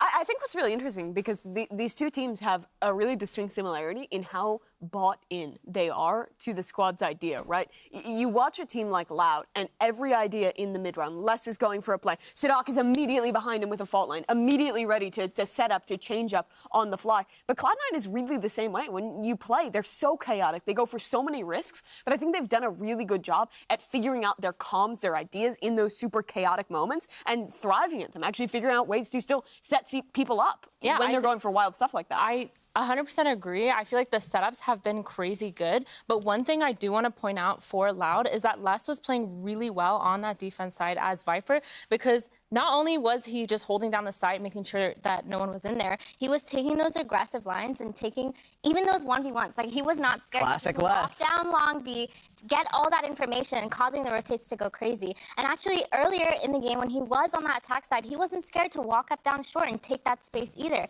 So it felt like Les kind of held a little middle ground, and then plays were made all around him, and same with C9. We've got to check in with the Cloud9 engine room here after losing a map that they brought into the game. So let's head down and hear what our jolly and effervescent C9 coach had to say ahead of map 2. I'm here with Amy, the coach of Cloud9. A very, very close first map. Could have gone anyone's way. Also a very exciting map. My colleague said in the green room that Cloud9 has a very proactive, high-risk, high-reward play style. What do you say to that? Proactive, yes. I'm not sure if it's high-risk, high-reward. Like, one of the things that we lacked in the old team is we weren't going aggressive, we weren't taking back information, and we were just sitting too passive. So that's something that we worked on and we changed. But I don't think it's high risk, high reward. I think it's just the way you should play. So aggressive, but not risky. Yeah. Well, best of luck on map 2. it's important how he almost puts it that, you know, not being proactive is more risky when you're denying yourself that information. I think that's the thing. I think it is risky the way they play, but I think there is always inherent risk. Yeah, that's Valorant, bub. Yeah. You get shot, you die. There's a million abilities at all times. Anything can happen. You have to be proactive. So doing something that could seem wild on paper, but doing it together is less risky than sitting back. I think that's kind of what happened to MiBR sometimes, right? They're a team that'll oftentimes play very safe, not take those risks, and then you get owned because of that. Cloud9 is so proactive. That's why they're so good, even against our best teams. Yeah, again, like you're on a clock sometimes in some of those rounds. We're heading back into the arena here. As we're heading, of course, over to Icebox. Loud's map choice here. And again, this is a map we've seen them with some pretty strong showings as well, right? There's always, I think a lot of discussions been around like the role of the duelist on this map. Some teams going without, you know what I mean? And we've sort of seen the Jet mix back in for Aspas, for example. We are going to have Oxy on that particular role here, the Sage for Zephyr. Yeah, a lot more people have been liking the Sage on this map. You'll see the tweets like, the Harbor map win rate is not looking good on Icebox, down way below 50% here. And that's usually what Loud have been playing, and they aren't making switches on their side over there. But the exception to Harbor having a bad map win rate on Icebox is Loud. They're the one team that is still making this comp work. They're one of the squads who innovated it. They've played it for so long. They are the best in the world at this comp. Yeah, I'm having the feeling that both these teams, regardless of comp, are still going to have that crazy wild play style that we kind of saw, where both teams are kind of pushing to each extremity and trying to get as much map space as possible, even when they really shouldn't be. So I'm curious to see if there is going to be a little bit more risk for reward ratio here. I feel like for C9, they really have to step it up. Again, this is not their map pick, so I don't know what they have cooking. I don't know what Loud is going to bring to the table, knowing that they're kind of running the same comp, so... Yeah, I think the main reason that Harbor Viper has been struggling has been the basically mass adoption of the KO Gecko comps. They really punish these heavy smoke control comps because you're just flooding in with tons of utility, fighting through those walls. Cloud9's comp doesn't have that same potential. Your only, like, go button is that Sova Dart. Well, these two teams have loved throwing haymakers at each other so far on Byte. I'm sure that's going to continue as we let them out of their corners and head back to Doug and Baby Bay for the call. Thank you so much, Uber. Yeah, I think there's a lot to be excited about for this next map, and a lot of it, in my opinion, I'd love to get your thoughts too, centers around this idea of Harbor Viper. And does it work? Does it not work? What are your thoughts on it? I think there has been a bit of a peel back, but for Loud, they're fully hell-bent on sticking with this comp. I mean, I love it, especially the way that they play it. Using the walls on the hits and actually fighting into sites and stuff like that is really nice to see. And we're going to have to see QCK, like, step up on this Jet to, like, you know, silence the haters that he can't play it, because I know he can play it at a very high level. Yeah. But the problem is most of the time we see him do really good on Jet is usually on Breeze, right? So I'm looking at him to be a guy that does something a little bit more, because at this point, we've seen this comp so many times from Loud, so many different rosters of Loud as well, that I think he's going to need to be a little bit more of an X factor in this, and that's why you see him already leading towards B with this Deagle. I mean, A, my bad. There's got to be so much pressure on this kid's shoulders, but it's actually too easy. Oh, hello. As the wall goes down, the kills erupt, and they're traded in kind. Moose goes aggressive right into the lap of 2 E's, gets the kill. 25 HP as he's looking for another. The clip runs dry. KCK gets away. So awkward. I mean, the boldness, the gusto, the other word I don't want to use, a Moose to just challenge him up. It's just crazy as he goes to Bros. Now Sadak has a really good line here, but no real idea that Vanity is close.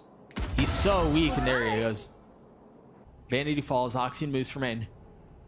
With Spike in hand, they creep out towards A, where there is no resistance right now. I got the Spike. Moose in these moments has been so clutch for C9. And I know he's sitting on only 25 HP, but he also has his 2 mollies, so he should be able to help. Huge from Oxy. Yeah. These two, this tandem of Moose and Oxy have been so good together, and they have a chance to do it again. QC is just so weak, man. 30 HP, yeah, Moose is weak, but Oxy still has so much health, and they're playing this beautifully. It's over. Yeah, there's no way for QCK to do this. He's gonna get taken care of assassination style. Oxy with 3, Cloud9 get the pistol. Another 3K from Oxy on the pistol round. C9 opting to just walk behind that early Viper wall on the A side. Get pushed all the way up. So when the wall drops, there's 3 different angles that Loud have to look at. Yeah. And they actually end up catching out Kawazin on a weird timing when he's trying to take his dart out.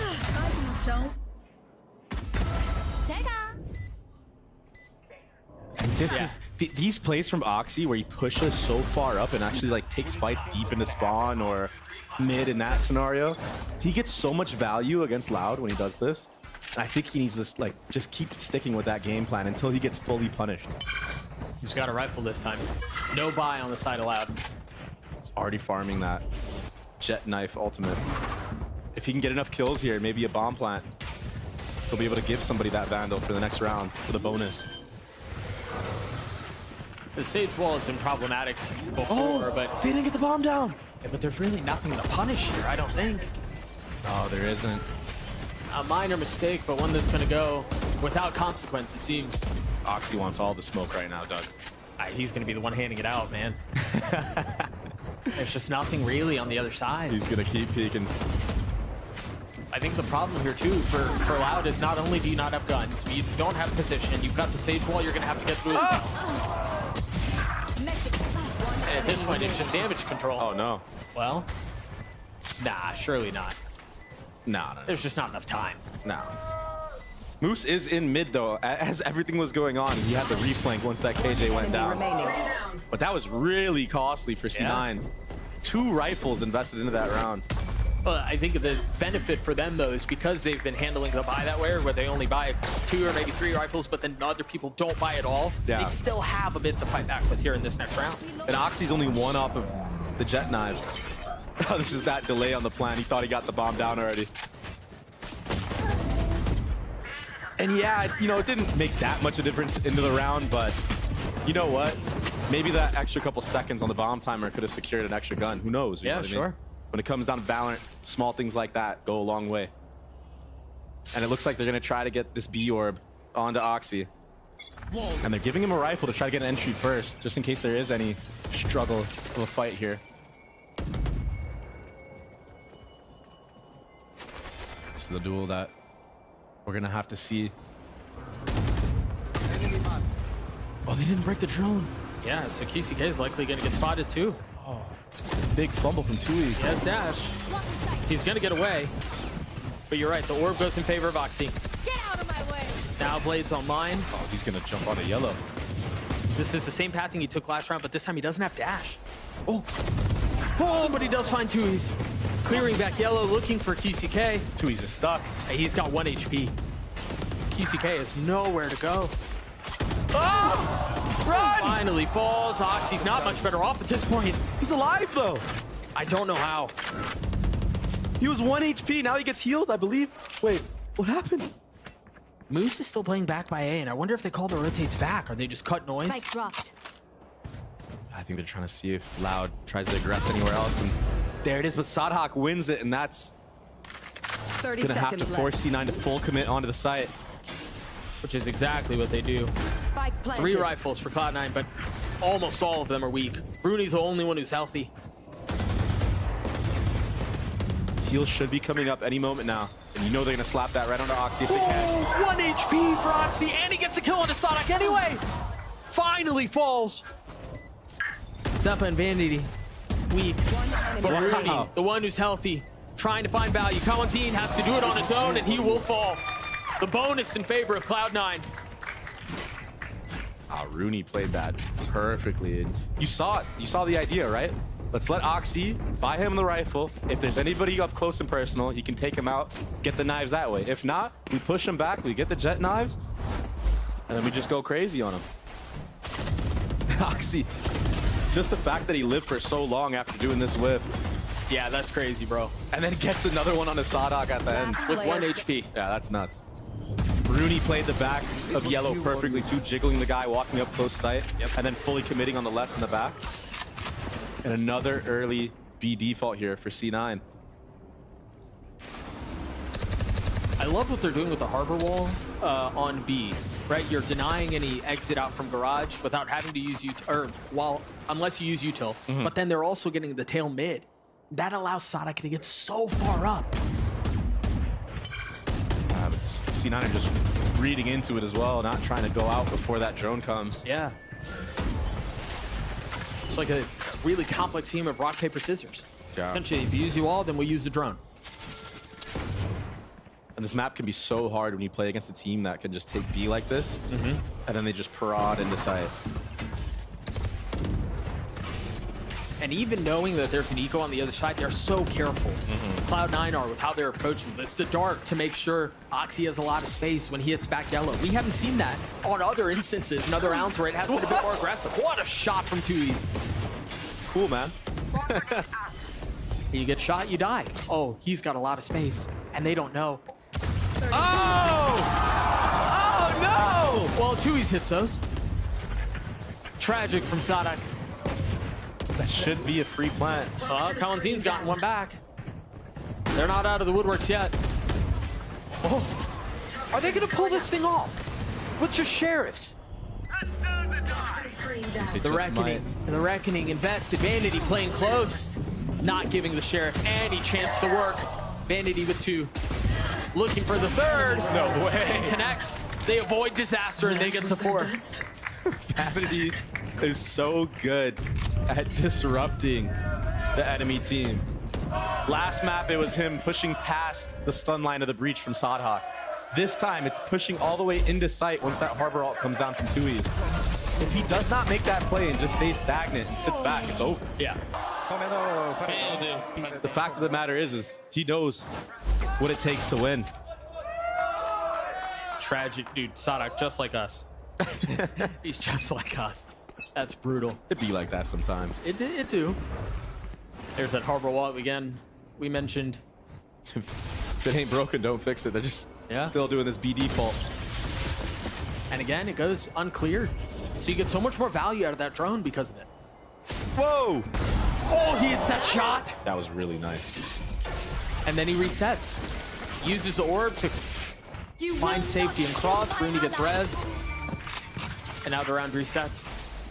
Oxy got all the way pushed up behind this box. So let's see if C9 now decide to clear the back of yellow and then maybe just cut noise and go back to A for once, because they've full committed onto A or onto B most of the round. QCK tries to re-clear. Oxy again too far pushed up. It's another really good wall, and the spams through it punish Oxy. He got spammed twice. Yeah, that's just unlucky. But honestly, that's part of running his Harbor Viper comp, right? Yeah. When the walls go up, you just spam through it, and sometimes you get lucky. Moose is now trying to rejoin the fray. The alarm bot's going to give him away. And he's not able to find that space. Very deep wall. Yeah, it's super deep. 100 Fury out from Galzine. It's going to be traded back. Vanity gets one. They both go up high. Rudy wins out the duel. That was so sick. They have 15 seconds left, and they still haven't fully committed to getting spiked out. That's the 3rd harbor wall we've seen. 10 seconds left. They still haven't gotten it out. They burned the clock beautifully, and Loud get on the board. There we go. And they should be able to pick up that off as well. And now it's broken, right? So what does C9 do now into this round to adapt? That was a great job from Loud to set up QCK with that off. And this kill was so nice, so patient on it. Super nice shot.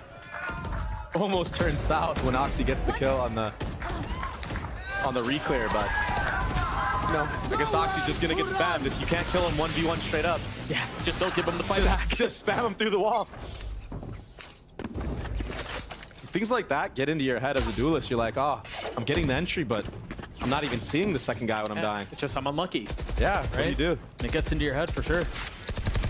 Now you see Loud already playing, trying to play 2 steps ahead. They understood that the B default probably won't happen again. That's why you see the op on the A side of the map.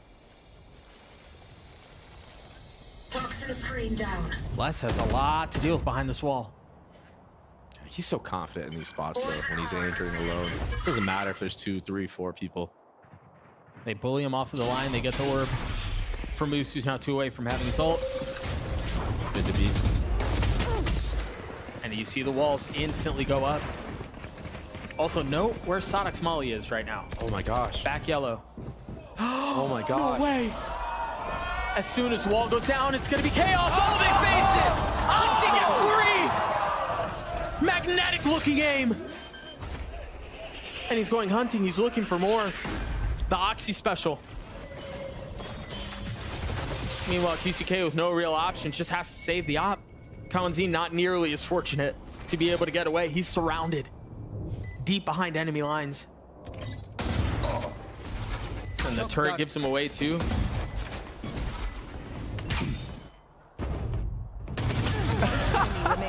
That's 4. Ace, ace, ace. Oh, he's gonna try. He's gonna find it. The iBuyPower ace for Oxy as Cloud9 get to 5. I need that oxygen. 13 and 4. Not bad. 6 rounds. We're gonna take a look at that one more time. I mean, the trap behind the wall, and then that third kill is just crazy. How does he get away with that? The 4th and the 5th were for the culture, for the people. That's my goal right there. I have a shot. Yes. Friendly reminder, for those of you who are following along, follow at iBuyPower on Twitter. They give away a PC every single time a VCT America's player gets an ace. Maybe it'll be you. 13 and 4 for the kid. Man, he's good. That's a good timeout. That's a good timeout. Try to calm him down a little bit, but if we've seen Oxy do anything, it's keep the momentum going. And at this point, it might just be try to find Oxy and spam him again. Spam through all the walls. Sadhawk tried. He just a little bit of whiffage going on at that end, but again, sometimes it just be like that. There's nothing you can do. And this is the Oxy that I like to see. You know, I went to the bathroom during the break in between maps and I saw Oxy there, and he was like, it's just a scrim. Just gotta treat it like it's a scrim, and scrim Oxy he's different. Scrim Oxy is becoming stage Oxy at this point. Mm-hmm. And again, that's a terrifying prospect. He gets so much value when he actually just keeps holding W. Yeah, it's crazy. And we've joked about it. Cloud9 have joked about it, but it really is like turn his brain off, just go fight and kill, and it's worked for him. This time disrespecting the tail of that wall, where Sadhawk has been able to find a ton of space. Rooney hopping and landing that shot onto Sadhawk was filthy. I love this Oxy. Pushing all the way up, still going. I thought he was going to snap on a Cohen Z, and I really did. Me too. Poison orb emitting. Poison's off. They understand here they've lost some of belong. The question is, how much have they lost? And for Cloud9, now that there's that other wall in their faces, it's interesting they aren't really using util to clear this out. They're just contacting through. Yeah, once this turret goes down at A, though, that will be the indicator, or that jump spot will be the indicator that all of C9 is towards this B side of the map. And that's why you see on the minimap, Kawazine pushing through A, Viper ult coming out prematurely onto the B site. I mean, they have 2 Guardians and then Sheriffs. Oh, one more bullet and that would have been 30 seconds What left. a smart play to flip. They've pushed into spawn. No. But the thing is, QCK's here with Blades. If he bides his time right, you see both pits overlapping one another. The defensive one's dropped. It's too easy to let fall. Now QCK is going to have to go aggressive. Can't find anything in the pit. And it's all into Kawanzine now. Wow. What a call from Cloud9. So smart to flip site there. And commit the Viper's pit too, just to secure it. I was surprised to see Loud invested. Yeah, I mean, you definitely understand the idea. It's like they know that their whole team is leaning towards the B side of the map. I put the ult down. Maybe I can delay the plan a little bit more, make it a little bit scary, but the heads-up awareness of Vanity to call that flip off of that Viper ult is honestly the perfect play. And I spoke, you know, like QCK has to step it up for his team on this map if they want to win, because you know, Loud have played this map so many times before. There's so much footage on them. And this is not one of the maps where, like, you know, they're probably focused on changing things up too much. So that allows C9 to have these hard reads into the rounds like this. They understand the reactions that Loud have. They've looked so good doing it. And really, the timeline tells the story. Dude, they've ended 6 of their round wins at B. I don't think they've gone A. What, besides pistol, they haven't gone A. They really haven't had to. Yeah. But that's scary, because now, once they start dabbling in with it, the mind games of Vanity can come through, and he can start throwing some feints. He is the op, by the way. Attack side Viper op. That's how you know things are going well in the Cloud9 camp. Oxy with the judge and knives. This is the deadly combo. It's every rank player's nightmare. The deadly combo. Revealing area. Seems like Loud are content to give up a lot of the space. It makes sense too. Sonic has his ult primed and ready to go. Is Oxy gonna go over screen? This is what I'm looking out for right now. He's gonna dash in his screens. Both ults invested. There it is! Diagramming as Oxy goes forward and finds a second. Yes! Tries to upgrade a weapon and get away, but Colin punishes. Scanning ahead. We got 2 members who have been caught from Cloud9, but they still have so much cover. Vanity with the op over the top. And as that dissipates, the round continues. Loud with so much to do at a numbers deficit. QCK's weak and they have to take the site back. Kawanzin's not going to find any value, any space. And it's only getting worse. As Zeppa's heating up. What a shot. Foolproof post plant there. Viper mollies an op on belt to secure it if anybody else goes down. KJ mollies on it. And Oxy, he's going crazy right now. He's going crazy. We'll take a look at it again. You wondered, where is he going to go? How aggressively will he go? That was it right there. Amazing. The dash into 2Es. And yeah, ultimately he died for it, but he did his job and some. Yep. Getting 2 there, and that causes Loud to use a timeout. Is that the second one? The second timeout or the first timeout? That's the second timeout they've used. Second timeout. It's slipping away like crazy right now. Oxy's having another Oxy performance, and Loud need to stop the bleeding. They understand. SDK understands. We gotta stop this here and now if we want any chance of coming back, and they can still do it, to be fair. But they need to find a way to shut down Oxy so he can't get 1, 2, 3 before he dies on the post plant. He's been doing a really good job of disrupting and disrespecting the Loud players. Cloud9 have such luxury right now. They're up 6 rounds. They haven't used a single timeout. Oxy's 15-6. I mean, they have so many things going their way here. Now Moose has the op in his hands. They've got so much money too. They might give it to Oxy though. I think Oxy's trying to ask for it potentially for an updraft here maybe. No op, just a rifle though. What's the response from Loud on the other side of this timeout? It seems like they're going to go back to the harbor wall they've been using. Yeah, and getting maybe less, a little bit pushed up, trying to take favorable engagements. It's the same idea. It's the same harbor wall. It's still Sadak playing mid. QCK has an op, glass cannon. And there's not much backing it up. Got a couple of sheriffs, some guardians. He's going really aggressive here too. That's what you want out of your duelist. Wow. Dashes away, stays alive. But now they know an op's on the board. Cool, that's big. Can he get anything else? Tucking, peeking behind the wall and getting another. QCK taking matters into his own hand. A third? You can tell he's feeding for it. Instead, dashes away to safety. If Vanity just kills less all the way on the flank, that opens up the entire map for C9. Oh, he's ahead of it. Oh, he got him actually. But it's traded. And now I didn't think he had that. I didn't think so either. The question is, does 2Es pick up the op? They have no idea Kawanzin is here. They also don't really have anything to clear that he's here. That's going to give his position away. The spike hits the ground. Spike down. And now Vanity left alone and op in hand. Week 2, and you imagine Loud are going to want to hunt this one out. Oh. You know where he is. No point in trying to hide it now. With 13 seconds left, Sadak's on the prowl. Oh, the op battle of the duelists goes in favor of Sadak. Yeah. He BMs him too. is off. It's not every day you see 2 IGLs, one on Senti, one on Smokes, have an op 1v1. I also think, I mean, while it's, you know, fun or whatever, and ultimately the round goes in favor of Loud, that's important because the op is now in a position where Loud could not pick it up. They couldn't carry it into the next. Yeah. And he's going to have to force again here and have no armor. QCK played this round really well. And also, in general, Loud did make the adaptation that they needed to make.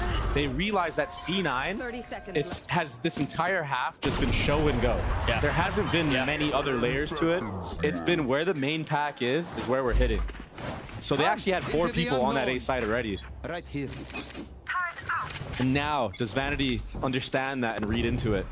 Dude, this no armor op is such high risk, high reward. And yeah, it worked out in the previous round, but can he do it again? Oxy knows. Oh, they saw him. Scary scenes. Here. QCK with a dash proc, the op still in the hands of Oxy. Or excuse me, Vanity. No way. And this time it goes the way of Vanity. And again, the investment is outrageous. Oxy's holding forward. Kawanzine is down. He was slowed, he was darted. He just spammed a guy that was tagged back sight from top bomb site. That was so cool. Found them. He's so hungry for more. I don't blame him. Blocking sight. Go for it. I mean, you might as well. Smell blood in the water. Oh, pushing forward. Player standing. Sadak wasn't able to beat Vanity in the last round, but he could Oxy on this. Now at the dart in his face, he has to swing forward, he falls. Jeez. Cloud9 get to 8, they continue to roll. And again, I'm concerned about the finances for Loud, man, because these like back-to-back rounds of glass cannon ops and them not netting round wins, them not being able to carry the weapon into the next gets very expensive. It does. I mean, QCK is gonna have no money right now. I think there are a couple that don't.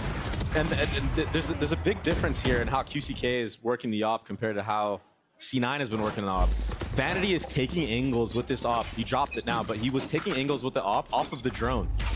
Whereas QCK is dry swinging into the enemy team. And it worked that round that Loud won, the second round they won, but this time C9 was aware. And the util advantage was too strong.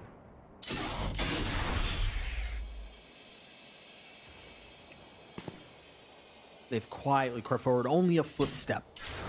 And I don't even think anybody was close enough to hear that, but they should hear the Sage Wall come out behind them. What? It doesn't even matter. C9's just rolling right now. Just too confident. They're doing everything they want, and they're getting away with it. Kawazine's still somehow not aware that they could be flanking him, even though 2 of his teammates went down from mid. Just a huge gap. I mean, they're having their way with Loud. Yeah, this is rough. Chewies has to save. And the finances, the snowball, the momentum that Cloud9 have been able to amass over the last 11 rounds continues. Dude, they're a team that once they start going, it just seems so crazy to play against. All of a sudden, all 5 members decided to just start shooting. Yeah. Perfect. Perfect accuracy. Look at this. Exactly. Moose just one-tapped him. And I think as we compare what we just saw in Icebox to what we saw in Bind, right? For it to be 6-6 at half, for it to be back and forth was kind of expected. Maybe we expect Loud to pull away, but this level of dominance from Cloud9, this is impressive. Remember, we had the conversation during the last map about what are we going to learn from these two teams? Because I think going into the series, there are a lot of questions left to be answered. This is quite a resounding Cloud9 or the real deal. Yeah. Type half so far. When they turn it on, man, they're unreal. And this is a fast pace in this round. That's dry. Another first blood. This time it's Zeppa. Yep. Kawanzine has his ult. Tui's has his ult.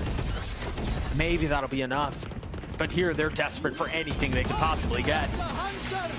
I mean, a morsel of crumb for Loud here. They've invested the Reckoning. They put down the Sovol too. And no real value found. Spike down A. Finally starting to see some of these kills come through. The Spike is sitting harmlessly. Top nest right now. That's all right. Scared me too. Sadak pushing forward, trying to find some space behind the drone. Rooney's left alone. A 1v4. Sadak weak. Tui's is 2. Rooney, I thought he had a shot at that. But no. Loud get their third. Loud right now are Switching sides. praying for the 9-3 curse to work in their favor. And it just might. Loud, side hawk, known for how he calls on attack. I like to pride Vanity with his attack side calling as well. And finally, utility being used correctly from the side of Loud.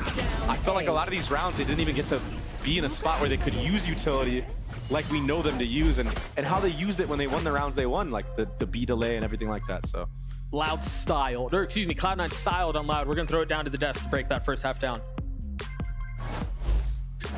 Talk about a response from Cloud9. After a disappointing showing in map 1, Icebox looks pretty darn one-sided, and we're doing it. Sorry, QCK, we're gonna have to compare our duelists here to set some context up, because Oxy, he's popping off. Oxy is frying right now. This guy is a literal paid overheater for Cloud9. Like, all he does, entering site, get his first skill, and then keep pushing towards the other spawn, and he's always good for that second. He has been taken over. I mean, the best part, too, is he just has a smile on his face the whole time. And earlier, we were talking about how C9 is full of vibes, and I feel like that is something that is kind of emulating in this kind of situation, because Oxy has just been going crazy. He is smiling, having a great time. What is this wall? The harbor wall there is so abysmal. It's actually so garbage, and Oxy punishes it. Like, it gave him that little pocket to play in, and then you've got this insane you've seen a couple of these walls that you just haven't liked at all, Chrissy. Like, yeah. What is it about them that just throws you off? So they're kind of improv walls, because like that round, for example, the harbor was, Tui's was playing from Snowman, and then they're getting split onto the B site, so he's trying to throw it so it cuts off that line. Unfortunately, because he's got to curve it, he can't quite get it perfect on the run. Pocket, so right? it gave that pock out for the walkout, and that's what Oxy abused. I mean, playing Harbor, you need to be consistent with your walls, with the angles of the walls too, or else that kind of stuff keeps happening. And that's another reason why I feel like it's a little bit scary to start having Harbor on that attack side too, because then you can give the defense side some little plays that they could go through. These guys are like one of the last teams that are still pushing that Harbor on ice. Yeah. And into his defense, he is the Harbor GOAT. Like, he's the OG, right? I think that was just an unfortunate situation that it panned out into and cost him a round. There you have it, 9-3 at the half. Cloud9 looking hot. Let's see they keep the heat coming in the second half. Let's head back to our casters. Thank you so much, Uber. Yeah, I mean, Oxy's doing his thing. Loud look lost on a map that they chose. 4-1 record. Their only loss against Gen G. That's not bad. Yeah. But I mean, it seems Cloud9 are just making a mockery of them right now. That's what I'm saying. There's so much footage on them on this map, though, and if you don't come up with new things, it's just tough. Speaking of new things, this is something new. Harbor pistol to go fight into spawn, but Rooney repositioned very well here. Just playing right under all. I mean, what a wild round. What a wild approach, and Rooney and Oxy are able to get some.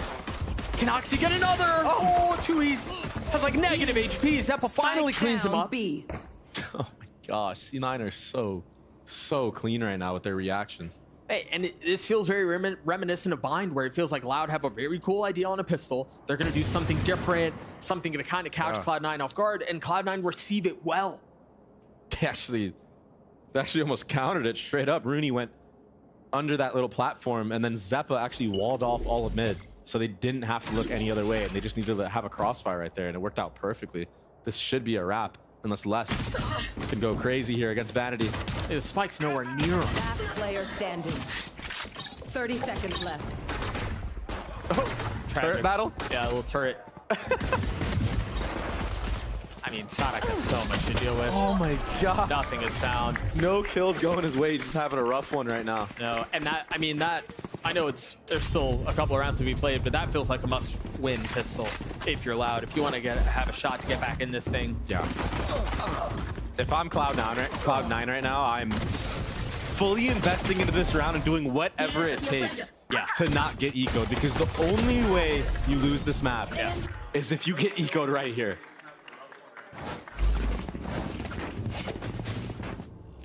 This has been so one-sided so far. There's just really nothing Loud were able to do on defense, and then that pistol not going their way almost puts him 6 feet under. Yeah. You see Vanity instantly running away after hearing all those footsteps. Yeah. Don't give him anything, and he almost went down.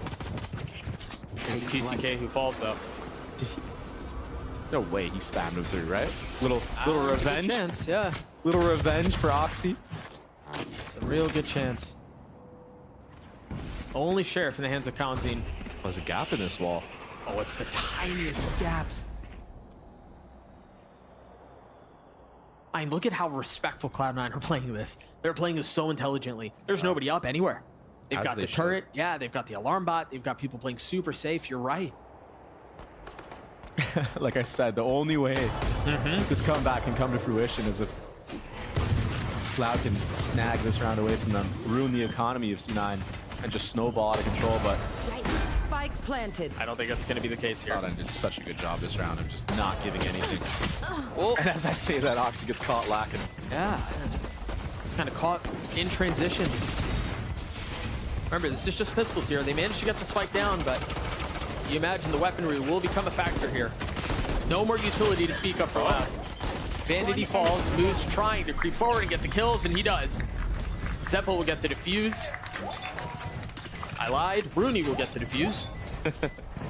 Yeah, it's 11-3. He picked up quite a bit of kills there. He's already close to result. I wonder if he tries to grab orb here on A. And then, yeah, I mean, must win round here for Loud. No more. Just anything that you can string together from this point on would be good. I mean, even the retake, right? The slow coming out, everything like that. The utility clean for C9. Yeah, it was pretty. They're good on this map. The problem with this score, though, is that Fnatic has scarred all of us. Not just once. Revealing area. 11-3 in favor of Cloud9. Loud with, as you mentioned, a must-win round. Sonic with an opener. That's certainly going to help, though, as he gets 2. Nah, it's too early to say uh-oh. There's still too much time. Might be onto something here. This looks like it should be pretty clean for Loud, all things considered, and I think that's... So, obviously, this round needs to go their way. But more importantly, well, maybe not more importantly, but they have to do so as cleanly as possible, right? They've got to be able to carry as much armor into the next, as many rifles into the next, because I think the only real way for this to come to fruition has to be through a pretty big snowball. Yeah. And if Sadak continues to farm, that'll help. He It gets will. 4. It's a flawless round. He's got his ult online. And even at the end, they're just going for, honestly, confidence kills. Yeah. Just pushing all the way deep in the spawn. And I think, I mean, he needed that, right? When your IGL pops off like that, now he already has a KJL. I think the one thing we've learned about Loud as we've watched them play over all these years is even when they're down big, there's never any real concern. There's never any real urgency or stress or anything. I think their game plan and their approach to the game doesn't change. You can never count them out, truly. Yeah. Toxins going up. Oh, this is really grabbing that orb. Oh, almost gets taken out. They've inserted Oxy too. Do they know he's there? They know now. He's gonna try to get away. Zeppo over the top will help. How much more can he find? It's layered, but the kill comes through. Rooney helps, as now QCK is left alone. I don't think there's any hope for Magic here. I got the spike. Great support from C9 to just help Oxy get one, get out. He stays for longer. Zeppa staying up on that pipes area is really, really good to help him. I think he expected Oxy to run away, but when he realized that Oxy was committing, the fact that he just stayed with him there is, it was everything. This would be a ridiculous round for QCK to win. Yeah, and also to just start heating up in this series in general. He's been relatively quiet all game long. Yeah, he has.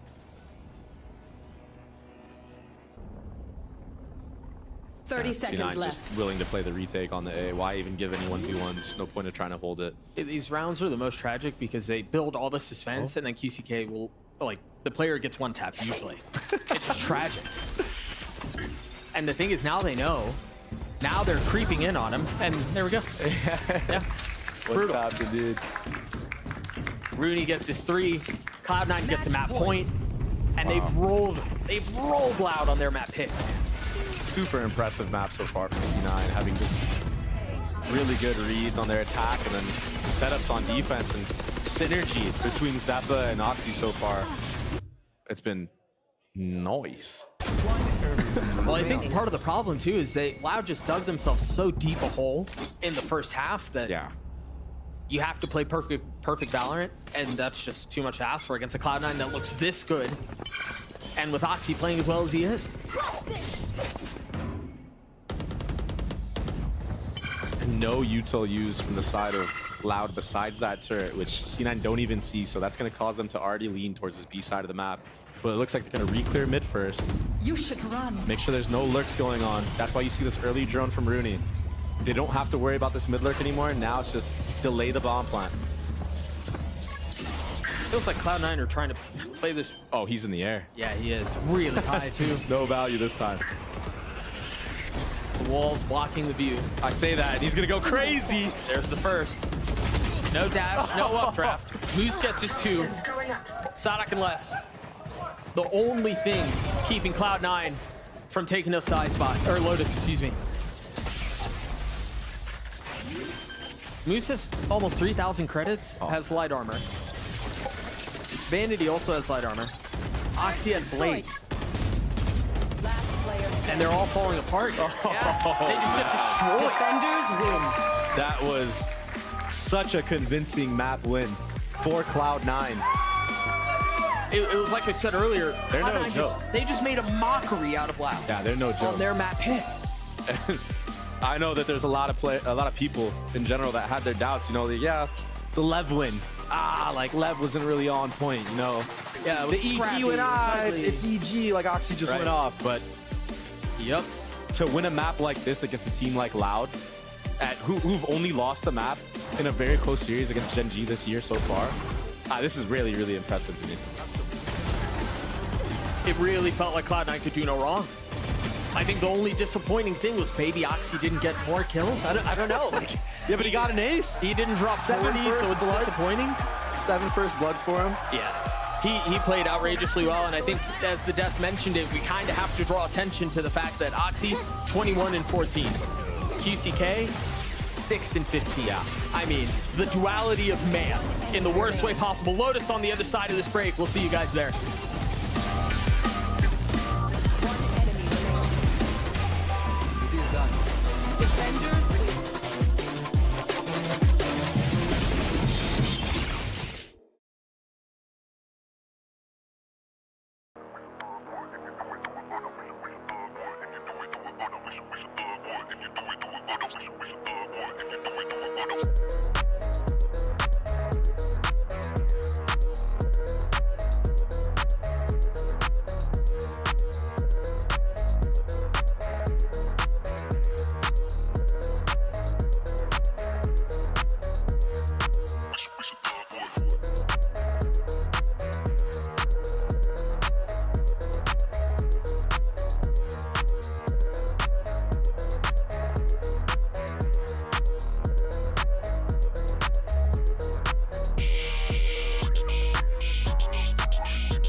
so far forward with it, but a showstopper out into the back of site. Oxy gets 2.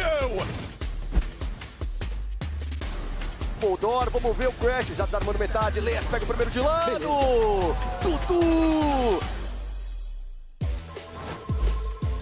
Welcome back to the post-map, folks. Cloud9, a striking win in that second map of Icebox over Loud to take us to a third.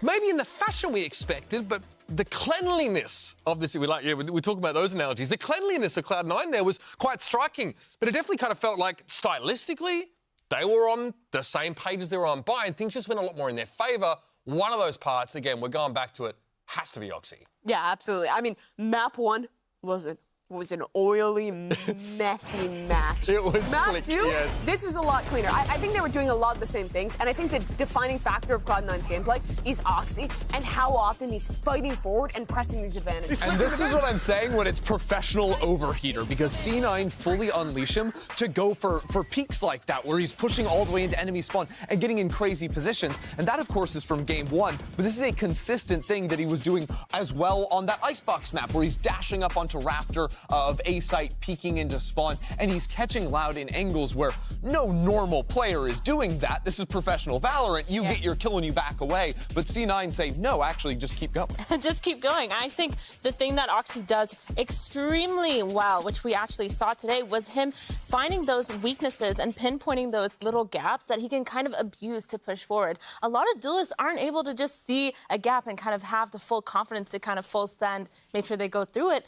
But Oxy, he did not care. And that style that's so innate to Oxy and Cloud9 is exactly how you beat Harbor Viper when you're playing on your attack side. You push forward, you don't play off site, you press your advantages, because if you play back, if you kind of hunker down, you're going to get overwhelmed by Harbor Viper utility, and then they're going to flood back in on the retake and stick onto that spike. It's absolutely how to beat them, and it's all the better that this is how Oxy likes to play. But, I mean, we have to turn our attention to Loud, because some of the things they were doing were ridiculous. Yeah, I mean, well, before we get to Loud, I just quickly have to highlight. Oh, sorry, this is the other mid-split round. No, this is the actual mid-split round. There was a crazy Loud mid-split. Yes. This was a C9 actually execute a mid-split nicely, and it was using some of the ideas. Like, you used to see plays like that with the Sage walling her team up onto Boiler, like way back in the day when Sage was the de facto pick on this map every single time. And I like it because instead of running through that choke on pallet where you have to look to the right because there's players that could be screen, you have to look to your left because they could be Boiler, they could be coming out of kitchen over in the back there. Instead, it helps you isolate your angle. So you do Boiler first, then you can turn right and actually deal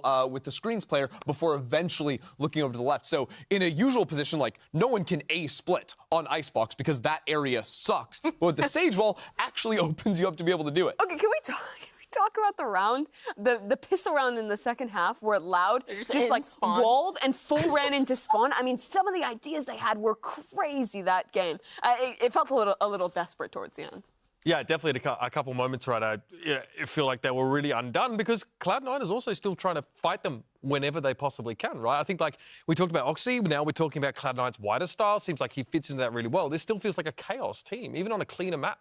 But they're so good in the chaos. Yeah, I mean, I was just going to say, I feel like C9 thrives in the chaos even. Like, they see the other team, like, pushing through on, they're like, oh, nice. Yeah, let's go for this. I like this. And Oxy's just like, yeah, let's open up. Let's go. I think both teams thrived in chaos today, but I think C9, that Icebox just came out on top. We're going to, of course, revisit our map set here and set our sights on Lotus for a finisher here. This is going to be Loud starting on defense. And what's standing out to you at the moment, especially now how we've had the tone set over the course of this series already? Honestly, I think that Lotus plays more similar to a Bind in the sense of, like, the brawliness of the map, right? Like, Icebox is a very, like, jet-dominated map. You can take much deeper lines, whereas Lotus, similar to a Bind, you're fighting over very specific areas of the map. So I think Loud need a bit of a reset after that second game, but this should be much more equal footing. Yeah, one thing we talked about for Bind was that Loud's re-clear on their defense side, and the fact that they could just take space, even if it was solo, was so prominent. I think going into Lotus, we saw Sentinels do a really good job of pushing those lines and taking those lines by themselves, solo aggressing, and I feel like Loud is definitely the team to be able to do that, and I think it's a lot more team-centered and a lot less Oxy go kill centered. So Still, when they're on the attacking side, I think his style of fighting forward into the post plants and preventing set retakes is really important on this map. Especially on C and A post plants, you need a guy who's going to either push heaven or push spawn, and he'll do that very well. I just think that Lotus is a map that is not so defined by like actual site execs as it is fighting over space like Mount. It's those early fights that make the rounds. Exactly, and that's the place where you can sort of contain a little bit more. Loud are going to be playing a very heavy util comp here, as no surprise on this Lotus map. It's all about dominating that early space. And Mirna, what are you? Oh, I was going to talk about that comp. What is this? Deadlock for Sadak. So they have no first real thing, sentinel lurks info. are in because there's no real sentinel info. But what Deadlock does do is shut down heavy execs very nicely because the sensors are actually pretty nasty when you are satcheling into a play. But that's the wall too is ridiculous stall. I'm so excited. I mean, you just buy an Odin and the wall is. Like, I mean, really this is what happens. You give the keys to the city over the coaching staff, and Sadak says, "Yes, sir. I'll 3 bags full. I'll play this composition." It's map 3 time, folks. Can Loud bounce it on back and pick up their first win of the stage after a rough start? Let's head back to your casters, Doug and Baby Bay. This is madness. I thought Deadlock was going to visit us on Icebox a couple of weeks ago, courtesy of EG, and then we'd never see her again.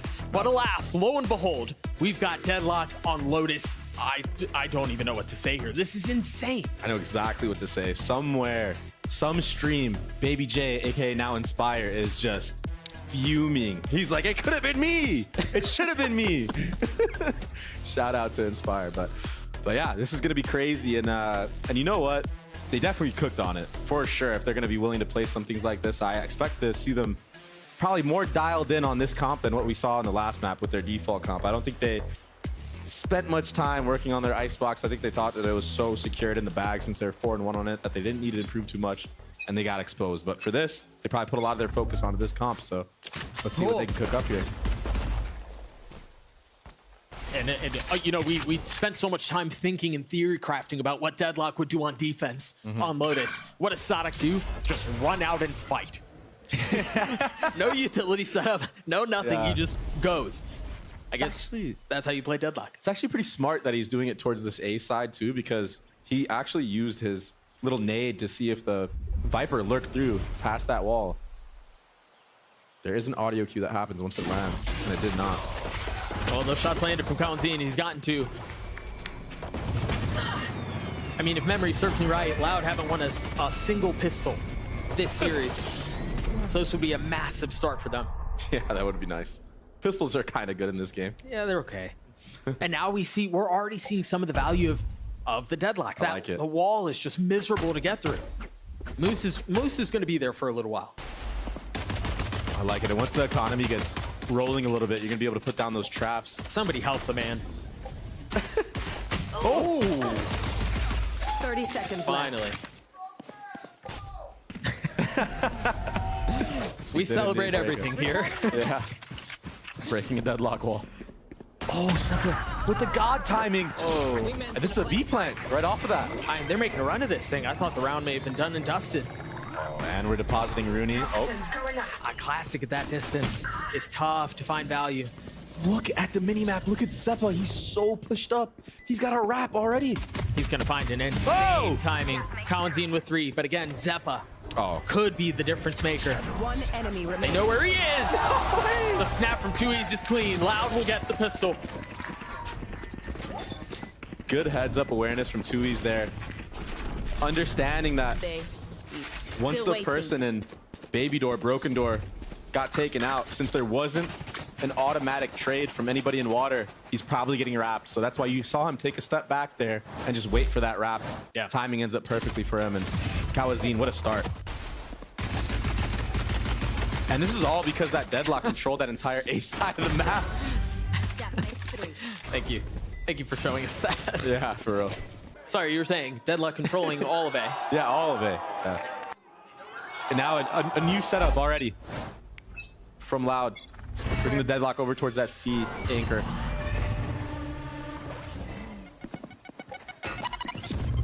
I like the way that Sadhawk is deciding to use the wall. He's actually just holding onto it for quite a bit of time and using it late.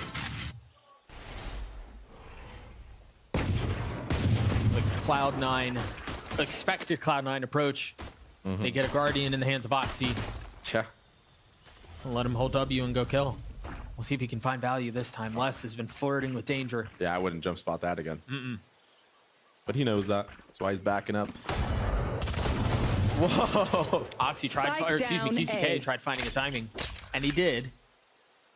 That was super risky. It was. QCK. He had a Spectre. Maybe he was getting spammed or something from a Deagle. Had to go for the peak, potentially. So they bought a Vandal and a Spectre into the round and then just pistols. Sadok's only here with a Ghost and Light Armor. This is actually the right place to hit. Paranoia, he's been able to dodge it. Oh, he broke the trap. Oxy broke the trap. 30 seconds left. Oh, that's gonna buy some time. Oh, the perfect nade. And Molly. He's not getting out of there. He's dead. Not again. These force buys that C9 do, Oxy just gets so much value. It's like he turns into Superman. Whoa. 10 seconds That left. was risky. He still punishes less. Oxy finding another with the Guardian, looking for the last, and it will fall. And I'm just so curious as to why Loud only invested two guns into the round. They had 3 ghosts. Yeah, they had a Spectre and then the Vandal. That was it. And that really isn't that much more of an advantage. But did they do it on purpose? Because look at their money. They full save. They almost full save. Yeah. They almost full save. This is so unique. Is this a counter strat to the force buy that C9 like to do? But why? Maybe. I don't know. I'd rather be so up many 2-0. questions. Yeah, I'd rather be a 2-0 as to why this is happening with money right now. I'm so confused. But they have pretty much a full buy into this round.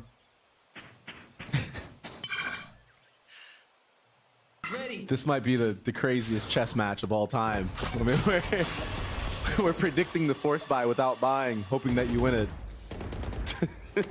Yeah, I don't know. This is something else. I don't know.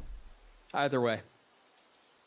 Early C default from C9, but they are going to come back to A. And once this wall comes up, QCK should take a step in front. He's ahead of it with the judge. They know he's there. He finds one. He gets a second. With the Paranoia setup too, yeah. And Tui's is still hanging around. Should find some space B, or at least they think it's safe. But the thing is, Loud have already filled into the space that was previously vacated. Sadok gets his 2. Spike down. That's a spike, and Vanity has a lot to figure out here. Nice round. I guess the buy worked out. No, stop. For Loud. A new meta. A whole new world. That's a first. But C9 still have a full buy into this round too. Yeah, I don't know. Interesting. QCK getting 2 there is huge.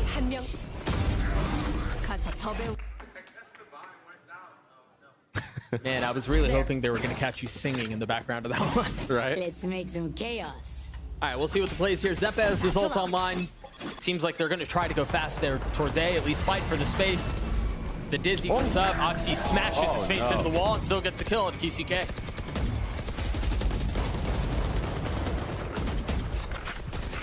QCK just got caught out there by that flash, got distraught. Does he wrap back with this? He does. Yeah, definitely. A little exploratory mission from Thrash. Is the door broken? I don't know. Not broken this time, so. Sadok is waiting on the other side. Yeah. He's got the sensors, he's got the wall B, and Les is in a really good position to play contain here. So they've got him corralled and controlled towards A. The thing is, both Kalanzine and Tui's are in a tough spot. Tui's went forward, Tui's TP'd in, but he gets spammed by Vanity. Rooney cleans him up as well. This thing fell apart real fast for Loud. That was very ambitious. From Tui's, the little guy got the plant down. That was so ambitious. Shout out Wingman. Yeah, that was super ambitious. I loved the way they were playing contain, right? Again, Les was up really far. In fact, he hasn't left that position that he's in right now for like a solid 45 seconds to a minute. They had contained mid with Sadok. It was just Tui's and Kalanzine who were playing really far up on door, and they got punished.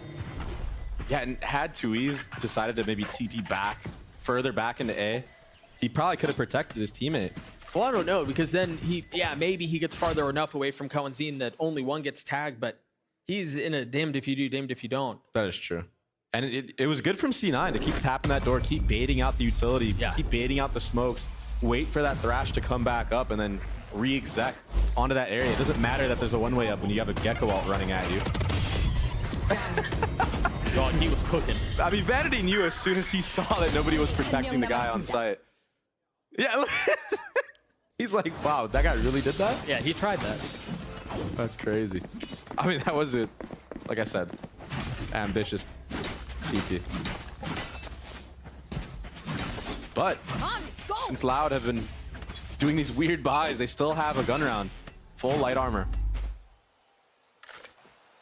There are a couple Phantoms out of the side of C9 though, so that will be a one-shot kill onto every single player from Loud. And that's scary. It'll be interesting to see whether or not and how Sadak uses his ult. You know, we've had so many conversations about how Deadlock will play. This is another, I mean, unexpected thing that if you're Cloud9, you're going to have to figure out, right? Because like, you're likely not scrimming against a Deadlock on Lotus very often. Yeah. This is something that you see out of ranked. Does this wall block the rocket satchels? I don't know. Does it disrupt Oxy's movement? Looks like it won't even have to. Oxy satcheling forward B. Oh, that's...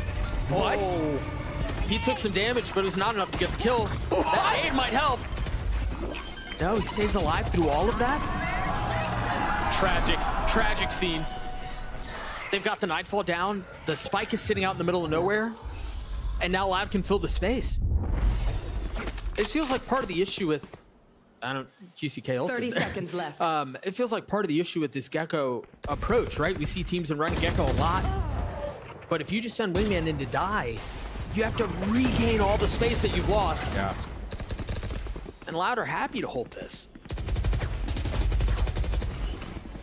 One enemy Yo, this guy is locked in right now, Doug. Oh, that was so close. Yeah, he almost did that. Yeah, but the crazy thing is he's not going for body shots. Like, he wanted to line up that headshot. Yeah. That's how confident he is right now. Yeah. Like, he could have probably easily killed it if he just shot the body, but this guy's like, no. I'm trying to one-tap everybody right now. This was it. Yeah. Oh, the nade wasn't deep enough. I was wondering where the nade went because I knew he was weak. Oh. Don't beat yourself up too much, Oxy, in this timeout. Still top right. I'm sure he's fine. Yeah, I'm sure he's fine. And you know what? Sometimes it's hard to hit that nade. You got to like do a jump spot nade on it. By the time he re-peeked, he realized he was just like a little bit off. Didn't go quite deep enough, like you said, and he gets punished for it. I mean, really nice shot from Kawazine, though, to punish that. And still, light armor across the board, except for QCK. Which is ironic, because he was glass cannon a lot of the last map. Amy calling a timeout for Cloud9, which we haven't seen since map 1. Managed to get away through all of Icebox without having to press that button. Yeah. You want to hear what the conversation is too, because it feels really early for a timeout. I'm going to assume the conversation is, let's start going somewhere other than B. Because honestly, C9 has dabbled with B almost every single one of these rounds. Again, much similarly to Icebox, right? They went B so much. Obviously, this map has 3 different sites, but you could see C9's game plan is to condition a certain site, and then that will open up the other avenues of going to A, going to C. So maybe a change here. Maybe they won't end B this time, but still try to probably finesse it. Uh-oh. This is right on the mark. Yep.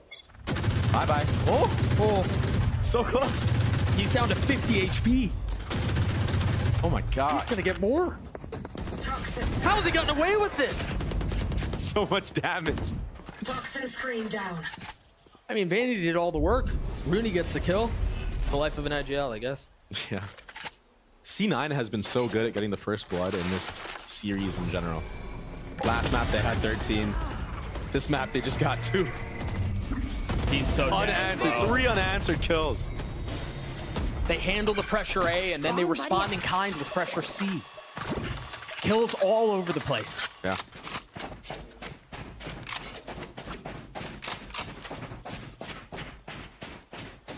No way they're going to go NB again. I guess this time it's good. It's a 5v2. You got the wingman to plant for you. They're careful with it. Yeah. Satcheling across, the nade, the spit, everything. Well, Spike planted. maybe not careful enough. Oh, that sucks. Les is in a 1v4, which turns to a 1v3. Spike just planted, but he's getting surrounded. Has to take the fight in front of him, and Oxy's there to greet him. We're tied at 3 apiece. So you saw it in this round. C9 just playing a very, very slow default. Pretty much just like a 2-1-2 in a way. Yeah, 2-1-2. There it is. Finding kills in every lane. Yeah. It's very, very impressive. Not something you see every day. And it all happens from that A kill. Yeah, it's just so hard to state the advantage you have when you're able to win every single lane at the beginning of the round. I mean, it's almost impossible to lose. The light buy from Loud forces a little bit of pace. The paranoia hits almost everyone, but Oxy still spamming, getting a kill on a Kawanzin. Oh, that's a terrible pose to TP. Manages to stay alive. Tui's eventually falls. It was a bit labored, delaying the inevitable. Second Gecko ult of the map so far. It's really stressing orbs on the Gecko, getting plants on the Gecko has been the name of the game so far. Sadak still hasn't used this ult. No, he's been holding on to that thing. And to be fair, there hasn't really been a moment where it's been like, okay, yeah, you can use the ult now. Yeah. I think if they really wanted to, they could do something really cool with the deadlock ult towards the A side of the map, but who knows? I mean, part of the thing is, too, is with Cloud9 rolling in bunches, even if you do get tagged, you're going to get cleared. So it's a... yeah, you're right, Molly. I think it's a tough situation for him to find space to use it. QCK falls, Sadak and Let's remain. And that quickly just turns into Sadak, who's gone exploring. Oh, that was a classic. Moose must have been weak. Sentinel diff? I mean... Nah, he's not going for it. He's just getting out I was going to say, there is a world. Grab that weapon and get out. Kills the 2 1 HP players. Pops ult against Rooney. That'd be something special. I think this is the first round that hasn't gone back and forth. This will be the first time either team wins 2 rounds in a row. Yeah. Just going for exits here. He has a full buy. No charges. What is he up to? Everyone's low here, though. Just damage. One enemy remaining. Yeah, can't get the transfer. And he dealt a fair amount of damage. Only 1 rifle carried over. Cloud9 get up to 4. And I think we have to revisit, what tools Loud have at their disposal and when they're going to pull the trigger on. I like the idea here. It was really aggressive. They TP forward, they paranoia'd, and I mean, it was just all of the spams from Cloud9 that proved it to be too much for Loud. Yeah, I mean, what more can you ask for? You know, you're on eco, you have a scrappy buy. The fact that they even got 4 kills in the round is a W in itself.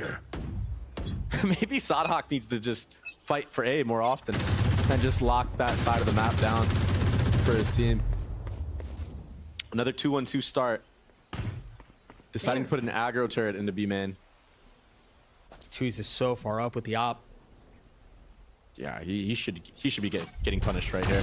Oh, that one way keeps him safe. Blinding. They wait out the paranoia. Oh, I thought he was going to go forward. Oxy's the one who goes up. Yeah. I mean, he really greeted that for way too long. I even said it. You know, I was like, dude, you got to get out of there. C9 have been doing that C side default with the same utility. Nothing's really changed. Should have been aware. QCK can't find the kill onto Oxy. It seemed like he had the jump on him too.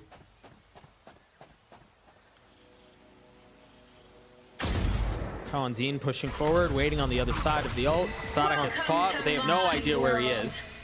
And maybe that gives Kawanzin a little bit of room to work, but look who's waiting on the other side. A tap at the door. Moose feeling pressure from either side, looking to find the target. It's just Kawanzin now. He needs to go. Oh, he finds it. Moose falls. It's a 3v3. He's finally going to use the ult. and it's nothing. Yeah, it doesn't connect onto anyone. So it's still up, and they're just going to rotate away. Are they going to A? They're not going C. Oh my gosh. 13 seconds left. They should be able to get towards the end of the spike down. Oh, no, they got it. They got it. Would have been something special, though. About half a second. Jeez. Skanzine is disposed of. Numbers in favor of Cloud9. Oxy's so weak. Sadak and Les now arriving at the scene. Cloud9 have already set up their positions. They've already established themselves. They've already taken the control they want. Filled the space. But Oxy falls. A 2v2 now. How much more can Les find? Nothing. Can Sadak be the hero again for Loud? Where rounds have been so hard to come by. This feels like a must. He's gotten it down to one. No idea where Zeppa might be. And look at him buying his time. Sadak reads him. He gets his 3. And he gets Loud to 4. He's a one-man army right now. IGLing, fragging. He's so in the moment right now. He's dialed in. Yeah, he had some whiffs. But he's recovered so well. The Red Bull clutch to keep things close. I guess once you realize that there wasn't anyone tree, there was nobody back site. Wow. It was just process of elimination at that point. This guy, man. Really keeping his team in the game. 4 rounds on the defense is pretty good, too. Like, this is a good half right now for Loud. If they can scrap another 2, that's phenomenal. 11-6 for the deadlock. Yeah. Oh, this is actually really nice. Learn from his mistakes. Yeah, I like what they tried doing there. The one-way thing. Oh, he still gets a kill? That's insane. I mean, I got you. that puts Oxy on 11 now, too. The fragging battle everyone expected going into this series. Sadak versus Oxy. This might be one of the first times we see an early wall come out from Sadak, so that's something new to look out for. And Moose is wise to that. Tui's is just getting destroyed on mound. Yeah. And I mean, I like what they're trying to do. They're playing through. They're playing on the other side of his one-way. They're trying to control that area, but Cloud9 feeling a lot of the pressure. Has to give the space up. Cloud9 happy to stroll right in.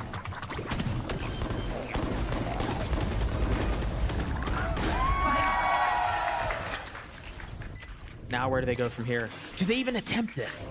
They don't have a ton of money. Les is so far away, and he has a judge.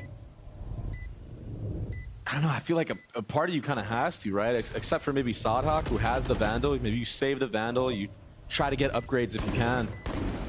I guess. Staying on a judge, especially when you're a player like Les, isn't like ideal, I would say. Maybe they swap things around. It's not even like they're going to have the pit in the next round. Use the judge well. Yeah. I think the one, I guess, maybe benefit to give to this is the fact that these rounds have been so close. This map has been so close, right? It's been back and forth every time that it's not like you're forcing your way back into this, right? You're staring up a deficit that you have to somehow find a way to overcome. It reminds me a lot of the first map that we got to witness. Yeah. It's like the same exact scenario. Both teams just not really getting a lead. It's not a blowout like the second map. That's a crazy kill. With a Bulldog, no less. Wow. It's very impressive.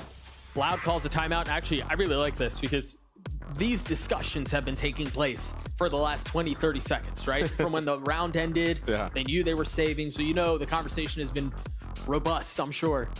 It goes straight into a timeout, and this feels like a moment for Loud to try to find their footing here. And like, it's so tough to call into this round because there's another Thrash online. Yeah. And you can really go anywhere with it. And the way that Zeppa's been using it is he always brings it back to himself so he can re-pick it up once he clears certain space. I think the other thing that's tough about this is I know the score is very close. I know Cloud9's just up one round, but it feels like the score shouldn't be this close. It really feels like Cloud9 are in control here. Tui's has been getting beat up on C almost every single round. We've seen some cool stuff with the deadlock, but really not many. The person who's top fragging for Loud is Sadak. And Yeah. I mean, that's a tough ask to like, yeah, we need you to continue to deliver. If it was less on top, sure, right? You can ride that all the way to the end, but it's a lot to ask Sadok to continue to frag for Loud the way he has. So again, I know the score is close, but it really feels like Cloud9 are way more in control here. Yeah, and the C default just seems like Loud has no answer for it. It seems like they're gonna try to fight for A instead. C wasn't really working for him. The smoke, they get QCK a little bit closer to having his ult online. They've got to understand here the approach is different, right? They haven't seen that one way that they've seen every single round. Meanwhile, for Cloud9, again, the respect that they're showing. Look at how far back they're playing. They have 2 members in spawn. C9 are playing really good reactionary Valorant right now.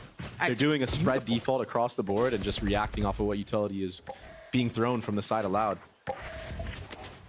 I mean, that really lets Vanity call the game the way he wants. Yeah. Right? It's just feeding information to the brain, and the brain decides where to go from there. Yeah. And in this round, you saw them just spotting the A very safely from the back. They were actually worried that there might be a trap play in the actual A main area, so they played in spawn this time. And once all that utility came out at A, they took the C space. And now they're going to be creeping up B after that I. Yeah, they also just draw out the paranoia from 2Es, so they're not going to have to worry about that anymore. Now the Thrash invested. Is that a spot? Anyone know? Oxy gets punished, actually, as they try to funnel behind it. Finally, by the way. Finally gets punished on the entry here. The wall's waiting on the other side. Les is not far behind. He has that judge. Can he find value? Oh, I thought he was going to whiff. Gets a kill onto Vanity. Where do Cloud9 go from here? 13 seconds left. They haven't found any space. I don't know that there's anywhere to get in. Yeah, this might just be a hard save. Huh. So Loud making a great adaptation there. Having a C hold with a judge's back sight. Deadlock throws her little cage there, allowing the rotate to be. And flooding out before the actual hit comes in. That Thrash sometimes can be so hard to clear out everything on a site like B. You know, you can't just exactly jump up into that heaven area for free. You got to do a whole process going into that. You have the door that you got to worry about, and then the people in water, so. Oh, yeah, wow. and Sadok actually throwing the nade there too. Yeah. You wonder here too how, because that's been a lot of the excitement around the Deadlock pick, right? How do you stuff the hard execs? How do you stop the aggression that you know we're gonna get from Oxy, right? He goes forward, he holds W. That's the first time we really kind of saw it play out. Toxins going up. Rooney just got this kill on a jump spot, I think. Just one tapped him out of the air, and now they're gonna go straight into a C hit. Full aggro. Dude, as soon as they know, Oxy's trapped essentially. He's got nowhere to go. The only way out is, well, he's been joined. Vanity clears it out. Now they have a little bit of room to work, and they've been stuck again. Whoa! They just can't find any space. I think Sadok thought that there was still smoke up in that choke, but there wasn't. They finally get past that pesky wall. That was a big misplay there from Sadok, who's honestly been taking the game into his own hands. Good job, little buddy. The tough thing is, too, is he did everything right up until that point. Yeah. Right? He had the 2 nets, whose names I'm forgetting. He had the wall that went up at the right time, too. I mean, he played that well. You can tell what the plan is. As soon as you know that Oxy's going to go, drop the net, throw the wall up, effectively box him in. Yeah, and he was boxed in. He actually got 2 players with that nade, I believe. And you even heard Oxy taking it off on Sadok's POV, so I don't blame him, but maybe a little bit of miscommunication. Maybe 2Es didn't have a Omen smoke up in time, or they thought that the Viper orb would last a little bit longer. I mean, something small like that honestly would have made the difference. I feel like Sadok kills 2 there. He kills Oxy and Vanity if that main has a smoke up. So that's a weird mistake that we don't normally see a team like Loud make, which is kind of scary. But this is still a good half. 5 rounds on defense Lotus. Oh, wow. That's how he got the kill. That's cold. And you see it, right? Like, yeah, as soon once as that the orb smoke goes went down, he's like, yep. Uh-oh. No real ults to speak of on the side of Cloud9 as we enter the last round of the half. Meanwhile, Loud have a couple to play around. QCK is 1 away from his. Kamanzine and Les have theirs too. They learned from the punish on the spam. I think this should be a straight up C hit here. Straight into the pit. But the thing is, they're just going to bully through the pit. Yeah. Unless Les can hold things down by himself. The pit was too late. It would be insane. He's already gotten one, and it helps off of Sadok's utility. He falls. Bandit repositions. They're buying time here. They're throwing a hold on this. Les has nowhere to go. That's tragic. What? We just saw 2 Viper Molly kills. He got boxed in by Sadok. Who was dead? I think he actually jumped from the top and landed into that Viper Molly from Rudy with nowhere to go. That is so weird. What a weird interaction in a game. So through all of that madness at the beginning of the round, everything goes dead silent. They're starting to rotate A, and Tui's is ahead of it. No way. Moose decapitates him. Numbers in favor of Cloud9. Space to be had, but QCK with ult. And again, they slow things down. 30 seconds left. Realizing they have so much time, they're sending Wingman on a suicide mission. QCK is there for it. Now uses his ult, tries to find some space, holds the trigger for just a moment. Zappa's getting away with it, finally falls. Now Moose is left in a 1v2. He can't get in. He's not even going to be able to get the spike, much less plant it at this point. Has to frag his way through, and the kills will not come. The fights will not show up. A 6-6 half. Nice last round from Loud. I mean, it was scrappy when the C hit came in. It was a mess, man. And C9 did a great job of actually getting out and going towards the A side of the map. Also catching Tui's, who... Oh, yeah, let's see this interaction real quick before I continue. Look, he's just trapped in here. That's so unfortunate. That's tragic. That is a tragedy, indeed. It was such a messy round. But honestly, when it comes to really high-level Valorant, the messy rounds are the ones you got to win. Yeah. Right? And if they're able to pull those out, who knows what happens. It was a formidable show from both sides, but we're tied at 6 apiece. I'm being told that the children have taken over the desk. It's just Mimi and Ender. I'm terrified to throw to them, but that's what I'm being told to do. So take it away.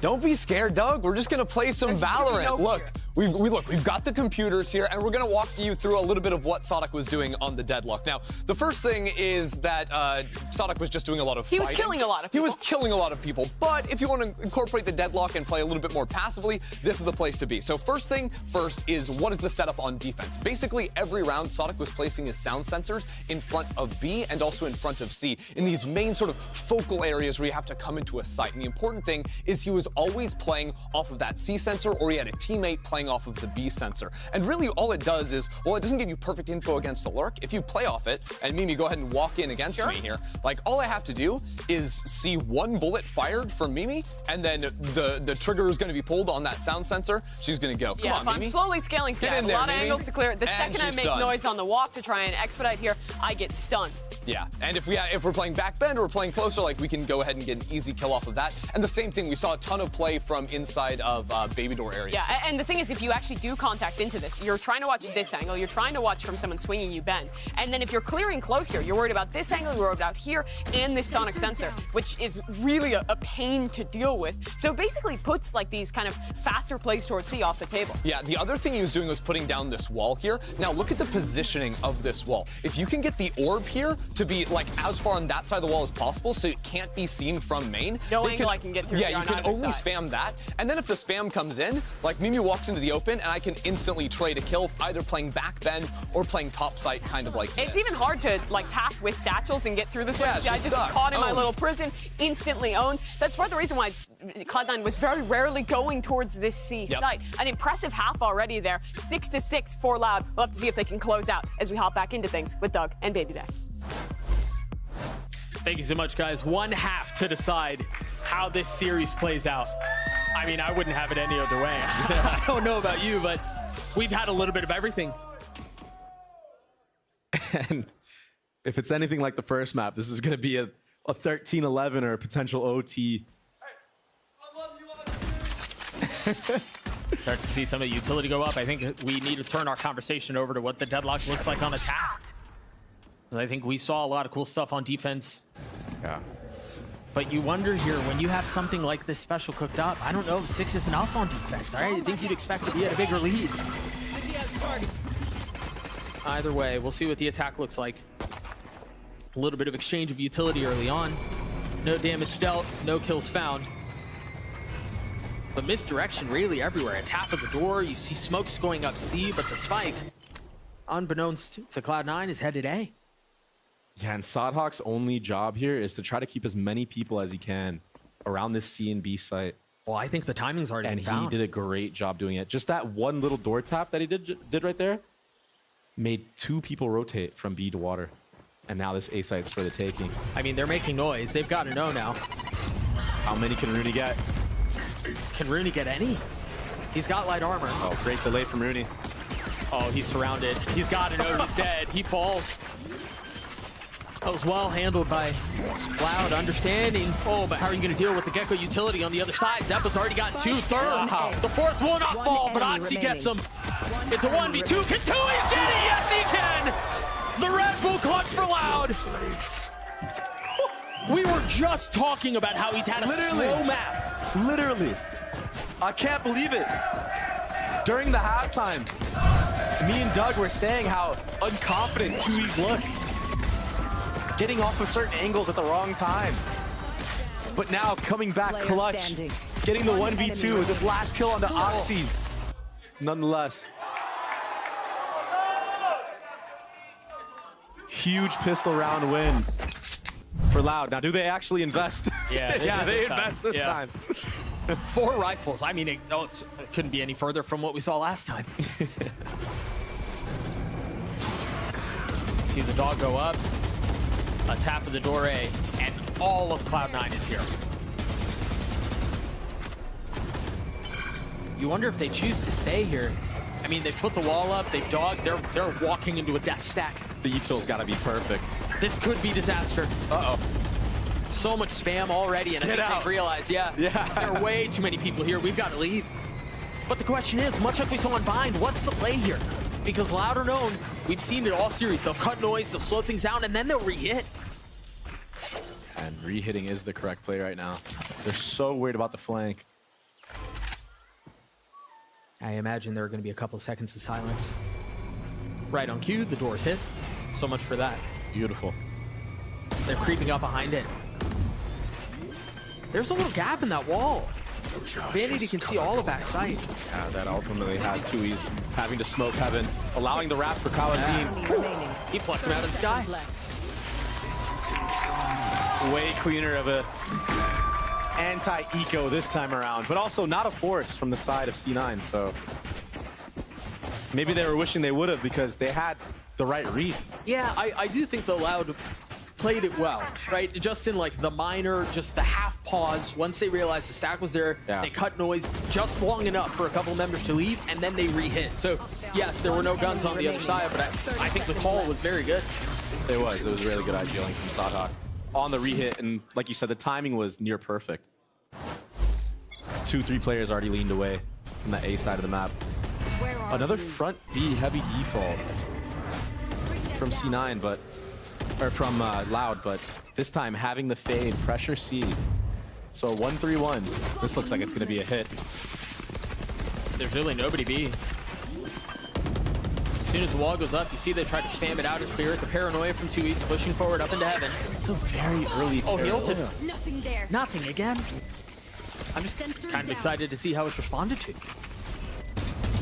Smokes drop. Sadhawk still dumping utility as best as he can as Oxy dashes forward.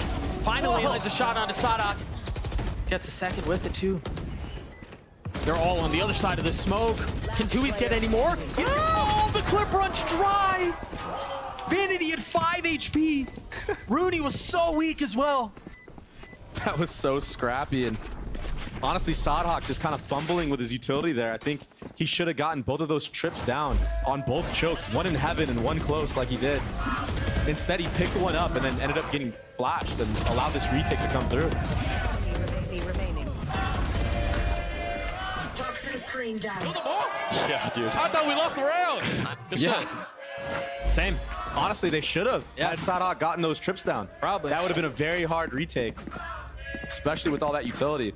And a very early paranoia as well from Tui's. I don't know. Maybe a little stress, maybe thinking that C9 was going to flood faster than what they did.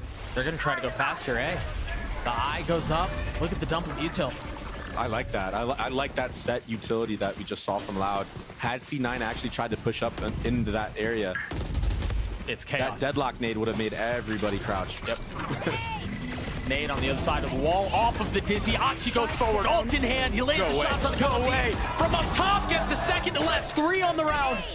QCK and 2Es remain. Oxy's been dealt with. Spike now scoop back up and attention turned towards A. That was so fast. So explosive from Oxy and Zeppa.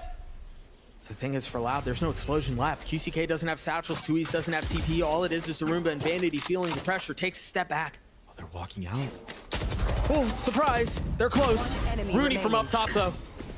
The cover he needed. Is he going to make it out? He is going to make it out.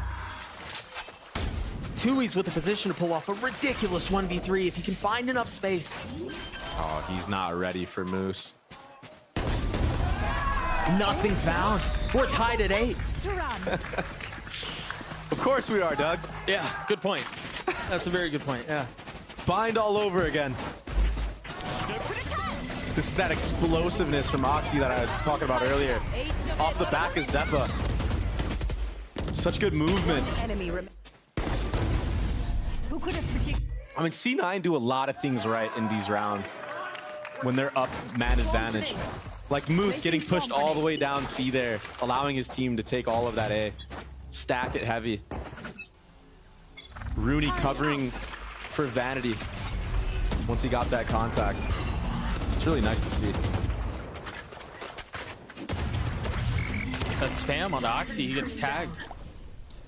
This turret at C, I know we're all at A, but this turret at C gives so much info for C9 and allows them to actually take the A fights like this. They invested the Thrash here. Zeppa's going to get the kill onto Oxy. You imagine others will fall shortly thereafter. Really no fight behind the bark for Loud here. Oh, wait. Last player standing. Nah. Nah. I don't think there's really a shot here. I'm going to be expecting a Loud timeout here very shortly. If not, the next round, the one after. Because this turret on C is getting so much info for C9. They're putting it underneath the one-way, and it's really simple to break. But Loud aren't actually fully checking the C area of the map. So even though they're using the Fade Eye and the Fade Prowlers to clear it out, C9 know they're not actually walking into any of this space because that turret is not being broken. Yeah, it's a passive info. And that allows them to lean heavy B, heavy A, and take these fights and engagements that they know Loud like to walk into. I think they've also been aggressively putting up the alarm bot too, towards C. So right on cue, as you mentioned, timeout called from Loud. Yeah, this is a perfect timing. I think they need to stress this C default a little bit heavier. Make sure they actually push Moose all the way back into sight. Maybe give A space early on and then re-clear the A after that. But right now, it's not a lot of layers to the attack. Loud, they think that they're clearing C, but they're not, and that's where the gap is. They need to pick that up, so I'm assuming the coach of Loud will rail that into them. Oh, false sense of security. Meanwhile, we haven't really talked about him a ton, but once again, he's putting up a very impressive performance. 18 and 12 for the Star Duelist on the screen. Yeah, and honestly, these kills on defense have been looking like he's playing attack. Yeah. Fine. Whoa, very different Viper wall. Out from Loud this time. Yeah, it's a fight for C. It's kind of what I said, like they need to do the C. Yep. Now, investing an entire Viper wall to do it. Is that too much? It might be overkill, but if they are going to shift their focus over to the C area and not have an A-lurk as much anymore, then maybe it'll open up more gateways for them to just manipulate rotations. The alarm bot finally gets cleared out. Yeah. What's the response from Cloud9? They don't move. I think it was the tap of the door and then the clearing of the alarm bot was enough for Cloud9 to stay put. See, there it is. They finally cleared all of C, and that keeps 2 players of C9 there. But Zeppa spotting this orb up. Should get the info pretty soon. You're going to see Oxy start shifting over to his A side of the map. Right on cue. And the tap of the door gives away presence that it seemed like Loud were trying to conceal. Because they dogged their way up too. Yeah, I think you're right. But the door isn't broken yet. Now that should be the cue. With Oxy dead and a kill found on the site, that should be enough for them to go. And that they do. Trampling forward onto B. You see Cloud9 starting to rotate in. You've got a couple of members back cut. You've got one up heaven as well. Zeppa with utility. He's got Wingman and he's got Gecko. Or Dizzy, excuse me. There's the first. The Paranoia. Counting in a world of hurt. Utility all over the place, but somehow manages to dance around and stay alive. Play his life. Ultimately falls. Meanwhile, they're getting pinched in on. QCK less than 2 with so much to do, and they all fall. Cloud9 with a beautiful retake. Wow. They're so patient too, like baiting out all the utility from the attacker side and then going in off of one Omen flash from Vanity. And Zeppa right now has been actually insane on this map. And the last map actually, he played great on the stage too.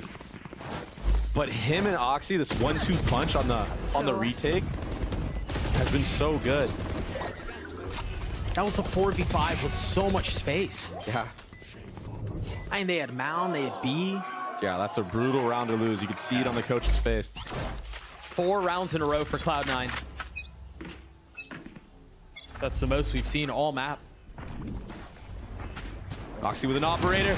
They've taken a lot of space mid, though. I don't think they know. Rudy's here! He gets 2! The satchel in the face as Rudy claims a 3rd! What a setup! Effectively using Oxy as bait. What a play from Rooney. That was such a good bait. Drop the spike. And they're just willing to give all of this B and A space and just play the 4v2 retake. C9 are so disciplined, really showing that they can compete with the best of the best. And we're going to need to see Les and Tui's have some heroics here. And I wonder if Les is going to grab this orb. He's not going to grab the orb, so he won't have Viper ult online yet. Well, the thing is, even with them toggling that Viper wall, see, there's so much utility that it's not selling anything. Left. But they're still respecting it so much. I think they're more paranoid of a hit being B than they are of it being C. Poison's off. But the spike goes down, and now they know where the hit is. And Thrash is online for Zeppa. This is going to be used on the retake. They're just going to group up. Not just Thrash, too. Again, they have Wingman. They have Dizzy. There's the first. Oh, he's so dead. Done. Yeah. What a tragic way to go. Super nice play from C9. Super nice play from C9. They didn't care. They didn't care about B. They didn't care about A. The whole setup was to not let Loud get any kills to bring it back. That was the whole point. Just playing, really disciplined, playing together, and trusting the fact that they'll have each other's backs on the retake. What a round from Rooney, man. Unreal. This kill. Spike. On the raise. Nuts. Nice. Good job, Dylan. Let's go. Roll that. Come grab the kill. They can feel it. The win is within their grasp. Just 2 rounds away now. 5 rounds in a row for the defense. I don't know what the answers are for Loud here. Yeah, and like, what was the point of using that seawall the last couple rounds? You're just gonna bring it back to A on this round? It's Rooney's not buying it at all. He does an aggro Viper ult on A. That's gonna allow them to stack B and C. That's so far up. A decisive hit towards C. QCK trying to find some space, and Vanity greets him. Between the mollies, between the spam, it's all too much. It's crumbling, Doug. They still have so many members on the site, too. The only person not here is Rooney. And he's going to join the fray here in just a moment. Things are falling apart for Loud. Talk about feeling like you can smell it, you can taste it. It's all coming together. Cloud9 get to series point. Match point. Cloud9 are so good. Way better than I think a lot of people thought they were. Probably better than they thought they were going to be themselves. It's just so many things going their way. Everything.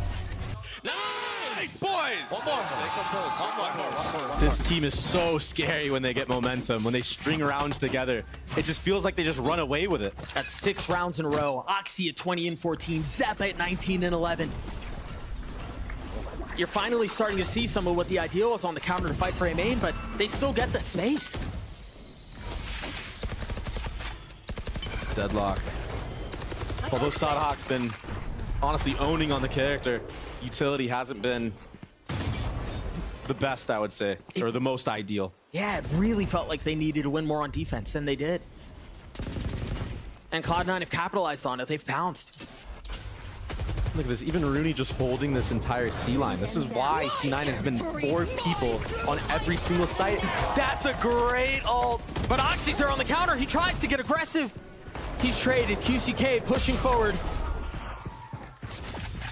Vanity cocoon to death.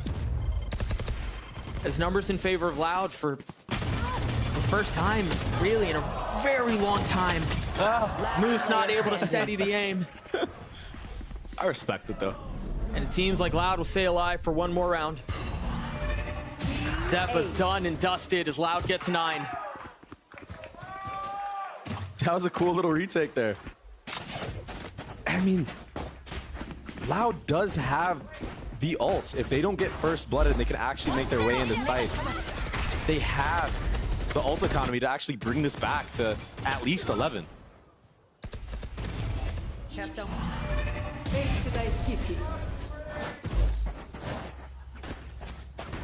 This will be a ridiculous comeback in the face of 6 rounds.